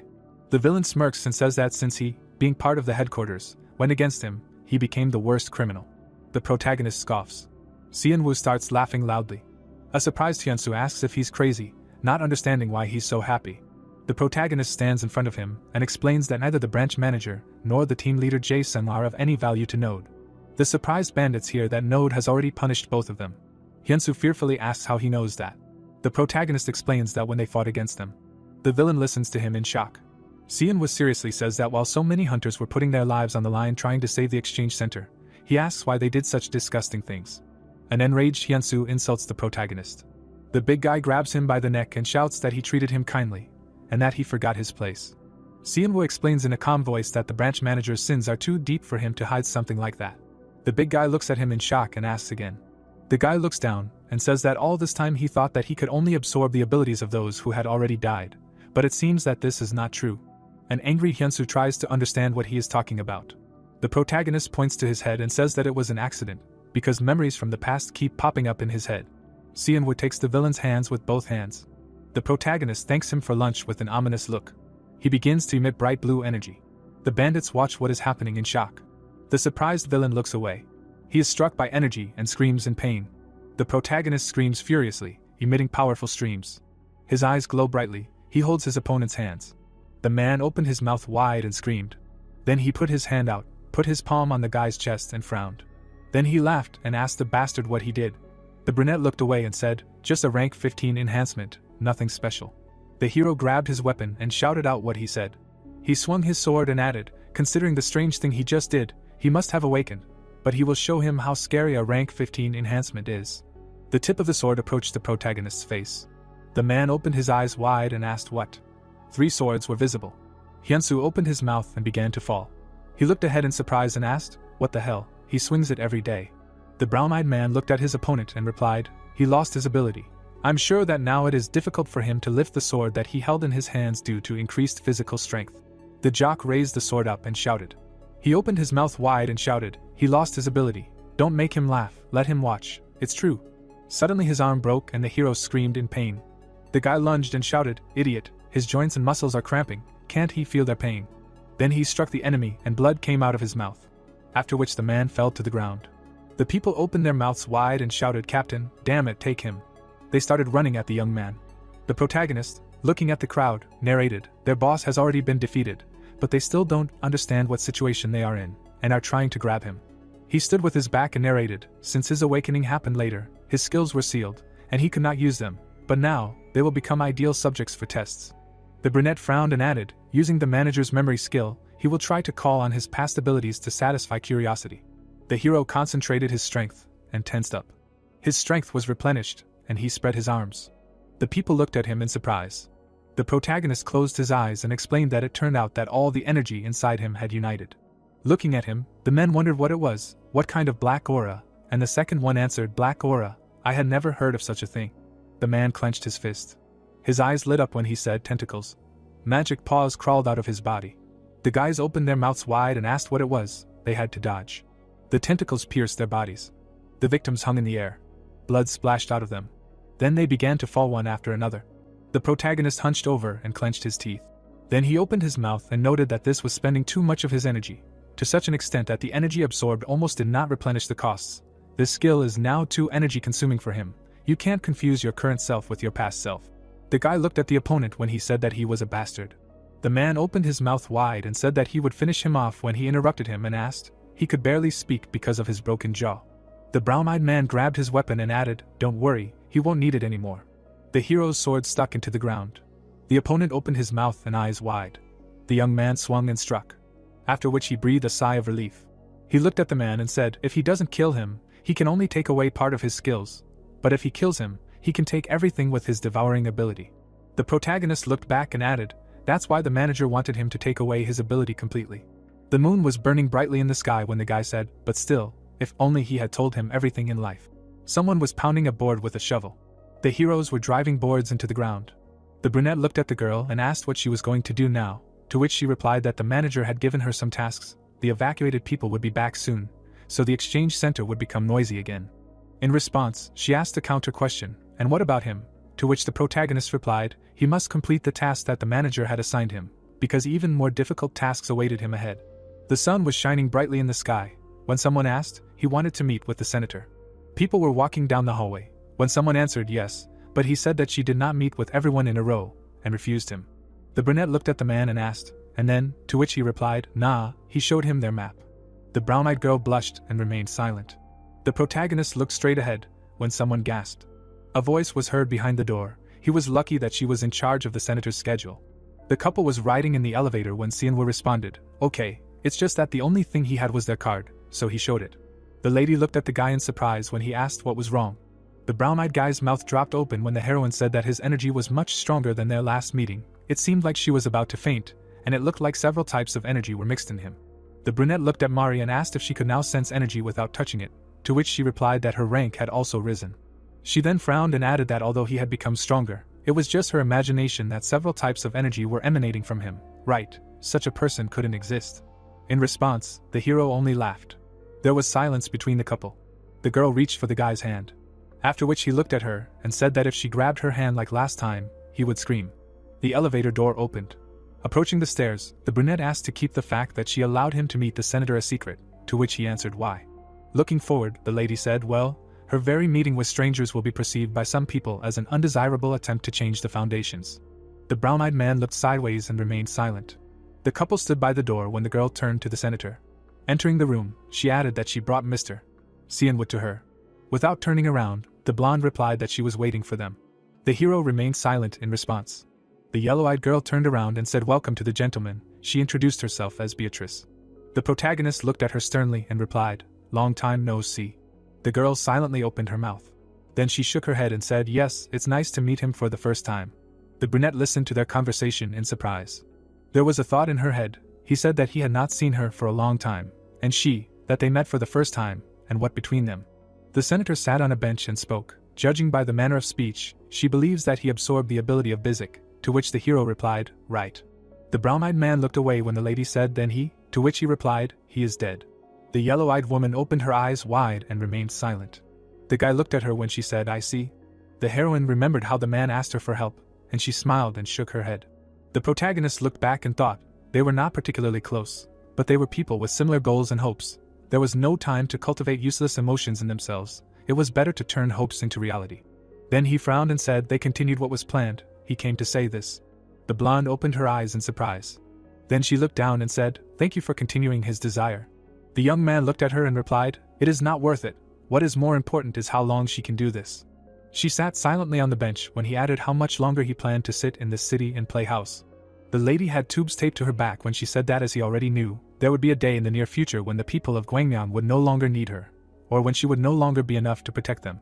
After her words, the protagonist wondered if she was talking about the past battle or that time, and the lady said that when the time came, she would join the keys.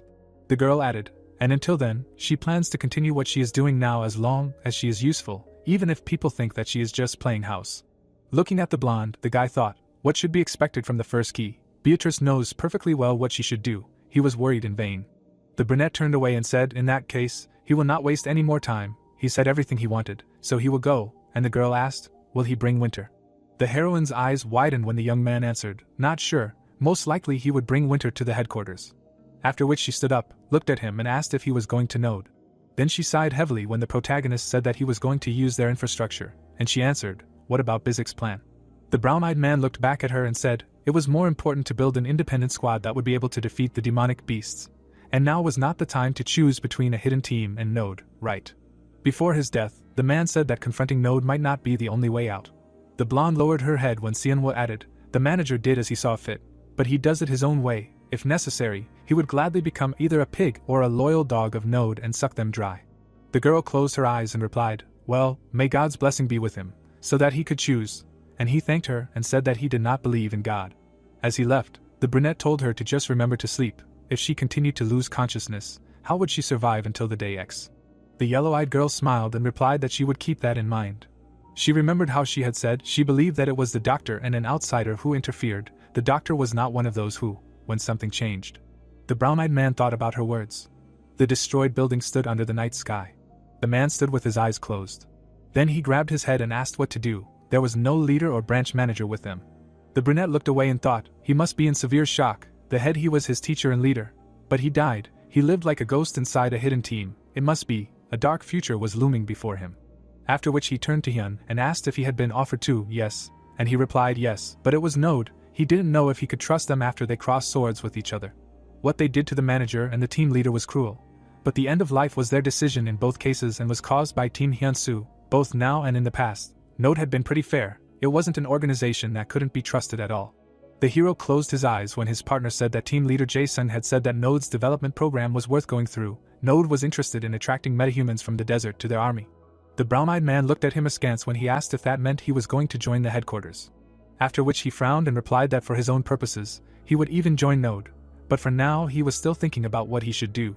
Thinking back to the past, the man asked because he was worried about Arung, to which he replied, he wasn't a metahuman so he couldn't join Node's army, while it would be a huge loss to just leave him behind in the desert. But it wasn't about him. He then added that he was constantly thinking about what the Devourer team should do at a critical moment to gain an advantage.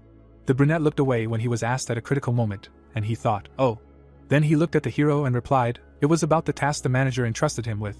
Even though he hated Node, he asked him to create an independent squad that could eradicate demonic beasts, and he thought, well, it's not like he was lying. The brunette frowned and said, to tell the truth, during their pursuit of the criminal, the leader said that if Hunter Xianhua continued to grow at the same rate, he would most likely live up to the branch manager's expectations. He didn't know what that meant back then. But then he stood up and added, if you don't mind, could he accept him into the Devourer team? He would like to help with the task the manager entrusted him with. The protagonist heard this and thought, it's good to hear. Even though the 8 keys are strong, it will be difficult to change the course of history with just their powers to overcome Node's control. It's better to have as many allies as possible, and he needs to add his plans to the manager's plans. The guy was glad when they told him, okay, and thanked him for bringing this up first. He ran up to the protagonist and started shouting, he should be the one thanking him, to which the protagonist asked him to calm down. The brown-eyed man spread his arms and said, well, enough about that, he hopes Arung will bring good news, and the protagonist asked, he was talking about him. A young man entered the room when the hero shouted, Arung, and the protagonist asked, found. The boy gave a thumbs up. The three guys stood and looked at the clear sky. One of them frowned and asked if he was sure that the woman was here, to which the other replied that such words should not be spoken by someone who could not find a single clue for 3 whole days. The brunette silently looked at the hero's back. Approaching the defeats, he thought, this is a rather large place for a shelter, the barrier is good, but still at the desert level, it will block low-ranking monsters, but against mid-ranking monsters there will already be difficulties. They held out only thanks to one of the 8 keys, Winter. The boy looked at the protagonist and asked if they would go inside, when he raised his hand and answered, no, let us wait here for a minute and study everything. Raising his other hand, the brown-eyed man went forward alone, when they began to call him. The guy looked into the distance and shouted, hey! An arrow landed near his leg. The young man got angry and shouted, what is he doing, out of the blue? And the other replied, they are security, he wants to see how they will react to the intrusion. Grabbing the sword, he added, very effective, but so far only warning shots, is it worth checking what they are really capable of? The man frowned and asked to be careful. Suddenly an arrow appeared, flying straight at the hero, but he dodged. The red-eyed man clenched his fist and shouted, why are they shooting at all? He was angry and added, after all, first they should kindly send them to hell, and the protagonist thought, how to do it kindly. The brunette turned around and said, well, since they reacted like that, they should politely respond in the same manner. The guy's eyes lit up greedily and drooled. He grabbed the weapon and said, he waited for him to say it, arrow after arrow, he would teach them a lesson, and the boy thought Minnie had such an effect on him after their travels together. The hero opened his mouth wide and shouted, wait a minute, they are coming again. When suddenly a large number of arrows flew towards them. They looked at them in surprise. The boy gritted his teeth. Arrows were breaking above him. The protagonist turned to Arung and told him to move faster, and soon this would become annoying. His first target was a guy in a helmet. He aimed at them. The brunette fired an arrow after he was told not to kill. His helmet was knocked off by the arrow. The protagonist pointed to the guy in ugly pants and said that this was the next target. He frowned and told him to aim for the crotch. The second one replied that he was not sure he would hit, because he was too dodgy. The arrow flew between the opponent's legs. He was very scared. The young man smiled and asked if he could use an explosive arrow this time. The protagonist frowned and wondered if he was going to shout that the explosion was an art. Then he smiled and asked to make sure that no one would get hurt. The arrow flew towards the enemy. And then the explosion happened. Arung clenched his fist and said happily, that's it. Sianwoo remembered Minnie thinking that they were the same, and he was glad that they were on his side. The brunette smiled and said great. The man opened his mouth and shouted that there were metahumans here, they needed to run. The young man raised his hand and shouted who the metahuman was, idiots. The protagonist patted him on the back and said that they could go since they got rid of these irritants. The young man jumped over the wall and landed. 2 more landed behind him. 5 people were walking towards them. The protagonist asked who was the main one in the shelter. The woman looked down and said what important people, apologized for being rude, because recent events forced them to be more careful. Sianwoo frowned and thought that as expected, they immediately gave in to them as soon as they showed force, and said out loud that they also apologized for looking for them without warning, and asked if there was a quiet place to talk. The brunette bowed and said that she would prepare a place for them to stay and lead them to it. People were walking in a small group. 2 exhausted people were sitting on the floor. The protagonist remembered the other people and thought about this situation. Hunger and helplessness, caused by the features of the desert, seemed different here. He turned his head and thought that it was strange, even for the desert, life here should be more stable. The guys looked around. The heroine put the plate on the table and said that they could not provide much, and apologized for such service, but she was told not to worry, because they did not come here to eat. She put her hand on her chest and said that her name was Yoon Yunsuk. She was looking after Yok Sangul, they could call her Yoon, and then asked what they wanted to talk about. Sianwoo opened his mouth and said that he was looking for a metahuman named Kim Jaewol. She was about 21 years old, athletic, with dark skin, and asked if she was here. The woman froze in confusion. Her hands began to shake, and she asked how they knew she was here. The protagonist frowned and said that they were hunters affiliated with Node. Their organization had eyes and ears everywhere. Besides, wasn't it protocol for every metahuman to register with Node? The brunette gritted her teeth. Hyun smiled and said that was enough. The second one replied that she knew what would happen next. A bag was placed on the table in front of her. Opening the bag, the guy said that she should understand why they were making such an offer. They intended to recruit her. These cores would serve as a down payment. Young opened her mouth and spoke hesitantly. So many cores. The protagonist thought she was hesitant, as he had planned. Putting the cores on the table, he asked if they wanted to make a deal with Node. There were many more cores. The woman shook her head and said that she did not mean that this was not enough, and he asked again if Jaewol was here now. The brunette opened her mouth and replied that she led the only military unit in Exangle. If she was not here, this was the place. But the young man interrupted her, saying that they were talking about her needing to register with Node. First he was just going to confirm her skills and record them. Whether they would take her with them or not, they would find out later. The heroine squeezed her hand and said that she would talk to her when she returned and asked her not to take her by force. She bowed to the boys and the brunette replied that he had no intention of taking the girl against her will. No matter the outcome, they could keep these cores and consider them payment for the information. The heroine looked at the open bag in front of her. Hyun sat down on the bench and said how tiring it was to act like a boss. Seonwoo said that he tried hard, and Arung relaxed and said that they both did a great job. They remembered that she still took the cores and thought that she would not interfere in the future. Since they showed strength, she would not take back her words. The brunette poured liquid into a mug and said that they came here only for victory. The young man smiled at the fact that they were going to drink alcohol now. The protagonist brought the cup to his face and wondered if it was really alcohol, a luxury even for the city. How did he end up in the desert? After which he frowned and knocked the cup away from the young man, telling him not to drink it. The cup shattered into pieces. The young man turned his head and asked what was wrong. The protagonist squeezed the cup in his hand and said that it was not poison, it was dog blood. Both guys asked again in surprise. Seonwoo asked if they knew who Garg was. They answered that it was an animal similar to a dog. The brunette grimaced and asked what if it was his blood then. But they didn't let him finish. Looking at the glass, the protagonist said that the toxins in his blood cause hallucinations similar to alcohol intoxication. The blood is filtered and fermented like alcohol. This is how this drink is obtained. Both young men almost vomited from what they heard. And the main character continued that it can't be drunk like alcohol. If you drink blood for a long time, the poison will accumulate in the body, and its dose will become fatal. Looking at his reflection, he angrily asked how they could do something like that. Seonwoo leaned against the wall and said that he knew that the situation in the shelter was strange. Remembering the people sitting on the floor, he thought, the half-dead people at the entrance most likely drank dog blood. Looking around, he thought he was wondering who introduced them to this drink, Madame Young, a guest who didn't know about the consequences. His thoughts were interrupted by a knock on the door. Opening the door, he thought that Hunter Hyun and Arung had returned. He asked if they found what he asked for. In front of him stood an angry girl. She gritted her teeth in anger. It was Jaewol. She gritted her teeth and said that she heard that he wanted to see her, so why didn't he come out?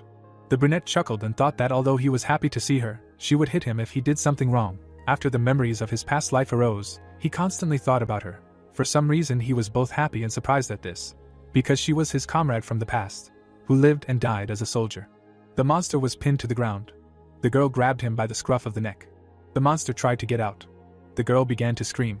And then she stretched out her hand to the reptile cow. There was a flash. The brunette was running along the road and trying to find Jaewol. He stopped abruptly. He saw the girl dragging the reptile by the tail. She frowned and asked what he wanted. The brunette exhaled and thought that he was worried about her disappearing without a trace. But it seemed she just went hunting. He was only worried in vain about their strongest melee fighter. The brunette spread her legs wide. Young stared at her. The two guys watched with interest. He frowned and thought that compared to her from her past life, she even seemed cute, although the current one is more wild. The heroine frowned and through her teeth said why he was staring at her and grinning.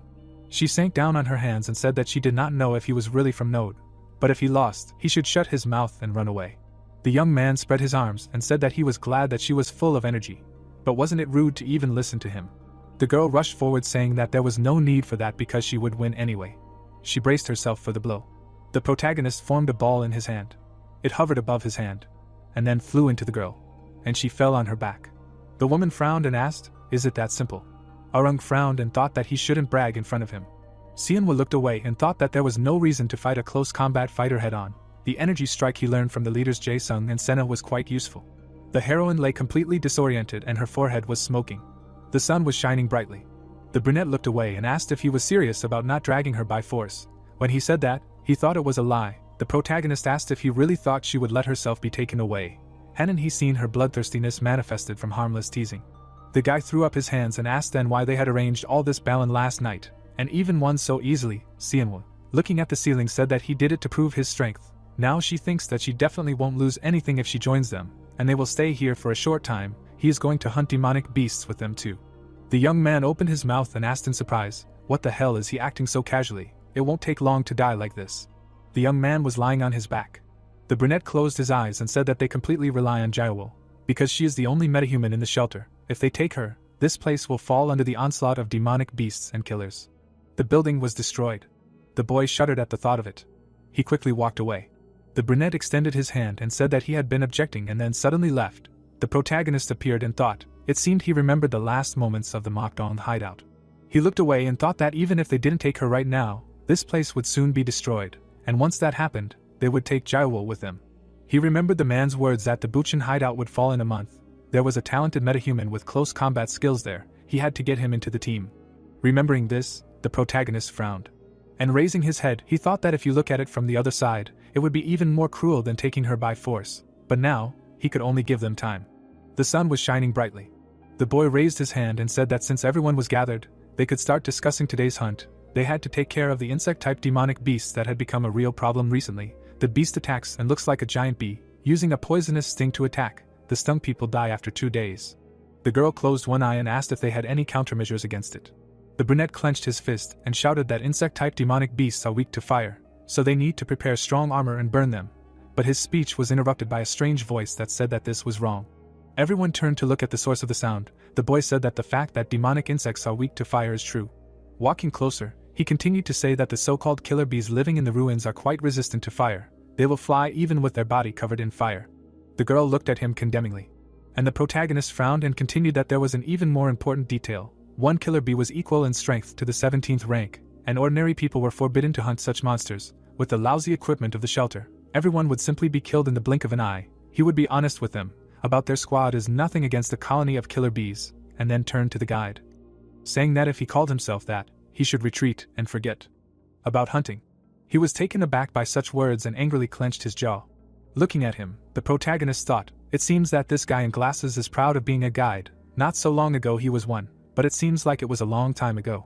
The brunette jumped up from her seat and began to shout what he would order them to do. They can't just give them their territory. Sianwu looked at her and said that there was just a method. Only he and she, 2 metahumans, would go there. The young man stood up from their seats and started shouting that they had been doing fine before and didn't need Node's help. The young man looked at them with priority and suggested sorting everything out fact by fact. They hadn't done it themselves, but had relied on Jiawol, and thanks to that they had survived. The 3 of them gritted their teeth, looking at him. The brunette opened her mouth and said that everyone was free to go, and they started asking her if she was serious. But she just frowned and added that she was also furious. But the node specialist said that it was dangerous. They had to trust his words. They could sort everything out on their own, so the rest would stay here. The others looked at her in bewilderment. The main character followed and asked if he could then take it as a request. The girl irritably replied that he was supposed to hurry up. She frowned and said that if he thought that this was an opportunity to take her away instead of getting paid, then he was very much mistaken. The young man chuckled in response and said that he knew perfectly well that she would not let herself be taken away quietly and that she should not worry. As payment he would only require information. The brunette frowned.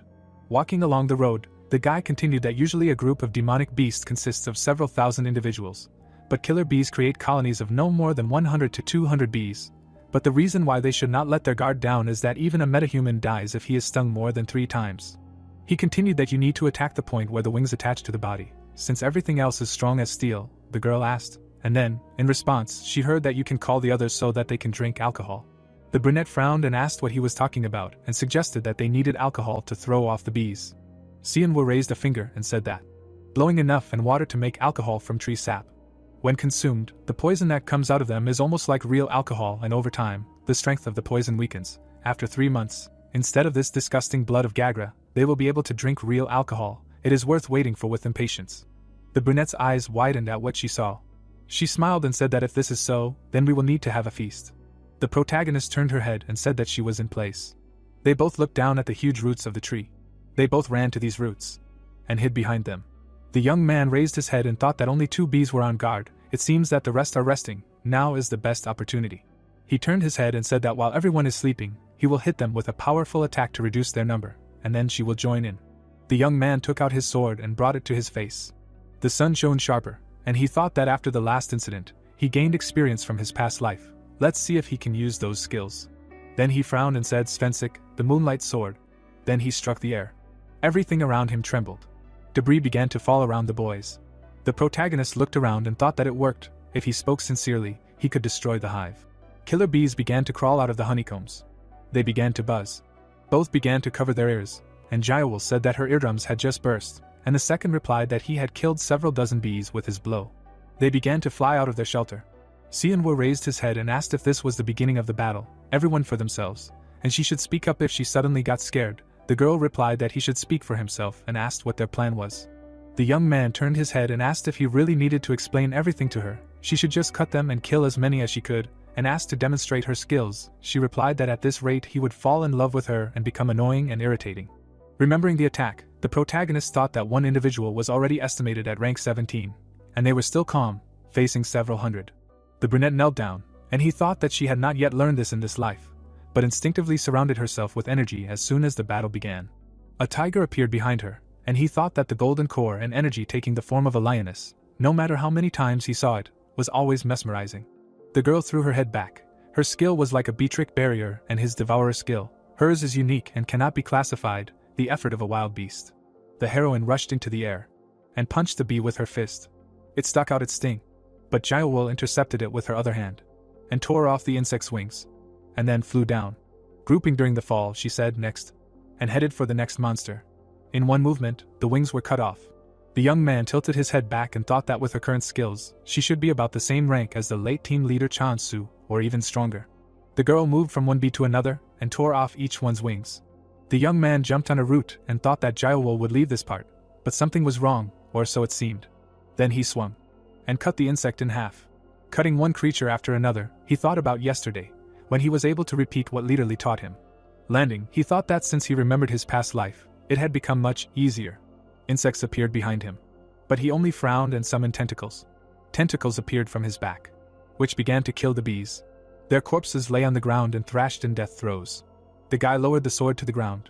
Breathing heavily, he thought that just using this skill used up 30% of his energy. He put his hand on his chest and thought that this skill was good against a crowd of low-level beasts, but using it now was a waste of energy. The skill had improved since he used it against Hyunsu and his lackeys, but his energy was still not enough. Raising his sword, he said that now was not the time to worry about it. In order to regain the glory he had in his past life, he needed to greatly increase his internal energy. Attacking another insect, he shouted that it was sad that he had to kill them one by one now. The boy cut down another insect. The girl grabbed the monster by the neck and screamed for this creature to go away. The boy ran forward and thought about how he admired her skills just recently, how she ended up in such a state. How could the great Jiawol be harmed by a mere bee? The girl fell on her back. The protagonist ran towards her, shouting that if she did that, he would tear off her skin. With one sharp movement of her hand, she tore off part of the bee. The protagonist approached her and said that it was a good countermeasure. If something went wrong, she could lose her leg. Looking up at him, she thanked him for the explanation, but she felt the poison spreading throughout her body. Her leg was gradually paralyzed.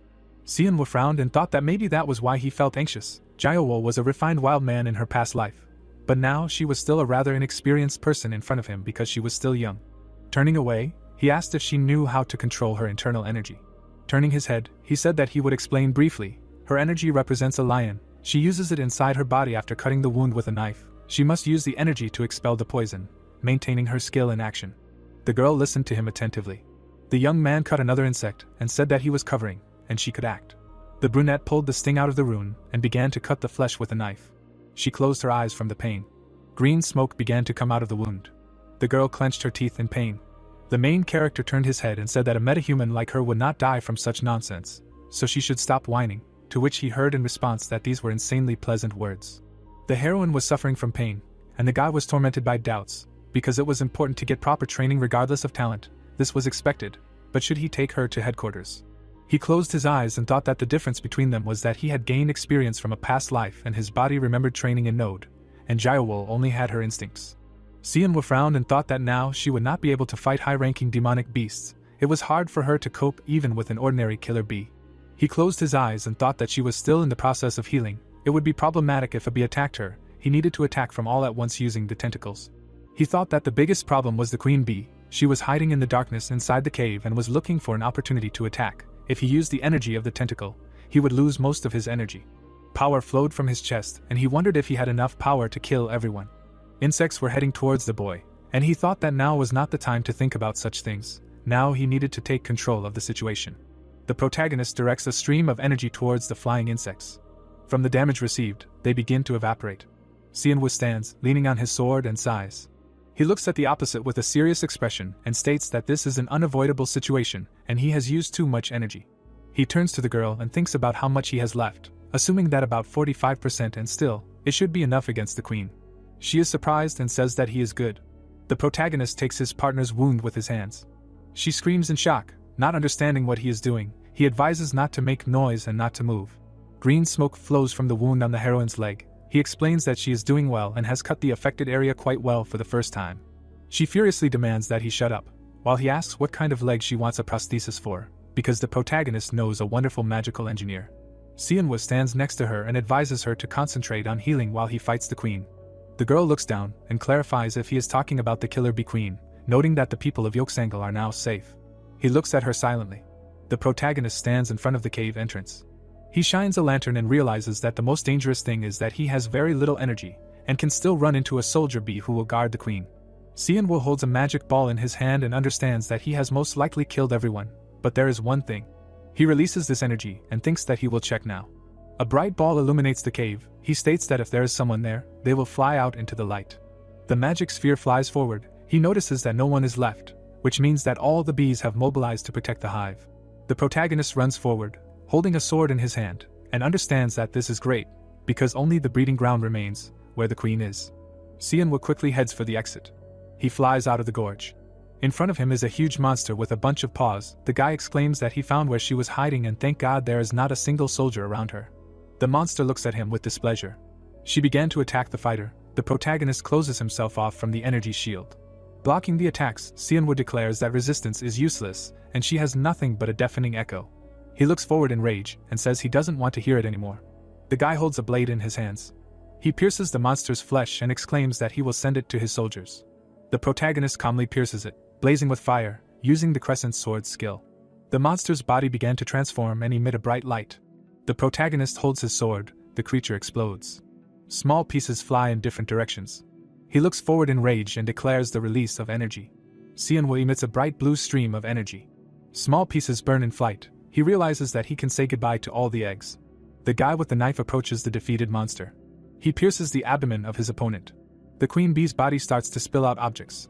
He reaches into her body and states that when he was a tour guide, he was excited by such a sight, noting that there should be a better reward for the queen bee. The guy smiles and notes what he found. Seonwoo holds a bright golden stone in his hand, which is called the queen bee killer crystal. He says that it is a real treasure. The protagonist holds a shining artifact in front of him. He looks at the stone and realizes that although he can only use it once, it will replenish his energy. The crystal gradually fades in the guy's hands. He stands in front of the smoking monster and states that everything is ready, and since he destroyed everything, even the eggs, Yoksangal is now safe. He remembers the girl's words about this. He holds the gray stone and understands that for now they will be safe, but his heart is somehow heavy. He looks ahead and realizes that Yoksangal will meet its end just like in his previous life, and he can't back down because of the emotions raging inside him.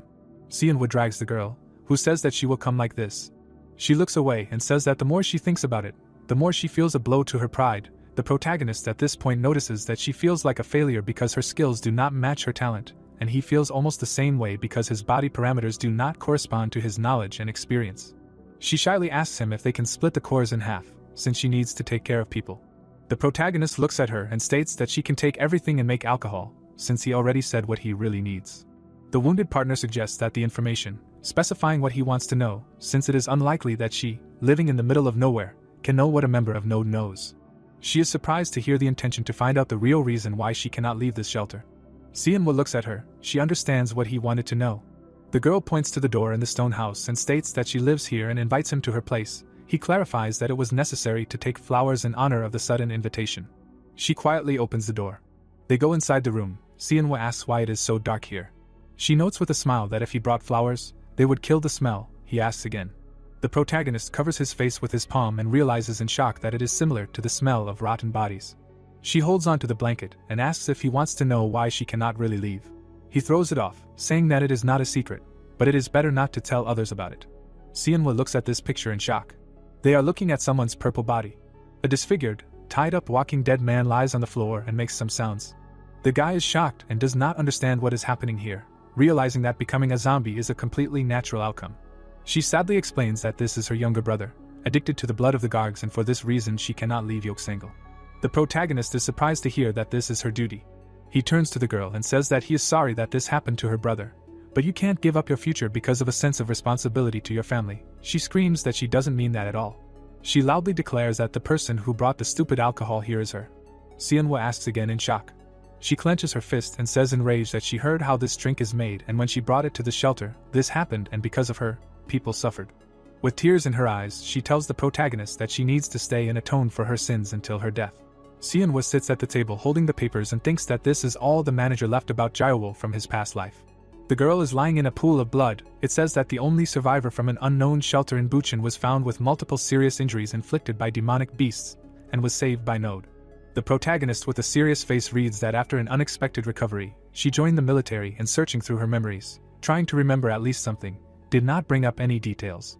The frame shows her fighting a monster. He realizes that judging by her current state, she was reset to the state of a rookie who could not properly use her powers, which he realized during the destruction of the bees. The picture shows the girls. He says that at the moment Senna, Lexi and Minnie are under the supervision of Node, and Jiawol needs proper training. He sits at the table and wonders if this is really the only way to solve all the problems at once. The picture shows a black and gold logo. He says that in order to catch the tigers, you need to enter their lair. Seonwoo turns around and hears a question that he mutters under his breath. He says welcome back. Arung is standing next to Hyun. The protagonist asks if it has snowed there. He replies that the weather has gone completely crazy and it is snowing as if it were November. The picture shows a house. He explains that as asked, he inspected the roads near Yoksangal and measured the strength of the local inhabitants. Arung looks away with a smile and hears that he will tell the details during a scheduled meeting. The guy notes that they finally decided to take Nina with them. The protagonist seriously demands to listen to him, explaining that this place will soon become a war zone. The surprised guys look at him while he explains that in 4 days a horde of orcs will burst in here. The boy excitedly clarifies what he is talking about. Hyun asks where he is from. The protagonist explains to them that he would rather refrain from answering how he found out, as it is completely unimportant now. The picture shows monsters. It is said that the orc horde passing through northern zones 7 and 8 will soon be here, and it will include several dozen individuals. The frame shows an ominous enemy. It is explained that there will also be a rank 3 orc king, a demonic beast that is stronger than all those encountered so far. Arung stands next to his partner and says that they are no match for him. Hyun exclaims that he is rank 3. The protagonist states that they will be fine if they can avoid him. But the question is whether the locals will survive this attack. Seonwoo watches Hyun explain that more than a third of the locals are poisoned by the blood of the guards, and even without the orcs attacking, this place will eventually cease to exist. The boy says that after selecting those who are not poisoned to send them to the fighting squad, there will not be many hunters left. Seonwoo looks at Hyun and says that if the orcs come here, they will cling to Jiawol even more than before, and then it will be even more difficult for them to take her with them. The interlocutor asks that if she sees that there is no hope, then won't she decide to leave with them? He remembers her words about atonement for sins. He shakes his head and says that he is sure that she will not leave her people and they need to stop thinking that Jiawol will just go somewhere with them. Arung asks Seonwoo what they should do then. He in turn intends to tell about his plan.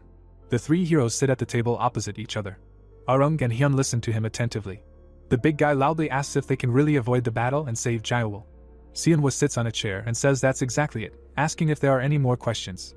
Arung looks at him and asks if it's possible to transport the people to another zone and in return ask Jiawol to come with them. The guy explains to him that they settled outside the node zones because even the desert can't accept them, and besides, they are dependent on the blood of the guards and who would accept them anyway. Hyun scratches his head and speaks, and still, he explains that with their current strength, they won't be able to stand against the Orc King and there is no point in endangering their lives because they will just die. Hyun loudly says that he is right, but still, they can't ignore the deaths of others for the sake of their goal.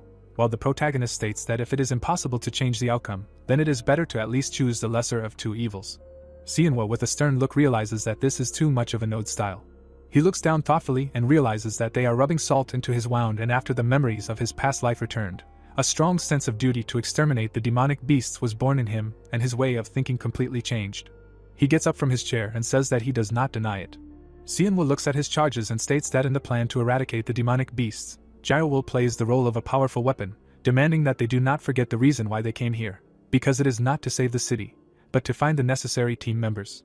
The fighter with a stern look asks them to trust him. Hyun tells the protagonist that he understands everything and will follow him.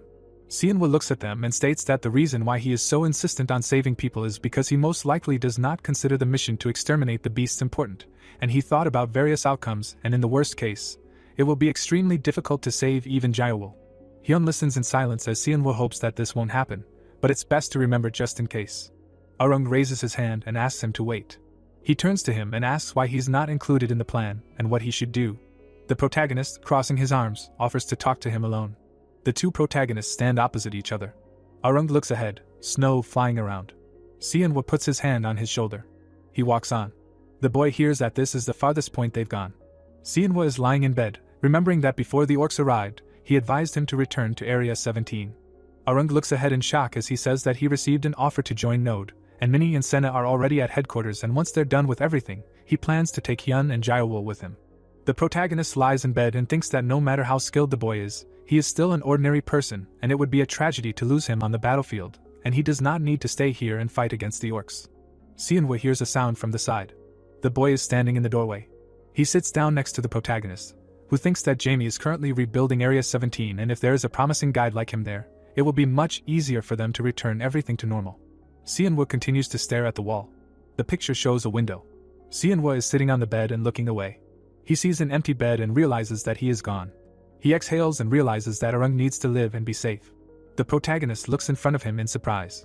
He gets up and exclaims that he hears that noise and this can't be. A guy in a blue cloak is lying on the roof and watching. Hyun looks through binoculars. The protagonist sits next to him and asks if it is them. He says that he already wanted to tell them. He gives him the binoculars and says here. Seonwoo looks at them in shock and notices something.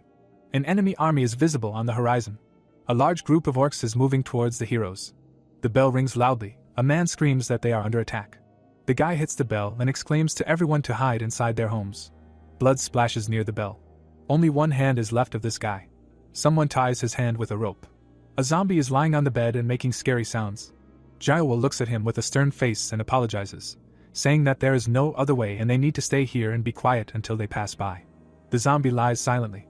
She sadly realizes that they will not leave just like that and this will be their last battle. Jaewol turns to the side at the moment when her name is called. People on the streets in a panic see burning buildings. Jaewol walks past the guy with glasses and asks about the madam. He replies that she is trying her best to hold the defense at the southern wall. But it is difficult. She asks again about the guests.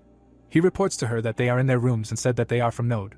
But when they are really needed, they are nowhere to be found. Jaewol looks away and asks what 3 people, one of whom is not even a metahuman, can do against a horde of orcs, and if the Node military does not intervene, then there is no chance. The guy with glasses hears that they are in no position to make deals with Node.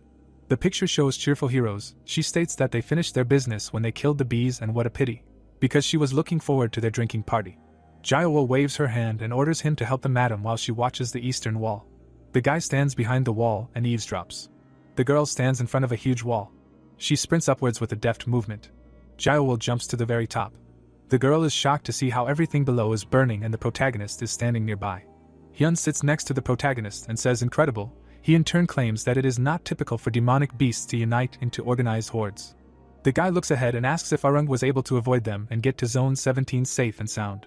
The protagonist silently thinks that even though they spent only a short time together, he taught him everything he could and if only a miracle happened and he would awaken just like him. He closes his eyes and realizes that miracles in the desert are complete absurdity, and there is no point in thinking about it. Seonwoo looks at his partner and states that he probably got to Zone 17 safely and in terms of decision-making, he has no equal among most metahumans, and he will be of great help to the exchange center. He agrees. He hands him a bottle and says that they need to get started. The protagonist holds the substance and hears that it is a lethal pheromone from insect-type monsters and that it must be sprayed every 10 minutes to hide their scent and protect themselves from them. The people below are running around in panic among the smoke. He looks through the binoculars. The protagonist sees an orc cutting off the head of a commoner. He looks to the other side. The monster is seen killing its next victim. Seonwoo points the binoculars to another part. Madame Young is seen getting injured. He puts the binoculars away excitedly and thinks that she only needs to think about saving the key. The radio starts vibrating. The protagonist takes it and orders Hunter Hyun to report, who states that Jaewol has started fighting a group of orcs. Hyun looks down and states that thanks to her help, the eastern side is somehow holding out, but everyone else has already fallen. The hunter clenches his teeth and thinks of a plan. A ferocious orc is shown in the picture. Jaewol bravely flies towards him. She furiously radiates energy and prepares an attack. The girl deals the strongest blows to the orc. Jaewol destroys each enemy step by step. She flies towards the orc with a spear. She furiously and savagely bites into his neck. Jaewol flies down, holding him by the throat. The heroine calmly lands on the ground. Everything around is in dust. The other orcs look at what is happening. Jaewol raises her predatory gaze. A quick blade cuts through the space. The girl turns around in shock. She tries to block a huge axe with both hands. A large monster strikes her with this blow. Everything around rumbles and splits. The girl lies in a huge crack in the ground. Opposite her is a large orc. She tries to get out of there. The protagonist hears a loud report on the radio that Jaewol has met with the Orc King. The protagonist worriedly reports that he is already rushing to help. Hyun is sitting on the roof and excitedly hears about Plan B, asking to follow the agreed-upon plan of action. He understands the order. The protagonist flies forward, emitting a stream of blue energy. Seonwoo calmly uses the skill's strength and legs, thinking that this is the worst-case scenario. He quickly rushes down. He bounces off the ground and heads for the wall. The large monster is holding an axe in his hands. Gyowol is furiously trying to pounce on him. The Orc King prepares a powerful punch with his fist. The girl looks ahead in surprise. He tries to block a strong blow to himself. The shockwave flies apart. Gyowol flies into the wall and breaks through it. She slides her body on the ground, leaving a long trail. Gyowol is lying on the ground, almost unconscious. The protagonist runs very quickly to help, emitting a powerful stream of energy, and thinks about 1 minute. The Demon King stands calmly in front of the defeated Gyowol. Seonwoo mentally begs her to hold out for just a minute. The huge monster looks at the girl. He swings his axe. Hyun flies towards them and screams no. He blocks his blow with his blades. He holds on with all his might, realizing that he had to prevent Gyowol from meeting the Orc King, and if this monster is involved in the rescue, then it will not seem like a little. The guy sits opposite the protagonist and clarifies how he will understand that the Orc King is in front of him. He answers that he will immediately understand, because his head is twice as big as that of ordinary ones.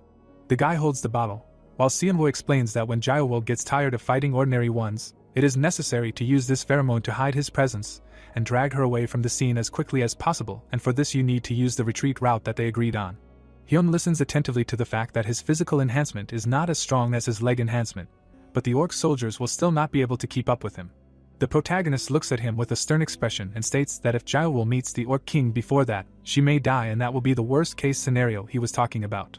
Hyun looks at him and asks what to do in that case. Seonwoo explains that they need to go to Plan B, namely distract the king for literally 1 minute. The protagonist raises his finger and explains that this is the minimum time he can reach them using leg enhancement, and wherever he is, a fighter will get there in that time, and then replace him and buy time. The protagonist quickly flies towards them. He clenches his teeth and notices that there are 45 seconds left. A red stream of energy appears in the picture. Hyun slides along the ground, holding 2 swords in his hands. He stands surrounded by orcs and sighs tiredly. The Orc King watches him fiercely. He remembers the protagonist's words about the extreme case, in which it will be difficult to save even Gyowol. Hyun holds the sword with an exhausted look and realizes that it will be sad if they fail to save the inhabitants of this shelter. He objects that he does not know if he himself will survive, let alone save Gyowol. The Orc King fiercely swings his axe, while Hyun thinks that he cannot believe that he is only probing him, and he is already barely standing. The guy looks forward in fear and realizes that if this attack hits him, he will die. A strong flash occurs, someone shouts the hunter's name. The Orc King swings his axe towards the heroes. A fierce monster with green eyes smirks. In front of him appears the furious protagonist, who is preparing to attack with his sword. The Orc King looks at him in shock. Seonwoo at this moment is unperturbed. The protagonist deals a powerful blow with his blade to the monster's flesh. He immediately jumps away from the Orc King. He turns to Hyun, who is holding Gyowol, and orders them to run. The guy carries the girl away from the battlefield and says that he is leaving the rest to him. The Orc King looks at what is happening fiercely. He is shocked by the new flow of blue energy. The protagonist raises his blade and calmly states that he is now his opponent. The Orc King only smirks. The protagonist takes a fighting stance and states that the warm-up is over and it is time to move on to the real battle. The huge monster tries to say something in surprise. Seonwoo is also surprised by something. Nearby, a mysterious character hits the ground with a staff. The protagonist looks at the Orc King, behind whom a character in a cloak is visible. He remembers the conversation with Hyun and realizes that this is an orc mage. Opposite them stands a ferocious monster. The protagonist thinks that Hunter Hyun also needs to beware of the 5th rank orc mage, because in each group there is only one, and due to its rarity, there is too little information about such a monster. But as the name suggests, its powers are related to spiritual powers, so it is likely that it uses telekinesis. The orc mage raises his hand and begins to cast a spell. Several monsters with spears riding on wolves come forward to attack. They run forward. The protagonist exclaims that these are orc hunters. Seonwoo grits his teeth and realizes that they even have them, and this was not reflected in the records. He clearly did not expect this.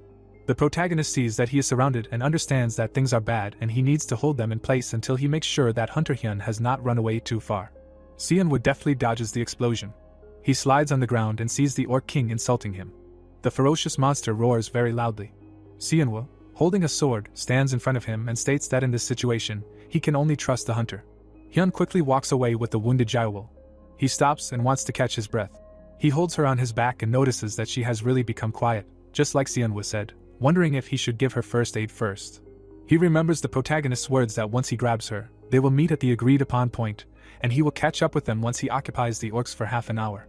Hyun holds the heroine and realizes that he said to go straight there, but he has already gone quite far. The hunter is shocked to see horsemen galloping in front of him. Fierce wolves growl and bark at them. Hyun exclaims in fear about giant wolves. He begins to run away from the monsters pursuing them.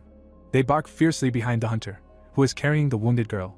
He moves forward and realizes that he can't knock the orcs off the wolves at the moment. He wonders excitedly about fighting back and if he can take on 2 mid-rank monsters by himself. Orcs with spears riding on wolves rush towards the hunter Hyun and Jaewol. One of them swings his weapon. He aims straight at Hyun's back. Suddenly, there is an explosion while the hunter runs on. The monster falls off the wolf and screams in pain. He is shocked and doesn't understand what is happening. The other rider turns around in surprise and looks away. Hyun runs on but turns around to see what happened. He sees a building in front of him and wonders where it came from. On the roof of the destroyed house, someone shouts for them to keep running and not to stop. Hyun, holding the girl on his back, recognizes that voice. A guy with glasses and a bow, grinning, pulls the bowstring with an arrow. Arung takes aim at the enemies and grinningly declares that he knew they would go nowhere without him. The monster stood in front of the protagonist. The guy was emitting a blue aura, noting that the others could not interfere with the Orc King's fight. An Orc mage stood behind the warrior, but he could not do anything now either.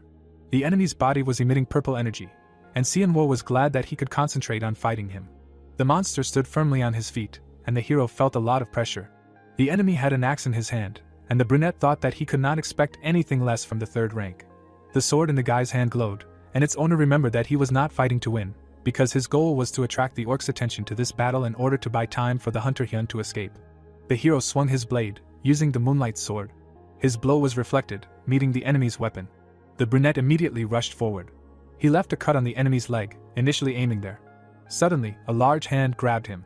The orc lifted his opponent off the ground and growled. Seonwo's eyes widened as he felt himself being quickly lowered. The monster pinned the guy to the ground. The brunette closed his eyes and coughed. The enemy swung his weapon and struck, releasing energy. The protagonist managed to jump aside. The enemies stood opposite each other. The guy gritted his teeth and admitted that he had incredible strength. The orc was approaching him. Green blood was running down his leg, and the warrior wondered if he even felt pain. The orc mage raised his staff and began to whisper something. A bright sphere appeared above his head. Seonwo frowned, assuming that he was giving the command to attack, interfering with the king's battle. The guy flinched when a building rose into the air behind him. He activated the energy shield, amazed that the enemy was able to lift such a huge machine with telekinesis. Rocks started raining down on the boy. The hero gritted his teeth and realized that the bastard hadn't been aiming at him. Flashes were flashing nearby. The monsters were racing forward on horseback. Hyun ran fast, trying to get away from the chase, and shells were falling behind him. The man was breathing heavily and was glad that Arung had managed to break away thanks to the crossfire. The orc stopped and growled in displeasure. The archer pulled back his bowstring and said that while he was playing with them, his partner would be able to run far. The monsters looked at each other and nodded to each other. One of them stopped and turned around. The boy frowned, noting that they were using their brains, but it was still useless. He aimed at one of the enemies, muttering that he would simply get rid of the one who ran after him first. An explosion sounded in front of the orc. He ran on. The monster grinned, clutching his spear. Arung took aim and muttered that he would destroy him even if he had to use up his entire arsenal. The boy turned his attention to the monster on the side. It was grinning, looking at him. The shooter turned the gun on it and suggested that he first shoot a hole in its head. The enemy pointed at the boy and said something. Arung frowned warily, not understanding why he was shouting into the void. The orc silently looked away. The boy tensed, trying to guess what he was doing. Suddenly, his eyes widened. A building loomed over him, engulfed in purple energy. The block collapsed from above. Rock fragments flew in all directions. The energy dissipated, and the dust began to settle. The boy slightly moved his fingers. Arung squinted, and blood ran down his face. He discovered with horror a broken leg. The silhouette of the enemy appeared behind him. The gunslinger turned around with a grin and remembered that the reason why the opponents were called orcs was because they looked like those low-ranking monsters from the popular games before the disaster, but that name didn't suit them. The monster was approaching, shrouded in aura. The guy pointed the gun in front of him, realizing that it was really strong, and mentally asked him to keep an eye on Minnie. The protagonist dodged the axe strike. He was standing in front of the orc king, and the mage continued to cast something, so the guy muttered that it was pretty bad that the opponent used not only hunters but also a sorcerer to prevent Jaewol from escaping. The brunette picked up the blade and decided to try another outcome. He swung the weapon and thought that this was the first time he would use this technique in a real battle, because this technique was difficult even for the leader of Jason, but he could only hope that the hunter Hyun was able to dodge the part of the building that the orc mage threw at him. The hero extended his sword, and a golden beam shot towards the enemy. The king flinched, feeling a blow from the side. He ran his finger questioningly over the wound. The monster bared his teeth and laughed. The brunette grinned and assumed that he was hinting that such an attack would not penetrate his defense. The orc stopped in displeasure and asked again when he was told something. The magician groaned, and a golden line appeared on his stomach. Suddenly, the monster's body slid to the side at the sight of the cut. The sorcerer fell to the ground, and the guy said that this attack was enough to cut the annoying servant in two. Xianwu extended his blade and used the infinitely small sword, the third technique, increasing his sensitivity to the maximum in exchange for strength. The enemy's eyes widened and growled. The guy swung his weapon and offered to continue the battle. The enemy rushed at him in rage, overwhelmed by energy. The brunette took a fighting stance and beckoned to the monster. The warrior's body was glowing, and he thought that he no longer needed to worry about the mage's interference. But he had absorbed too many cores. The enemy was shaking with anger, and the hero noted that he was no longer interested in fighting and was seriously determined to kill him. Xianwu frowned and remembered that from the beginning he had only wanted to buy time, and since he had distracted him enough for his partner to escape, now it was time for him to disappear too. The monster rushed at him with a scream, and the brunette decided that he needed to hide from sight and use this to escape. He squeezed the sparkling blade and beckoned the enemy towards him. The king extended his hand, and the hero thought that this level of attack was nothing to him, but the goal was different now. The guy lunged forward, using an explosive sword. A powerful scarlet beam burst out of the blade. A strong explosion was heard, and the warrior decided that this was a success. He quickly darted to the side, intending to take advantage of the chance while he was unseen, and activated the leg enhancement. A huge paw appeared out of nowhere. The brunette's eyes widened in surprise. The enemy grabbed him and lifted him off the ground. The hero grabbed the sword in his hand and squeezed it. He swung, feeling his spine crack at the seams. The blade sank into the monster's mouth. The blue blade vibrated. Suddenly, the orc clenched his jaws, and then split into pieces. The main hemorrhoid gritted his teeth, realizing that the enemy had destroyed his weapon. The enemies exchanged glances, and the guy cursed. The brunette forcefully drove the broken blade into the monster. The king smugly chewed it, and Xianwu thought that this ignorant fool did not understand that the sword in his mouth was an artifact that conducted concentrated core energy. The guy gritted his teeth and realized that if it resonated with his internal energy, an explosion would occur. The warrior closed his eyes and activated the energy shield. The monsters covered themselves with their hands from the powerful flash. They closed their eyes, coughing from the smoke. The brunette quickly activated the leg enhancement and rushed to the side. He pushed off the enemy's head. Xianwu rose above his opponents, thinking that this should be enough, because his goal from the very beginning was to escape at the right moment.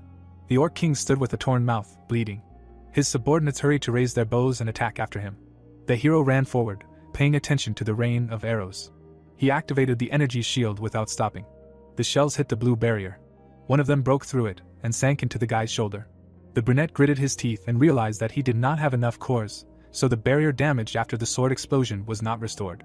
He frowned and applied acceleration. The guy immediately jumped up from his place. The hero rushed forward, glad that he had succeeded and noting that it was a good decision to concentrate his internal energy in the lower part of his body. Xianwu ran forward, holding his shoulder. Suddenly, he looked forward in surprise. In front of him on the ground were the tracks of giant wolves, divided into parts, and the guy was surprised that the hunters decided to use the vice-like tactics. The hero squinted and noticed a trace of a core bullet nearby, but Hyun did not use such. The man stopped and exclaimed in surprise. On the ground lay the corpse of an orc and a wolf. Blood was dripping from them. The guy pulled the arrow out of himself and thought that he did not expect them to get close to their meeting place, and this could end badly. He threw the projectile and mistakenly thought that Hyun took care of the enemies. The brunette opened the door and called his partner. He was sitting inside next to the lying Jiawol. The protagonist approached him with a smile, and they made sure that they were both okay. The woman was lying with her eyes closed, and the hunter said that he tried all the items with healing properties, so apparently she will not wake up yet. Hyun closed his eyes, splashing disinfectant on his wound, and the brunette apologized, adding that he didn't expect them to have orc hunters. The thick liquid poured onto the wound, and the interlocutor replied that it was enough for healing. The man turned around in confusion and asked again when the hero said that he had managed to dodge the part of the building that the mage had thrown. Xian was sweated and asked if that huge piece hadn't been flying at him. The hunter frowned and replied that he had been busy escaping. He jerked and exclaimed that Arung had been there. The protagonist's eyes widened when he heard that the young man had not returned to the area, but had hidden and shot at the hunters when they were chasing them, and only thanks to him had he managed to escape. The brunette froze, realizing that the wolf's trail had split for a reason. He ran to the exit, shouting that he would be back soon. The boy was quickly running forward. The hero gritted his teeth, angry that the boy had not left when asked. The warrior stopped near the tracks, begging the shooter to be alive. The man climbed onto the rubble.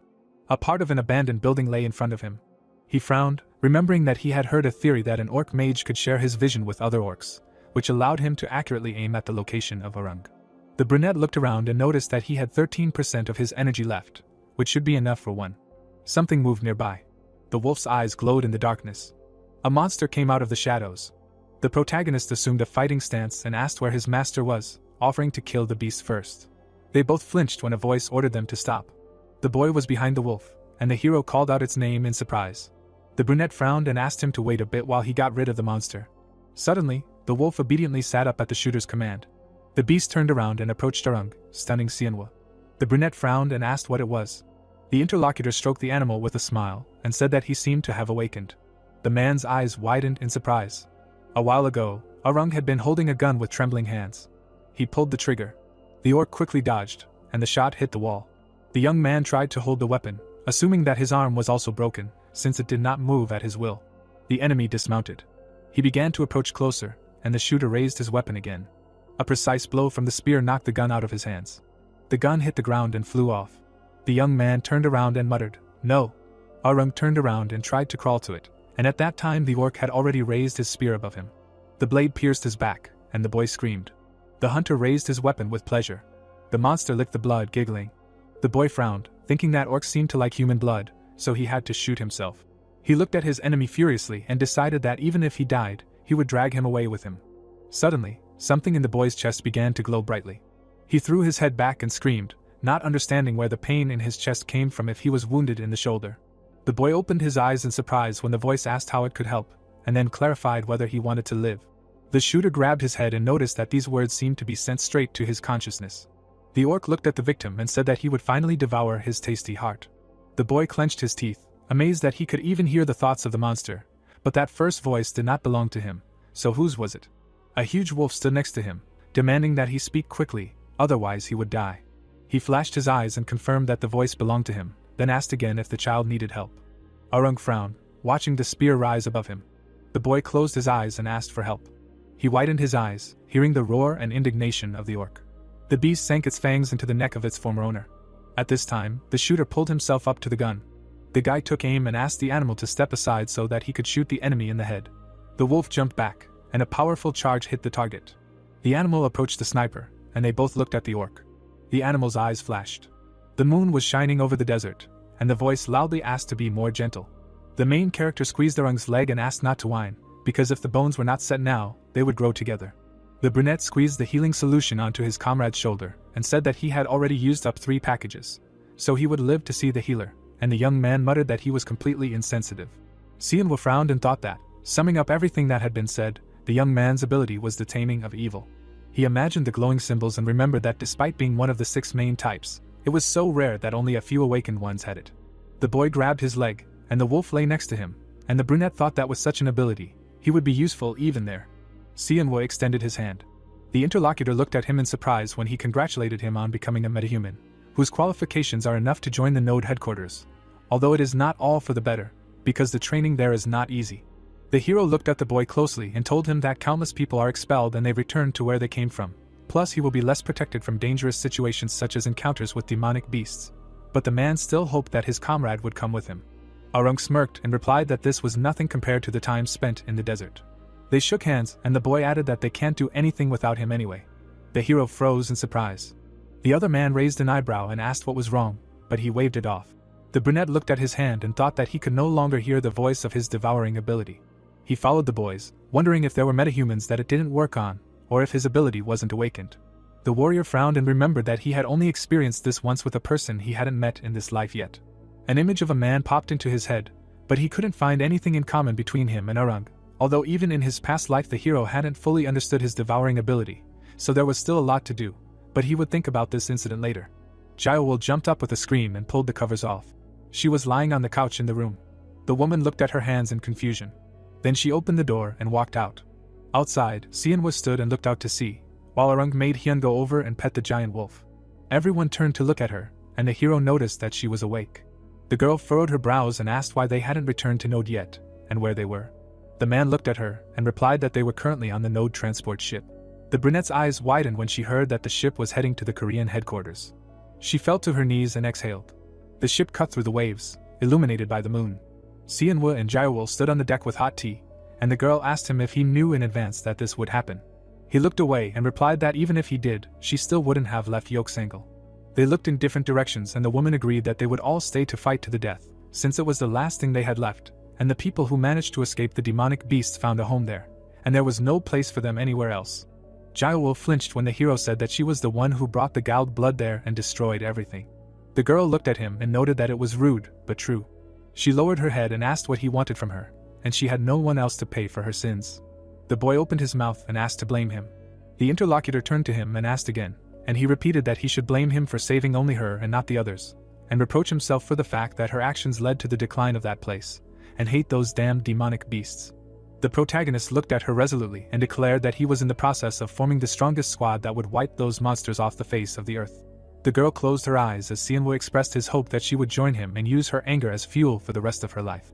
The brunette looked ahead bravely and agreed that these words were better than trying to calm him down, and she would never forgive him if he escaped these monsters before her. The hero raised his eyebrows and sighed in relief. Arung pointed ahead and shouted that there was an island. Jeju Island, where Node's headquarters was located, was visible on the horizon. The team looked intently in that direction, and Xianwu reminded them that they were entering a tiger's den, so they should always remain vigilant in order to survive. The waves washed the shore. 3 months later, the coast of Mount Sangak, Jeju, a man was watching the sunset. A girl approached the commander and called out to him.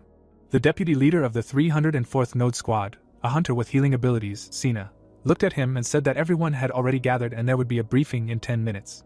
The man turned around and said that he understood. The leader of the 304th Node Squad, Xianwu, looked forward decisively and suggested getting straight to the point. There were many people sitting in front of him when the briefing began. The hunters looked at the leader carefully, and he announced that their mission for today was to clear the coastal caves. The men frowned as the brunette said that today was their squad's last training session, and the first day they would face real monsters, but only new recruits would participate. The blonde hugged her knees as she listened to the story of how they would be separated from today, then they would learn combat skills and learn to handle weapons that suited their abilities. The protagonist looked at the audience, and added that they should be proud of themselves for being able to excel in their studies while others had abandoned them. Minnie and the other 2 boys nodded as the brunette said that this mission was notorious for having many fatalities, so they should take care of themselves. Jiaowu raised an eyebrow and asked if they would die if they screwed up, and she answered in the affirmative. The boy looked at her and noted that, as the Node Squad believed, if you couldn't handle the monsters, you wouldn't be able to survive a real battle. He pointed to an iron gate that led to a bunker that had been built before the cataclysm during the Japanese occupation and reported that an S-rank monster had appeared during the incident, and that it was connected to this cave. The 2 boys looked at each other worriedly and the commander quickly reassured them that they would be facing other monsters today. Sina handed the leader a piece of paper and told everyone about the mermaids, a rank 10 demonic creature that was half human and half fish. She introduced the monsters and added that they lived in the oceans but were supposed to be found in a cave during spawning season, and after killing all the mermaids, a new wave of 5 to 60 would appear. Xianwu looked at the report and said that they should be grateful to Node for this because he always provided them with missions that matched their ranks, and they would also be able to take the horns and cores of the mermaids as trophies. Hyun raised his hand and the commander allowed him to ask a question. The brunette looked at his subordinate, who asked if it would be difficult for them to fight so many rank 10 monsters. The hero presented the monster and replied that it would be so if it were a normal level, but mermaids can only use their full power in water, and there is currently no water in the cave. Arung also raised his hand, and the brunette turned his attention to him. The youth sat next to the wolf, asking what about the S-rank monster, because if it is there, they can all die. The hero looked at him and replied that there is nothing to worry about. The interlocutor smiled and clarified why. The commander presented the corpse of the enemy and explained that, according to their data, the monster was eliminated by Node several years ago, and there were no more reports of its appearance, so they need to focus on the mermaids. But, as he said at the beginning, fatalities are possible, so they should not let their guard down just because these are monsters below S rank. Clouds floated in the sky, and the voices of warriors were heard from the beach. There were 2 silhouettes standing at the entrance to the cave. Xianwu and Sina looked inside, noting that it was a fairly wide place, and they would need to walk in 5s to hold the lines. The brunette looked back at Lee Sang-jae and Kim Jungmin and ordered them to begin. The hero frowned and commanded, "Fire!" The men created fire on their palms and cast Maintain Flame. They both sent their magic forward. The fire moved along the walls. The commander and his deputy watched as improvised torches ignited from the entrance. Xianwu walked forward and warned everyone to move slowly, checking the walls and ceilings for insect monsters. The squad moved deeper in 2 rows. The brunette frowned, noticing something. He raised his fist and ordered everyone to stop. Sina came closer and asked what was going on, after which the interlocutor pointed a finger forward. Water was approaching them. The woman sweated and muttered warily that there was no such information. The guy walked, splashing through the water. It had already risen up to his knees. The brunette turned around and said that the situation had changed, but the volume was small, so it should not significantly affect the mermaid's strength. He looked at his subordinates and suggested stopping and strengthening their position. The hero raised his hand and ordered Hashik and Deyoung to step forward. The two young men nodded and responded. The man looked at the first and asked if he could run with such a water level. He shrugged and replied that he could, by the feeling, like chewing gum. Sianwoo grinned and said that they would go on reconnaissance. The soldiers looked at him with fear and asked again. The brunette pointed to the glowing bracelet and ordered them to check the water level, and if they went waist deep and noticed something strange, to immediately report. Hashik sweated and muttered that he was scared. The protagonist smiled and asked him who he was more afraid of, mermaids or him. The other man turned pale. Sianwoo frowned and asked him what he had chosen. The guy put his hand to his chest and exclaimed that he was ready for reconnaissance. The recruits moved forward. Sianwoo and Sina looked after them, wondering if it was worth sending them, but the commander noted that both were in good physical shape, and their abilities were the best in the ranking. The brunette turned to his other subordinates and quietly asked them to be on guard. He narrowed his eyes and added that something might appear. The young men sweated and nodded. The hero looked at the glowing bracelet from which screams came. The man frowned and ordered them to return immediately. Everyone looked forward, from where cries for help came. Hashik and Deyoung rushed forward. A wave was approaching behind them. Sina and the commander frowned, asking what it was. There were several mermaids in the water. The brunette gestured with his hand and ordered the first squad to set up a protective barrier, and the third to destroy the mermaids that crossed it. Hashik and Deyoung tried to catch their breath, while the commander commanded the fifth squad to protect the rear, and the second and fourth to help them. Sina pointed to the side and told the fourth squad to stand behind the fifth, and the second to move to the entrance of the cave to clear the way in case their forces were insufficient and they needed help. The soldiers moved to do so. Several people stuck small shields into the ground. They lined up in a perfect row. 3 more people approached them and stood above them. The protagonist frowned and commanded to put up the main shield. The warriors frowned, activating the barrier. The mermaids approached, stretching their paws towards the shield. One of them jumped out of the water. She dug her claws into the dome, screaming. Suddenly, she was thrown back and electrocuted. Several more monsters jumped up. They attacked the barrier, but to no avail. The crowd of mermaids pressed against the shield. The monsters pressed their faces and screamed as they were electrocuted. The commander furrowed his brows and shouted that they continued to attack, but they could not give up their positions. The soldiers gritted their teeth, holding the shield. The mermaids continued to explode and move forward. The warriors sweated and widened their eyes from the strain. The monsters slapped their paws on the dome. Some retreated under the onslaught of the enemy. Sianwoo frowned and asked them to focus on the strength of the shield, because once they lost control of it, it would be broken. The dome began to crack in front of one of the mermaids. The brunette narrowed his eyes, noting that the shield was destroyed, and ordered the fifth squad to open fire. Minnie, Arung and their comrade took up bows, because the commander warned them not to use bows, lest the walls collapse on them. The hero waved his hand and commanded the first squad to open fire. The archers fired projectiles. The arrows passed through the barrier. They pierced several mermaids. The next attack from the rear was already prepared. The monsters received arrows again. Meanwhile, the barrier continued to crack under the onslaught. Finally, one of the mermaids broke through, smashing it. One of the warriors flew back and screamed. Part of the dome was destroyed. The guy looked at the approaching monster in fear and screamed. Claws flashed in the air. Jaiwol arrived in time and cut off the monster's head. She, who had reached the 8th rank with the ability of a wild beast, frowned, engulfed in golden energy. The guy, who was about to thank her, shuddered when they shouted at him not to sleep and immediately put up a shield. The protagonist had already turned in the other direction and ordered the third squad to get ready. The soldiers held the barrier while the brunette said that if the position was broken, it would be difficult to restore it, so the third squad took on the attack. The mermaids climbed into the rift, and the commander shouted that not a single monster should be allowed inside. Jaiwol flexed her fists, glad that it was their turn, and Hyun and the others were already running up to her. The woman rushed forward, resembling the silhouette of a lioness. The mermaid crawled along the ground, penetrating the shield. The brunette bared her teeth and noted that she was not here for long. She sank her fangs into the monster's throat. The huntress clenched her jaws and jerked, tearing the enemy apart. The girl turned around and called out for the next one. Jaiwol grabbed the demon by the arm and head. Then she threw him back with force so that the mermaid crashed into the other. The protagonist watched her closely, noting the incredible power of close combat. The woman kicked 2 monsters, as if she had known from birth how to fight, and how professional fighters fought. Hyun gripped the hilts of his swords, standing next to Sianwoo. The man, already an 11th rank hunter, frowned and ran forward, drawing his blades. He jumped, releasing energy. The warrior quickly ran forward, cutting down 2 mermaids at once, and although he was no genius, he managed to compensate for this with diligent study. The hunter turned in the air and swung his sword several times. His attack cut through a couple more enemies, and the hero thought that although Hyun was not yet accustomed to the fact that there were abilities in his body, but one day they would help him at the most opportune moment. Seonwoo looked away, noting that he would have to check this option. Jaewoo furiously tore another monster apart. She sat down on the ground tiredly, asking why they were not ending. The mermaids continued to pound the shield, and the woman muttered that all the breaches were repaired, but it was unknown how long they would last, and she alone had already destroyed more than 50. The soldiers holding the barrier turned pale. Jaewoo bent down and screamed as arrows flew over her head. The archers prepared for a new attack. The commander was talking to Arung about something. The woman turned to them and exclaimed with displeasure that they were running out of strength, and those guys were chilling out over there. The hero put his hand on her shoulder and noted that she had tried hard. He swung the blue blade. Seonwoo squeezed the handle of the weapon, releasing energy, and said that this was not all. A black and blue aura surrounded him, and the guy said that they needed to complete the mission.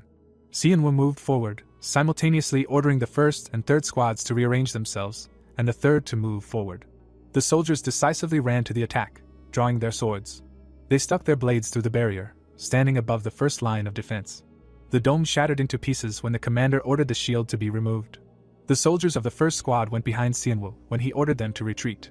The guys sat tiredly along the wall, and the main character said that Seonwoo would examine the injured and begin treatment, and if help was needed, they should contact Lexi. The girls immediately approached them. The hunters from the third squad took fighting stances, preparing to attack. A crowd of mermaids lined up in front of them. The commander frowned and released energy. The sword in his hands glowed. He moved forward, and the monsters squealed, looking at him. The brunette turned to Jaewoo and Hyun following him with a request to take care of those who were following him. Seonwoo narrowed his eyes and said that the enemy was approaching. The monsters rushed at him at once. The guy pushed off the ground. He made several swings of the blade, cutting the opponents, and landed behind their backs. The sword cut through the air, leaving a blue trail. The mermaid was cut in half by the precise movement of the commander. Seonwoo turned around and attacked the next enemy. 2 mermaids were pierced by his sword at the same time. The hero swung his weapon, pulling it out of the monsters. He immediately rushed on. The commander broke through, leaving heads flying behind him. The guy fought, standing among the corpses. Jaewoo and Hyun raised their eyebrows in confusion, asking who was coming after him, who needed to be taken care of. Seonwoo squeezed the handle of the blade and used the moon sword. He lunged, and the energy wave swept away several mermaids at once. A powerful blow rushed deep into the cave, cutting down enemies. The walls trembled, and small stones fell. Hyun frowned and shouted for everyone to be careful. The protagonist narrowed his eyes and thought that he tried to adjust the power by a third, but it was still because of him, although he himself had previously shouted at his subordinates not to use guns. 2 monsters rushed at him with a scream. The brunette clenched his fist and decided it was time to unleash all his power. Black tentacles pierced the monsters nearby. Jaewoo and Hyun covered themselves with their hands from the stones falling from the ceiling. The girl turned to the commander and exclaimed in displeasure that they would be crushed before the mermaids reached them. The hero looked at the blade in confusion and thought that this was why he couldn't use the exploding sword, and in general he couldn't draw a weapon, let alone use his power. The blade pierced one of the mermaids in the mouth, and the guy muttered that it was like fighting with your hands and feet tied. There were too many of them, and the sword was useless against them. The brunette frowned, assuming that they should go back. The blurry silhouettes of the mermaids were visible. They surrounded the hero, who suddenly heard a voice saying that they were in his body. The commander swung the blade, cutting down 2 monsters. One of the monsters stood at a distance with glowing eyes and mentally demanded that the hero do as he was told. The mermaid flashed her eyes and hissed. Seonwoo frowned and swung his blade, while the enemy whispered that he was pathetic and had fallen into such a trap. The monster looked at him, saying that they would have fresh meat if they killed him. The mermaid pushed one of her kindred away, asking him to move away since he had already eaten. She hissed at her with displeasure. The monster suddenly sank its fangs into the neck of its kindred. The victim fell to the ground. Another mermaid rushed at the one with glowing eyes to take revenge. However, a third one stood between them, not allowing them to conflict. Nevertheless, the monster with telepathy suddenly hit the enemy in the face. Blood remained on his hand, and the other mermaids looked at him in bewilderment. They began to attack the rebel. His eyes flashed, and he shuddered. The eyes of his kin glowed red. The monsters suddenly rushed at each other with a scream. Claws and splashes of blood flashed in the air. The 2 mermaids looked around in confusion. Behind the crowd, a massacre began between the monsters while the hero dealt with them at the forefront. Seonwoo looked forward. He noticed strange behavior of the enemies in that direction. Jaewoo climbed onto Hyun's neck and asked what was going on there. Were they really having collective hallucinations? The protagonist grinned and mentally noted that this option worked. Arung stood among the warriors, holding his head. He was breathing heavily, and his body emitted a faint glow. The young man closed his eyes and muttered, "Go away, scratch, bite, when you chase, kill." The hunter clutched his head. The protagonist looked at him questioningly and warily. Some time ago, he approached his protege and asked to use his abilities. Arung looked at the commander in surprise and clarified whether he meant to control mermaids. The brunette frowned and explained that the ability to control monsters could be turned against them by taking over their minds, and this mission was a good opportunity to test how far they could go. The young man shuddered when the hero noted that if they could take control of their minds, they would be able to control S-rank monsters like Awakens in the future. The guy imagined the winged creature. An image of the dying Reina appeared before his eyes. The soldier frowned and whispered the name of the monster. He clenched his fist and said that he understood, and the brunette asked him to concentrate on the farthest enemy, so that the attack was from both the front and the back. But if he sensed danger, then let him immediately turn off. Arung sweated, muttering, "Pursue, kill!" The mermaids were furiously slaughtering each other. The hero approached the crowd of monsters, noting that they were fighting each other as planned. The commander held his sword in front of him and ordered them to attack. He actively cut down the monsters. Jiawol attacked the enemies, ordering her third squad to finish off those who were still alive. The soldiers fought fiercely with their opponents. The hero swung his blade, cutting down another opponent. He stopped and wiped the sweat from his forehead. A mermaid with glowing eyes was crawling towards him from the side. The brunette released an aura and noted that one survived. Arung saw the commander approaching through the monster's eyes. The monster opened its mouth and hissed, trying to stop the hunter. Sianwa narrowed his eyes and decided that the enemy wanted to say that he would resist to the end. He swung his sword, and the boy tried to mentally say that he did not want to die at his hands, but his thoughts were pushed out by the mermaid's thoughts of wanting to kill. The monster rushed forward with a scream. The protagonist pierced it with his sword. Arung's eyes widened. He grabbed his chest and fell to his knees with a scream. The boy bent over, breathing heavily. Sina turned around in surprise. The boy looked at her and muttered that he had been stabbed in the heart. The deputy ran up to him and asked to see. They both froze when they realized that the warrior was unharmed. Sina frowned and advised him not to anger her, and the frightened subordinate exclaimed that he himself thought that was true. The protagonist looked to the side and ordered the first squad to go forward and stand guard, controlling the movements of the monsters, and the third and fifth to collect the corpses. The soldiers pulled the dead monsters out of the water. One of the young men turned pale and covered his mouth, and Sianwa noted that he still had a weak psyche, and not only in battle, but even in this situation, there was a big difference between them and other teams that got into trouble. The brunette approached Arung and noted that he tried hard, and thanks to him, the mermaids grappled with each other, which led to the success of the mission. The interlocutor covered his mouth and grimaced. Sianwa looked at the young man with alarm and asked what was wrong with him. The young man turned pale and replied that it was a little hard, but it would pass. The commander narrowed his eyes, thinking that this was a side effect of the ability, and perhaps such a reaction was due to the death of the leader of the monsters. The hero looked at the other man and asked him to monitor his health and write everything down, and to rest now while they scouted the rest of the cave. Sianwa turned around and thought that it would be difficult to use Arung in battle if the death of the main monster harmed him, because he thought that the guy would be able to master the S-rank monster, but it was not that simple.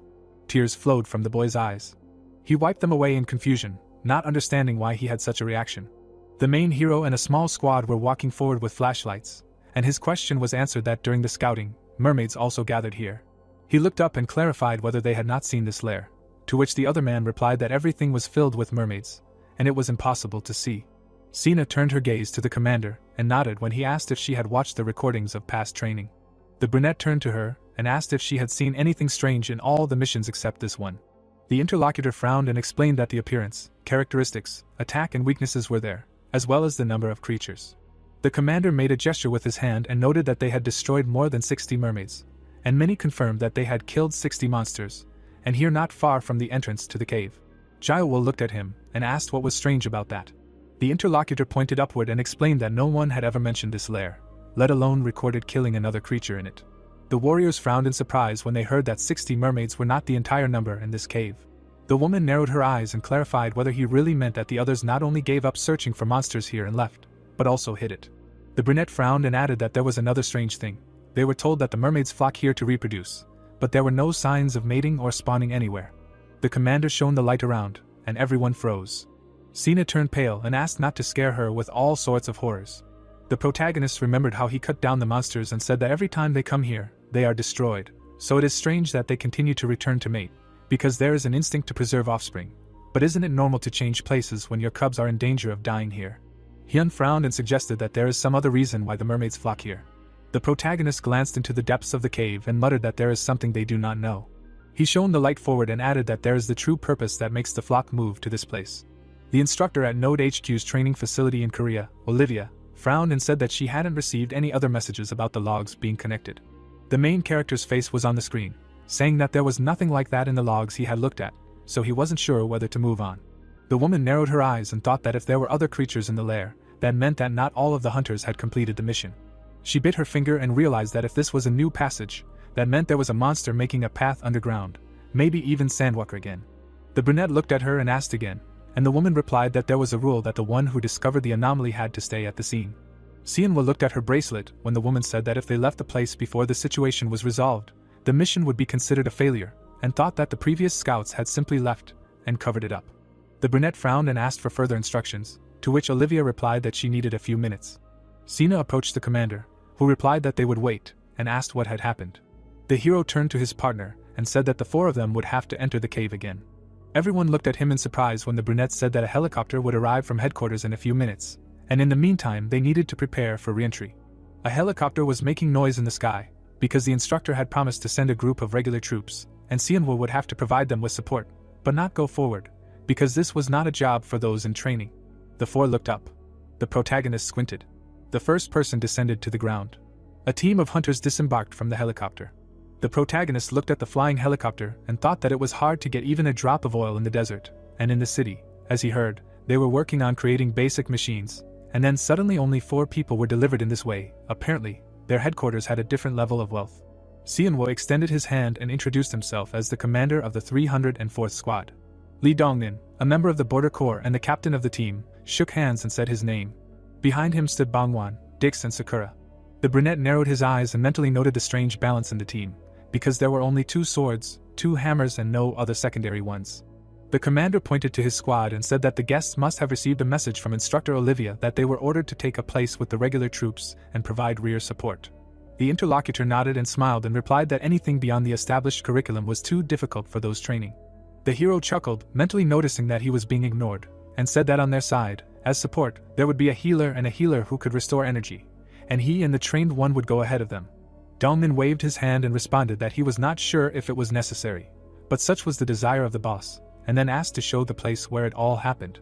The brunette nodded, and Sina looked away with displeasure, thinking that he was mocking them. The warriors went inside to the place of the discovery. Jiaowo looked at the commander and reported that she did not notice any monsters on the mission, and he asked her to wait in the outer passage. Dongmin shone the light ahead. The warriors looked around, discussing what they heard, that during the Japanese occupation this place was used as a bunker, and the hero asked if this was really their first time here. Sienwen narrowed his eyes when they told him that their training had been going on before the mermaids were discovered here, and muttered that this lair had not been reported. The warriors walked forward a little. Sakura looked at the leader and said that this certainly didn't look like the cave they had just passed through. She ran her hand along the wall when asked if it was artificial, and said that everything before was natural, but this looked like it was made by someone. The girl touched a ledge and added that it wasn't made by a worm. Dick shone a light upward and said that there was something here. He raised his hand, and Dongmin walked up to him. There were hieroglyphs on the sign. The brunette came closer and read the word first, after which the leader thanked her. The man frowned and assumed that the tunnel was built during the Japanese occupation and for some reason was blocked, but someone made it again. Sienwa and Sina looked at them in surprise, and Dongmin added that investigating these events would be an important part of their mission. He looked at his wrist and said that it would be nice to have temporary contact with headquarters, but, at the moment, their bracelets were useless, since the connection was lost as they went deeper into the cave. The man picked up a stone from the ground when he was offered to return to the entrance and make a call. He threw it forward, saying that establishing intermediate contact when there was no data yet was a waste of time. Dongmin closed his eyes and listened. The hunter squinted and said that the stone fell unhindered at least 100 meters from them. The hero's team looked at him when he said that there was a risk and they would take it, and he would take command from there. Dix took the flashlight and turned it on, and the commander asked to be ready. The hunters moved forward, breathing heavily. Suddenly, the girl stumbled. Lexi was caught by the hand. The protagonist looked at her and asked her to be careful. Hyun frowned and muttered that it wasn't every day that he was so nervous, and it had already been 10 minutes, and Sina sighed and suggested that it was even longer, and it was too hot and humid here. The hunters walked forward, discussing what to do next, and it was good that they hadn't met anyone yet. The man stepped on something. Dongmin raised his fist and stopped everyone, noticing that there was something there. He shone his flashlight down. There was a skull at his feet. The hunter frowned and said that there were human remains here, and judging by their condition, they were soldiers or forced laborers from the era when the passage was built. Sakura looked at him and asked what could have happened next, but he just shrugged, saying that he didn't know. He kicked the skull and said that it wouldn't do any good if he took it with him, so they should move on. Bangwon spat, muttering that the bones seemed scary, and the leader advised them to leave it, although he himself was careless. The protagonist squinted and noted the high temperature, humidity, thin air and darkness, which led to even greater exhaustion, and they, despite being of higher rank, were just as nervous in an unfamiliar environment. Dongmin stopped and called everyone. There was a large hole in the ceiling, into which he shone a light, and remembered that there had been something like that before, after which he suggested that they take a rest here. Sina tiredly sank to the floor, and the men were breathing heavily. Xianhua imagined a diagram of the cave and thought that it was a group of structures with repeating artificial passages and cavities. But how many spaces there were here? Dongmin sat down next to him, and noted that difficulties began from the very first mission, and the brunette responded that there was no way around it. The hero looked away and thought that he had at least rested a little thanks to the stop, and hoped that he had worried in vain. The interlocutor frowned and said that there were rumors that some scouts left without waiting for the mermaids, so why didn't they do the same? And the brunette replied that he didn't understand, since he didn't join Node of his own free will. Dongmin looked at Xianhua, and thought that he spoke well for a trainee. Lexi looked forward in fear, and the man asked what was wrong. The protagonist approached her and asked if she felt it too, and the girl nodded. The brunette narrowed his eyes and ordered everyone to get ready. Dongmin grimaced and was about to be indignant. Suddenly, he looked away, feeling magic. The hunter stood up and shouted for the squad to get ready. His team quickly took fighting stances. Xianhua shuddered, hearing the screams, and recognized the voices of the mermaids. Red eyes sparkled from the darkness, and the guy exclaimed that they did not exterminate everyone. The monsters rushed forward, stretching out their paws. The protagonist gritted his teeth, noting that these were larger than the ones before, so the battle would be tough. Dongmin held his sword in front of Xianhua, and ordered him to stop. The brunette frowned, seeing the energy of the interlocutor. The leader bared his blades, engulfed in aura, and declared that these enemies were under their control. He rushed forward, simultaneously ordering the squad to take up positions for a triangular squadron. The hunters hurried after him, releasing energy. The warrior approached one of the monsters. The man swung his sword and cut the enemy. New monsters had already appeared in front of them. The protagonist narrowed his eyes and noted that the regular army was very different. He looked at Dix in front of him and said that he could join the team, they would be fine, but the interlocutor asked him to stay put. The man frowned and explained that while they were here, they could not allow harm to come to the trainees. Xianhua nodded and thought that he would do the same as this professional. Bangwan swung his hammer.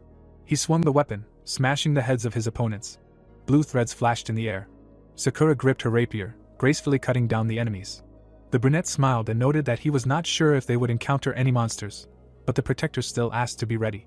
The hunters nodded, looking forward determinedly when they were told that safety came first, and they could only help the team if absolutely necessary. Sakura pierced the mermaid with the tip. She lowered her hand, knocking down her opponent. Another monster approached Dongmin. The man pierced it with 2 swords. The hunter turned around and then attacked the next one. The protagonist watched them carefully. Hyun narrowed his eyes and muttered that this was a good job. Xianhua nodded and thought that at first he thought that the balance in their team was wrong, but in terms of combat power, the 4 of them could defeat a whole horde of monsters, and a combination made up solely of hand-to-hand combat was the strongest in such a fight. One of the monsters was crawling towards the hero from the side. Dick suddenly hit it with a hammer. The brunette chuckled and thought that even though it was fast, they still stood up to the mermaids bravely, which is why their offer to help was meaningless. A cross-shaped cut appeared on the stone. Dongmin quickly swung his blades, releasing energy. The 3 stood among the corpses. The leader stretched his shoulders and muttered that it was a little disgusting, but it was still a great stress reliever. Xianhua and Hyun pierced the heads of the lying monsters. The commander approached them and asked what they were doing. The brunette wiped the blood off his face and replied that they were checking to make sure there were no survivors, as he would need to fill out a report, and he needed to know how many they had killed so he wouldn't miss a single one when he extracted the core. The other man laughed and noted that he was well trained, and the guy responded that these were the basics he had learned in Node. The hero pierced the mermaid and added that he had lived in the wilderness for a long time, so it had already become a habit. Dongmin grinned and thought that not all of the wild were as cold-blooded as the other man, and then suggested that they take the next territory, which would also be difficult. The commander looked back and said that he had already passed this road once, so he hoped that they could handle it. The protagonist looked at the hunters walking ahead and compared that it took them half an hour for 50 soldiers to defeat 50 rank 10 monsters, and 30 stronger monsters were destroyed by 4 privates in 9 minutes. He looked back at his protege and assumed that their guests were at least rank 3, and the team leader must be rank 1 or 2.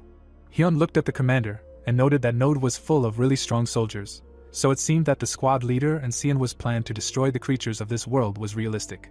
The interlocutor sighed and added that it was hard for him to imagine an average guy like himself in such a company, and the others' faces were just as tense at that moment. The protagonist remembered how the man had been watching the fight intently and thought that he was confused.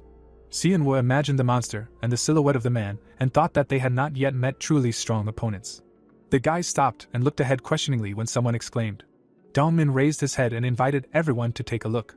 The vaults of the cave were glowing. Everyone was mesmerized by the lights, discussing that they had never seen anything like it before. Sina smiled and asked what was flying here. The protagonist squinted and replied that they were fireflies.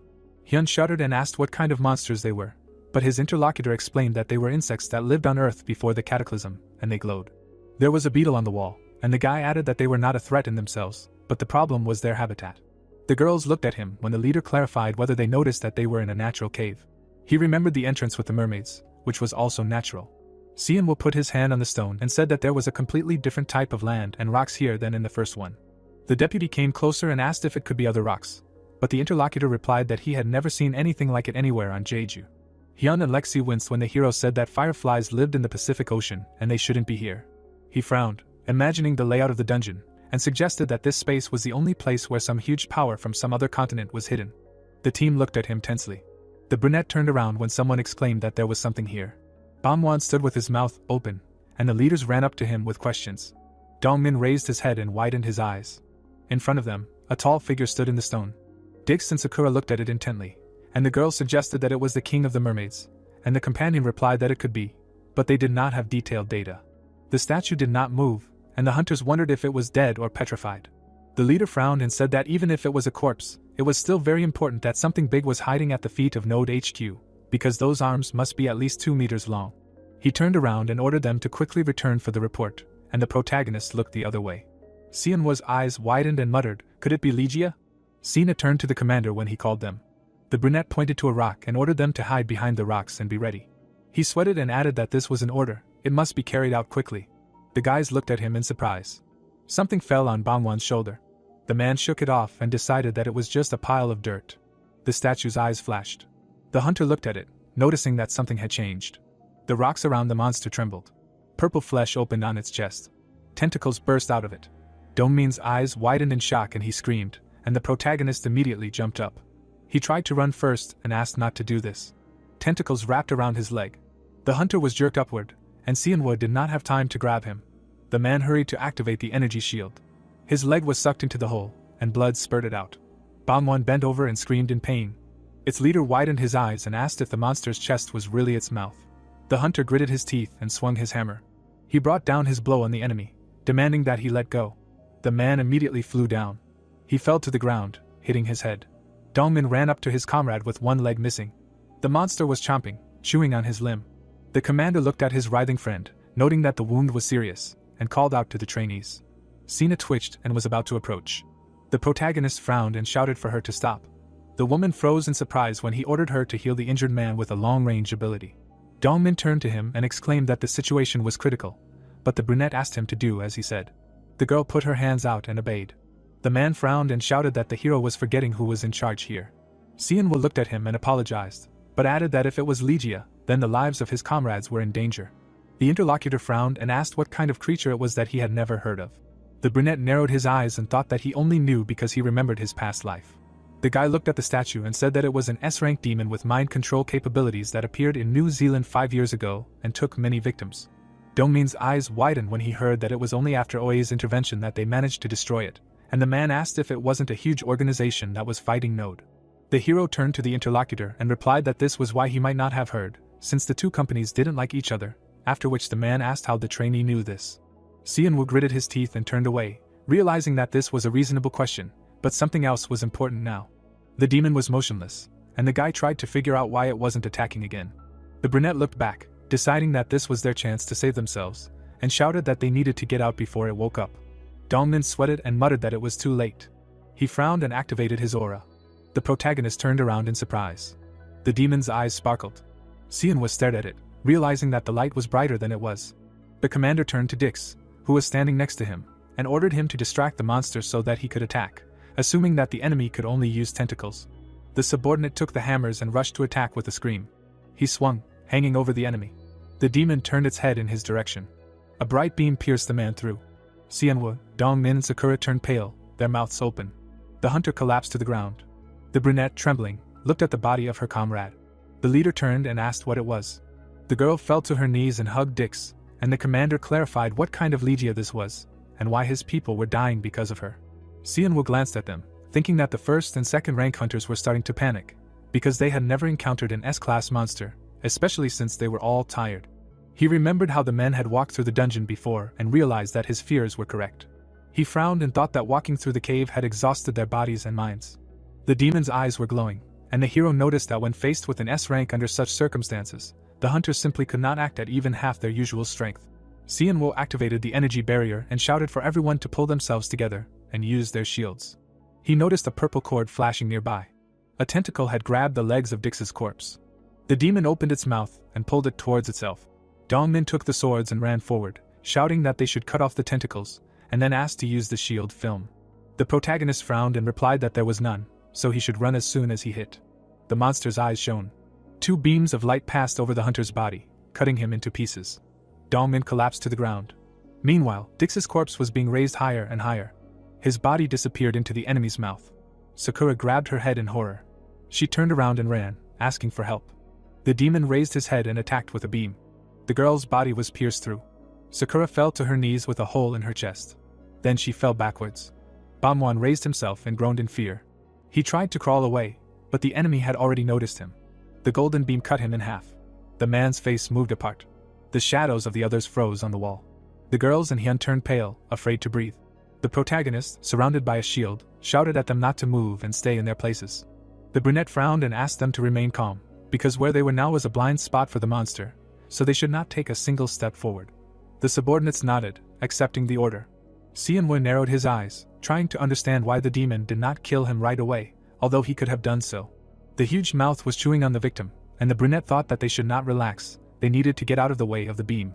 The commander narrowed his eyes and decided that they needed to take advantage of the fact that the enemy was distracted by eating corpses. A tentacle burst out of the mouth. It wrapped around part of Bangwan's body. At that moment, Xianwu suddenly jumped up from its place. The monster turned its head towards him. Its eyes lit up. The guy looked back and started sweating. The beam crashed into the protective dome. The barrier split, and the hero closed his eyes. He was thrown aside by the shockwave. Xianwu rose, but a new attack was already being prepared. The brunette crossed his arms and activated the shield. He clenched his teeth and blocked the blow. The beam passed over the stones on the ceiling. They fell to the floor in front of the hunter. He moved forward and shouted to his comrades to hide. Suddenly, the commander grabbed his chest and began coughing up blood. Xianwu hid behind a boulder, knowing that he wouldn't be able to hold out for long if the monster attacked at full power, but if he slipped, a terrible fate awaited his team. Hyun looked at the leader and asked if everything was okay, and the leader gave him a thumbs up. The man leaned against the stone and offered to go to the commander, but he refused. The squad looked closely at the brunette, who said that he had just reflected 2 beam attacks and lost 20% of his strength, so they should hold out until a suitable opportunity to escape appeared. The guy looked back when he was asked if he could put up a shield and run for the exit. There was a passage ahead, but it was far from this rock, and there was no cover along the way. Xianwu frowned and replied that the enemy would kill them before they reached it. Hyun sank to the ground and muttered that it seemed like there was nothing left to do but wait for his death, since even a team of highly trained soldiers couldn't stop him. The protagonist narrowed his eyes and said that he understood their despair at meeting an S-rank monster for the first time, especially since they had witnessed such a tragedy. The hunters began to sweat as the leader explained that what happened to that team was because they tried too hard to resist and ended up falling, so they needed to remain calm and think only about survival. The interlocutor turned to him and asked how he could be so cold-blooded. Wasn't this the first time? The brunette smiled and remembered that he had met and defeated countless similar monsters, although not in this life, but that Legia had one difference. He imagined that day 2 years ago, when the monster stood in the rubble, breaking through the ground into Node HQ, where it took the lives of 39 regular soldiers. Xianwu had been sitting in the desert at the time and had learned of it after the dust had settled. The hunter leaned on his knees and thought that the time of her appearance had been sped up by their discovery, but if he had simply killed the mermaids at the entrance and returned, this would not have happened. The brunette frowned, not yet knowing whether his life story had changed for the better or worse, but from now on, it all depended on him. Sina frowned and muttered that there was something strange, and if it was an S rank, then she was the only one here, but Legia should have been exterminated 5 years ago in New Zealand. The hero nodded and agreed that it was a good question. The girl cautiously looked through the crack when he ordered to inspect the entire wall where the monster was walled up. The hunter shuddered in surprise. There was a magic circle behind the demon. A seal was drawn on the wall. Sina's eyes widened when the leader confirmed her guess. He imagined the symbols and recalled his magic theory lessons, although it was a rare ability and none of his classmates had it. There were writings behind the demon, and Sianwu guessed that it was a technique used by Western magic practitioners to seal monsters, similar to witchcraft. The other girl frowned and noted that the more she thought about it, the more it sounded like fantasy. The hero introduced the dreamcatcher and the doll, saying that it usually looked like a fairy tale or a legend. He narrowed his eyes when the woman added that if she was good enough to seal an S-rank monster, then it was an awakened talent of that level, and the man agreed with her. The deputy introduced the planet and the dungeon, saying that this entire room, according to him, looked like it was dragged from somewhere else, meaning there were at least 2 S-rank monsters there. The brunette narrowed his eyes and said that, other than Node, only one group had such power. Sina frowned, guessing that he was talking about Oi. She looked at Hyun and asked the commander why the monster was sealed in a different organization and in a different country. The hunter glanced at her and suggested that it might not have been on purpose. He imagined the demon being doused with water and said that even if Node and Oi were on bad terms, handing over an S-rank monster was an open declaration of war. But what if it was supposed to be in the Pacific Ocean? The guy imagined the wizard sealing the monster and added that even an S-rank mage couldn't accurately transmit something so significant through space and time, so the package was simply sent to the wrong address. The girl frowned and responded that sending a demon to deliver, of course, sounds comical, but also to get the address wrong. Sianwu smiled, noting that the team's mood had slightly improved. A stone fell from above. The protagonist frowned and looked away. The demon freed one hand. The hunter gritted his teeth, realizing that the enemy was breaking the seal, and as soon as Ligia started walking, hiding in the beam's blind spot would be pointless. The boys looked at the leader, who exclaimed that they had little time and needed to get out of here as soon as possible. A tentacle burst out of the demon's mouth, and Sianwu decided that he had to find its weak spot. The brunette watched as they took the other half of the corpse. He jumped out of cover and fired an arrow with a cannonball while the enemy was busy eating. The projectile flew into the demon's mouth along with the prey. The hero frowned and mentally asked the weapon to explode. Flames flared up inside the monster. Beams burst out of its eyes. The guy's eyes widened from the realization that the demon did not even flinch when the cannonball exploded in its mouth. The hunter tried to jump back, but his arm was grazed. An explosion was heard at the place where it hit the cave. Sianwu leaned against the stone, horrified that such pain was just from a light touch. He clenched his teeth, looking at his bloody shoulder. The men looked at the commander with alarm.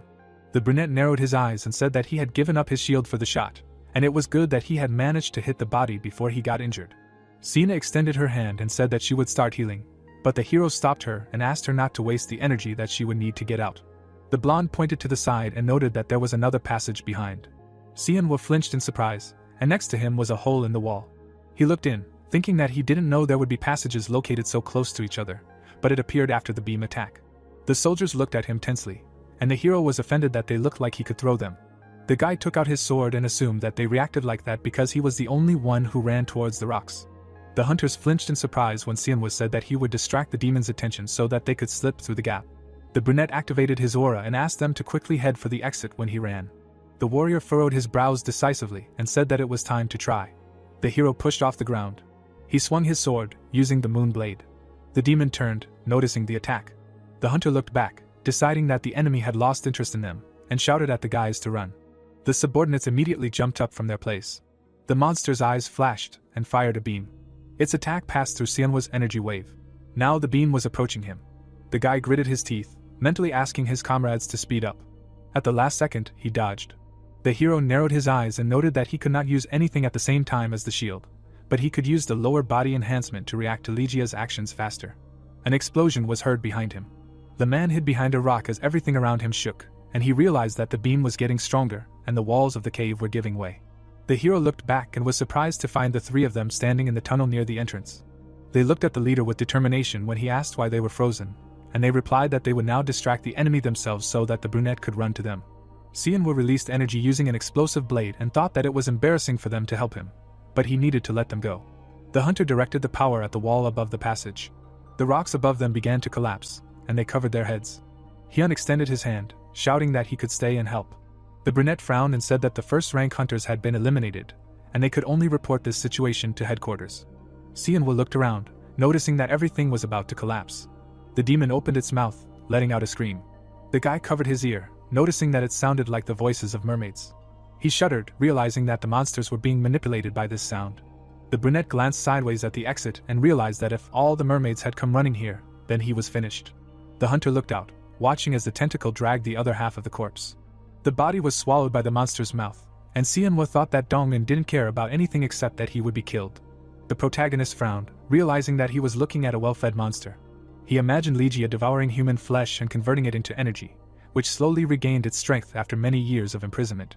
The man narrowed his eyes, realizing that the beam was not aimed at them because the demon had not yet recovered enough to break the stone, and it needed more energy to break the seal. The monster released its other hand, and the hero thought that once it finished devouring, it would definitely break the seal, and only the bodies of the other half of the captain and Sakura remained. The guy froze in realization. The demon grabbed another body, and Sianwu remembered that he had a similar ability that could drain the enemy's basic energy. He imagined his past life when he held his comrade in his arms, and thought that back then he only did what he did by stealing the powers of awakened people. The hunter activated his aura and decided that if he could absorb the power of an S-rank monster, then in the future there would be a chance to turn the tide of the war. He jumped out of hiding. The hero put out his hand and used power absorption. A blue beam enveloped Ligia. The demon froze, shuddering to the bones. He shrank and screamed. Sianwa quickly dodged the beam, using acceleration. The guy was breathing heavily, noting that the idea had failed, and that flesh-eating had no effect on monsters, and he had also spent his strength on a maneuver that cost less than 1% of his energy. The demon arched, trembling, and the hunter noted that it had absorbed the captain, and would soon escape, breaking the seal. The tentacle reached for Sakura. The protagonist clutched the sword, deciding that he had to interrupt its next meal, putting as much strength as possible into one attack. The girl's leg was grabbed. The brunette jumped out and attacked with the moon's sword. The tentacle was cut off. The demon jerked and screamed in pain. The hero narrowed his eyes, noting the positive result. He hid behind a rock and thought that dismembering the body of an S-rank demon with his current abilities would be a great achievement. The guy covered himself and activated the shield when the stone was hit. Ligia turned towards him, and the hero exclaimed that the beam had become powerful enough to crush rocks. The brunette frowned, thinking that there were 20 meters to the first entrance, but there was no other choice. However, the enemy would start shooting beams as soon as they saw his back. The hero closed his eyes, using scanning to understand the structure of the passage and calculate the optimal path.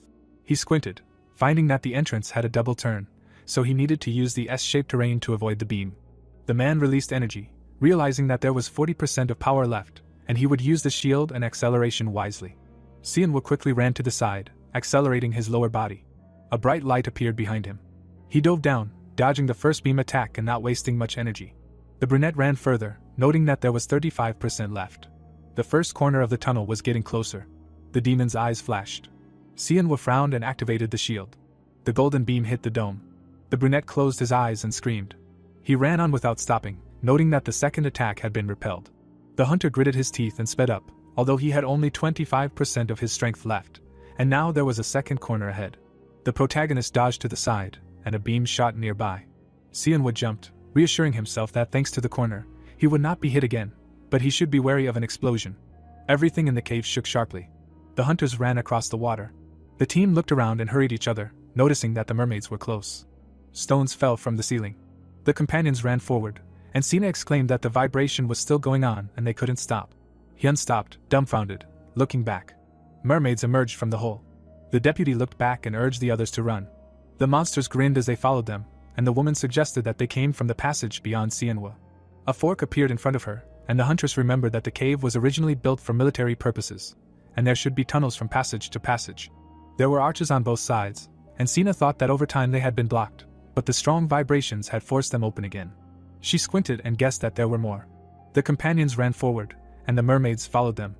Hyun gritted his teeth. He turned and, grabbing his swords, shouted, "Forward to battle!" The man took a fighting stance, ignoring the suggestion to run to the main forces, saying that they would be caught anyway, so it was better to fight here. The monsters approached with screams, and Sina exclaimed that there must be more than 20 of them. Hyun threw his head back and screamed. He crossed his swords and said that Sianwo was fighting Ligia for their protection, so they could not be weak. The deputy put out her hand, releasing energy, and said that she would stay to help heal from afar. She looked back at the blonde and asked if she could help her with support now. Lexi looked down and said that it was not yet time. The interlocutor frowned, wondering what kind of abilities she had, that she did not even want to show them, and did not understand at all why the captain took her with him. Hyun swung his blades, killing the monster. He performed a circular attack, cutting down the enemies. One of the mermaids rushed at him.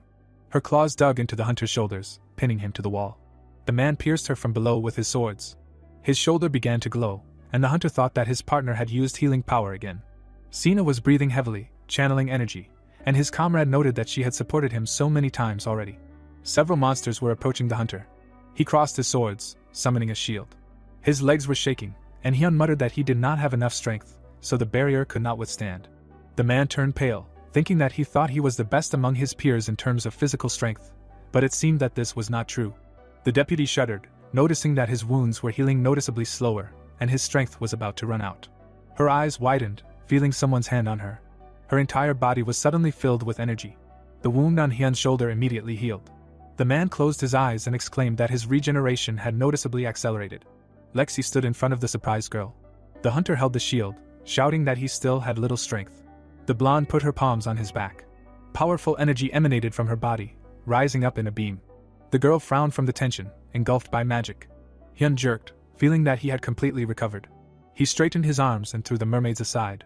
The man swung and rushed to attack. The hunter easily cut down the monsters. Hyun deftly wielded the swords, thinking that the energy had not only returned, but had become more powerful than ever. The blonde sank to the floor tiredly. Lexi looked at the outstretched hand, and her partner clarified if everything was okay. She accepted the help and replied that everything was fine. The deputy frowned and remembered the unclassified ability Awakening of Forces. The blonde looked at her, and Sina thought that she was replenishing the other person's energy at the expense of her own, so the reason why the girl spoke and moved so little was to minimize the loss of strength. The woman remembered asking Sianwo about the blonde, but he was strangely silent. The commander then spent a lot of time developing Lexi's abilities, who tried in vain to release energy. Sina raised an eyebrow, wondering what these two were hiding, what was going on between them. The hunter swung his weapon, cutting down another enemy. He exhaled, standing among the corpses, and muttered that they were finally finished. Hyun turned to the girls and asked if everything was okay, and they inquired about his condition in return. Suddenly, everything around shook, and stones began to fall from above. The hunters looked to the sides, and the man assumed that the commander and Legia were still fighting. He frowned, asking if Sianwo was okay. The main character was rushing forward at this time. The guy turned the corner, dodging the beam. Then he pushed off the ground. The hunter stretched forward with all his might, dodging. The brunette frowned and breathed heavily. Sianwo flinched when the shaking around him intensified. Rocks fell on him from above. He unflinched, struggling with the vibration. The girls raised their heads when he shouted at them to be careful. The man reached out to them, calling them to him to use the shield. The blonde opened her mouth and muttered that she couldn't. Lexi pushed her partner forward with all her might. Sina looked at her in shock and reached out with her hand. Hyun caught her by the shoulders. The blonde looked at them with regret and said goodbye. The interlocutor tried to reach her, but her partner held her tightly, not letting her out of the barrier. The rocks collapsed in front of them, and the woman kept shouting the girl's name.